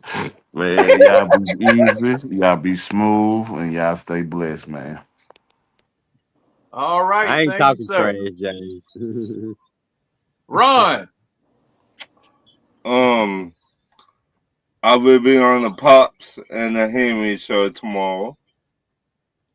Watching the games this weekend, and that. And then Yeah, that's your main show. They come on Tuesday. Talk your ass at Okay, 8 o'clock. plug them all. Since you guest star and a star, and plug them all. And Mondays I'll be on C Dub show. man. You got more shows than Stephen A. Smith. I wish I had his money though. Shit. Oh, hey, Ron. Ron, is everything working out? Oh, I have not checked yet. Oh, okay. Well, check on it, damn it. Cause y'all need to know these things. Damn, man, you made me forget. Shit. Ron got more shows than Steve Harvey. Shit, I need to get paid like Steve Harvey. Oh, speaking of Steve Harvey, y'all check out the pivot. He was on there, and he was talking about last life. week. Yeah, and he was talking some real shit on there. So check that out. Oh, you talking about when he got on Shannon Sharp? Yeah, he was talking about that on the pivot. He was talking about life, period, on the pivot.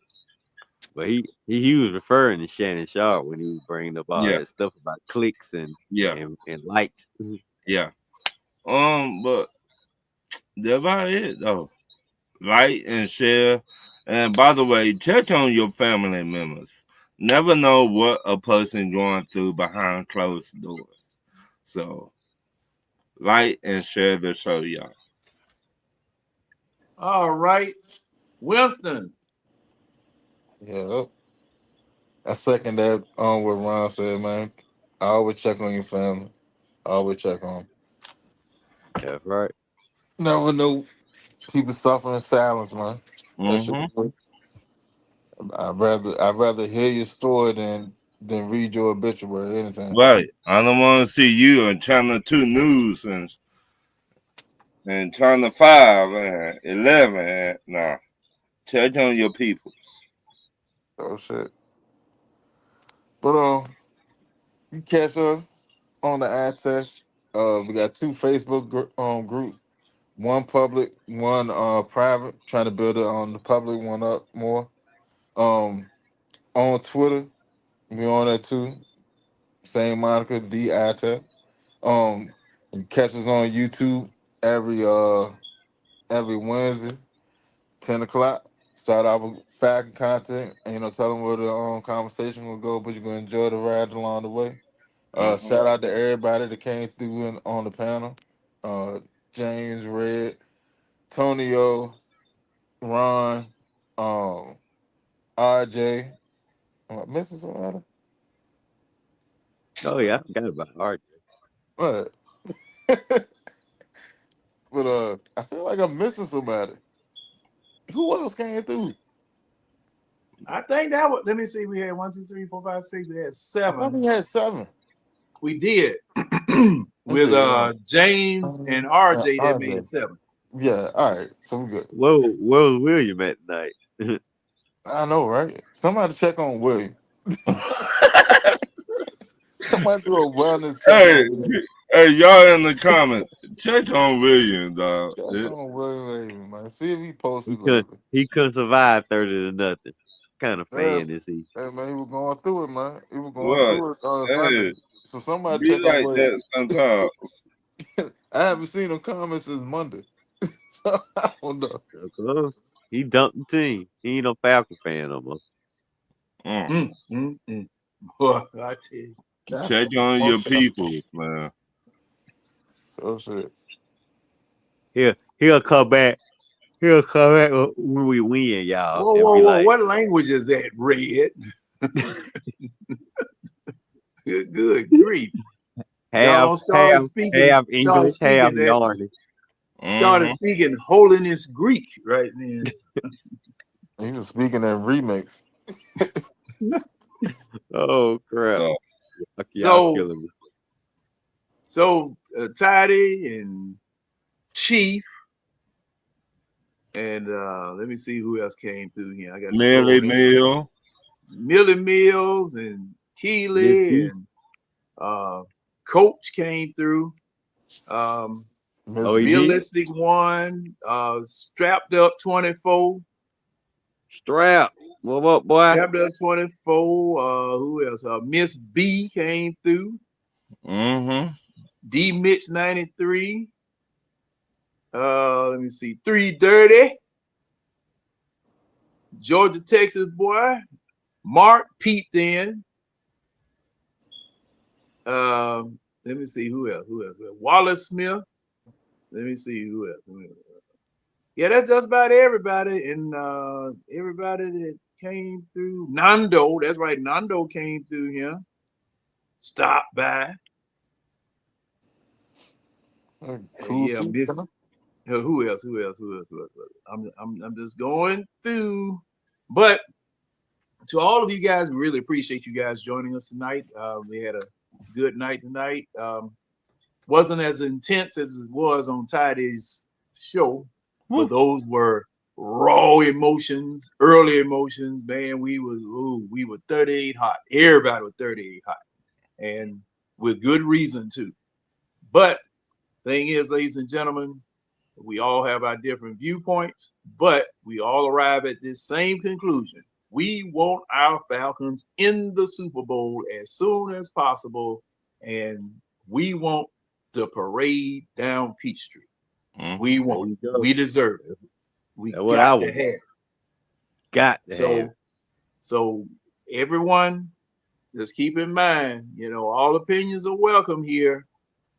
Some of them you may have to defend a little bit more than others, but it's your opinion. It's your opinion. And hey, just like they always say about the Constitution or about free speech, I may not agree with what it is that you have to say, but I will fight to the death to make sure you will be able to say it. And with with Jimmy Kimmel coming back on television, that was a blow that was struck for free speech. And as long as you reside here in this country, this is one of the most precious things that you have, because there are places that you cannot say certain things without certain things happening to you bad. And it's one of the things that allows us to come on here and have the freedom to talk and have the freedom to come together, share some time together, get to know one another, have a laugh or two. Because see, hey, we are on this journey toward the Super Bowl, but we never know what types of twists and turns are going to come with it. Right. And I want to wish Coach well on the launch of his new show. And you guys, we can consider his show a spinoff of ours, because he made his bones here first. He made his bones here first and decided to reach out. Same thing with who else? We had somebody who else spun off from us, Winston. It was it's somebody else. I had him on the tip of my doggone tongue. Who? Keely. Well, Keely's with Coach. Right. Keely over there with Coach. But somebody else had a show that used to be here with us. But at any rate, I don't know. Yeah, but you do remember somebody, right? Yeah, I'm trying to think of who it was. Ryan. No, Ryan came from Bird Gang. Oh, okay. Yeah, Ryan had a show before we had ours, I think. Yeah. Ryan came from Bird Gang. But we support all Falcon content creators. And when you're starting out, just like when we were starting out this show, when Winston approached me about doing this show. I was kind of reluctant, but Winston was the catalyst behind this show being started. And hey, look at where we are now. We are a regular Wednesday night staple where folk, like I say, all of those people from the hotels, those people from Waffle House, the post office, UPS, FedEx, the firemen, the policemen. You can come here, we can talk. We can, hey, from the steel mill. Oh, we don't have none of those. At any rate, the people from wherever it is that you are, that's up at 1, 2, 3 o'clock in the morning. We here. You want to talk Falcons? You want to hear Falcons getting talk? This is the spot to be. I caught Tidy show that night. I was just up on YouTube. I was like, what the hell is this? Who all these damn Falcon fans? The hell they all here talking about? I said, I got to get in this right here. Yep. And salute the Tiny. To Tiny. I was like, how dare y'all Falcon fans try to have a show without me? I've been knowing John. Because I could tell it was a lot of folk from the Bird gang. And I remember that's what I had been making a lot of posts in there, pissing everybody off. So I said, oh, man, let me jump in here. I've been knowing John for like 10 years. That's when I finally got to put a lot of y'all faces to your name. What? Yeah, and I was just thinking, Big Low had 3 shows this week. He was so upset. Damn. Shout out to Smitty Smith. Yeah, and I saw Smitty had a couple of shows, but man, Big Low had 3 shows, 3 emergency coaches meetings this week. At Boto too. That what happened after 30-0. Yeah, man. Well, hey, you got to call the National Guard in on that shit. We need help. Get these motherfuckers off. Because we supposed to be dropping 30 points a game. He and Steve rolled up to Charlotte. And he said, man, that ride back, man, it was 3 hours up and 12 hours coming back, doggone it. He said the road just kept stretching. Y'all was at the game? No, well, yeah, they went to the game. They went to the game. Oh, he okay. said that the road, the ride back. Okay, I got you. Yeah, man. He said that doggone road, Atlanta was 100 miles for 800 miles away because the road kept stretching out. Because that was the longest ride back they had ever took. But, ladies and gentlemen, we got to move on. Unfortunately, that's going to be on the record. We got to move on. And Washington is before the bye. Let's go get them. Because I don't want to go in the bye week lamenting what could have been. So, for all of us on the panel and all of you guys that are in the chat and everyone else that was viewing. If we don't win Sunday, Ike going to have some company in the bye. Hey. Possibly. Yeah. I drunk somebody else in the parking lot. I'll tell you, I come back up there and whoop Raheem ass about. Well, will you find me for this shit? What? Yeah. But everybody out there, like and share the show. Tell your friends, your family. Be easy. See y'all later. That, I'm out. ladies and gentlemen, bye-bye. Peace.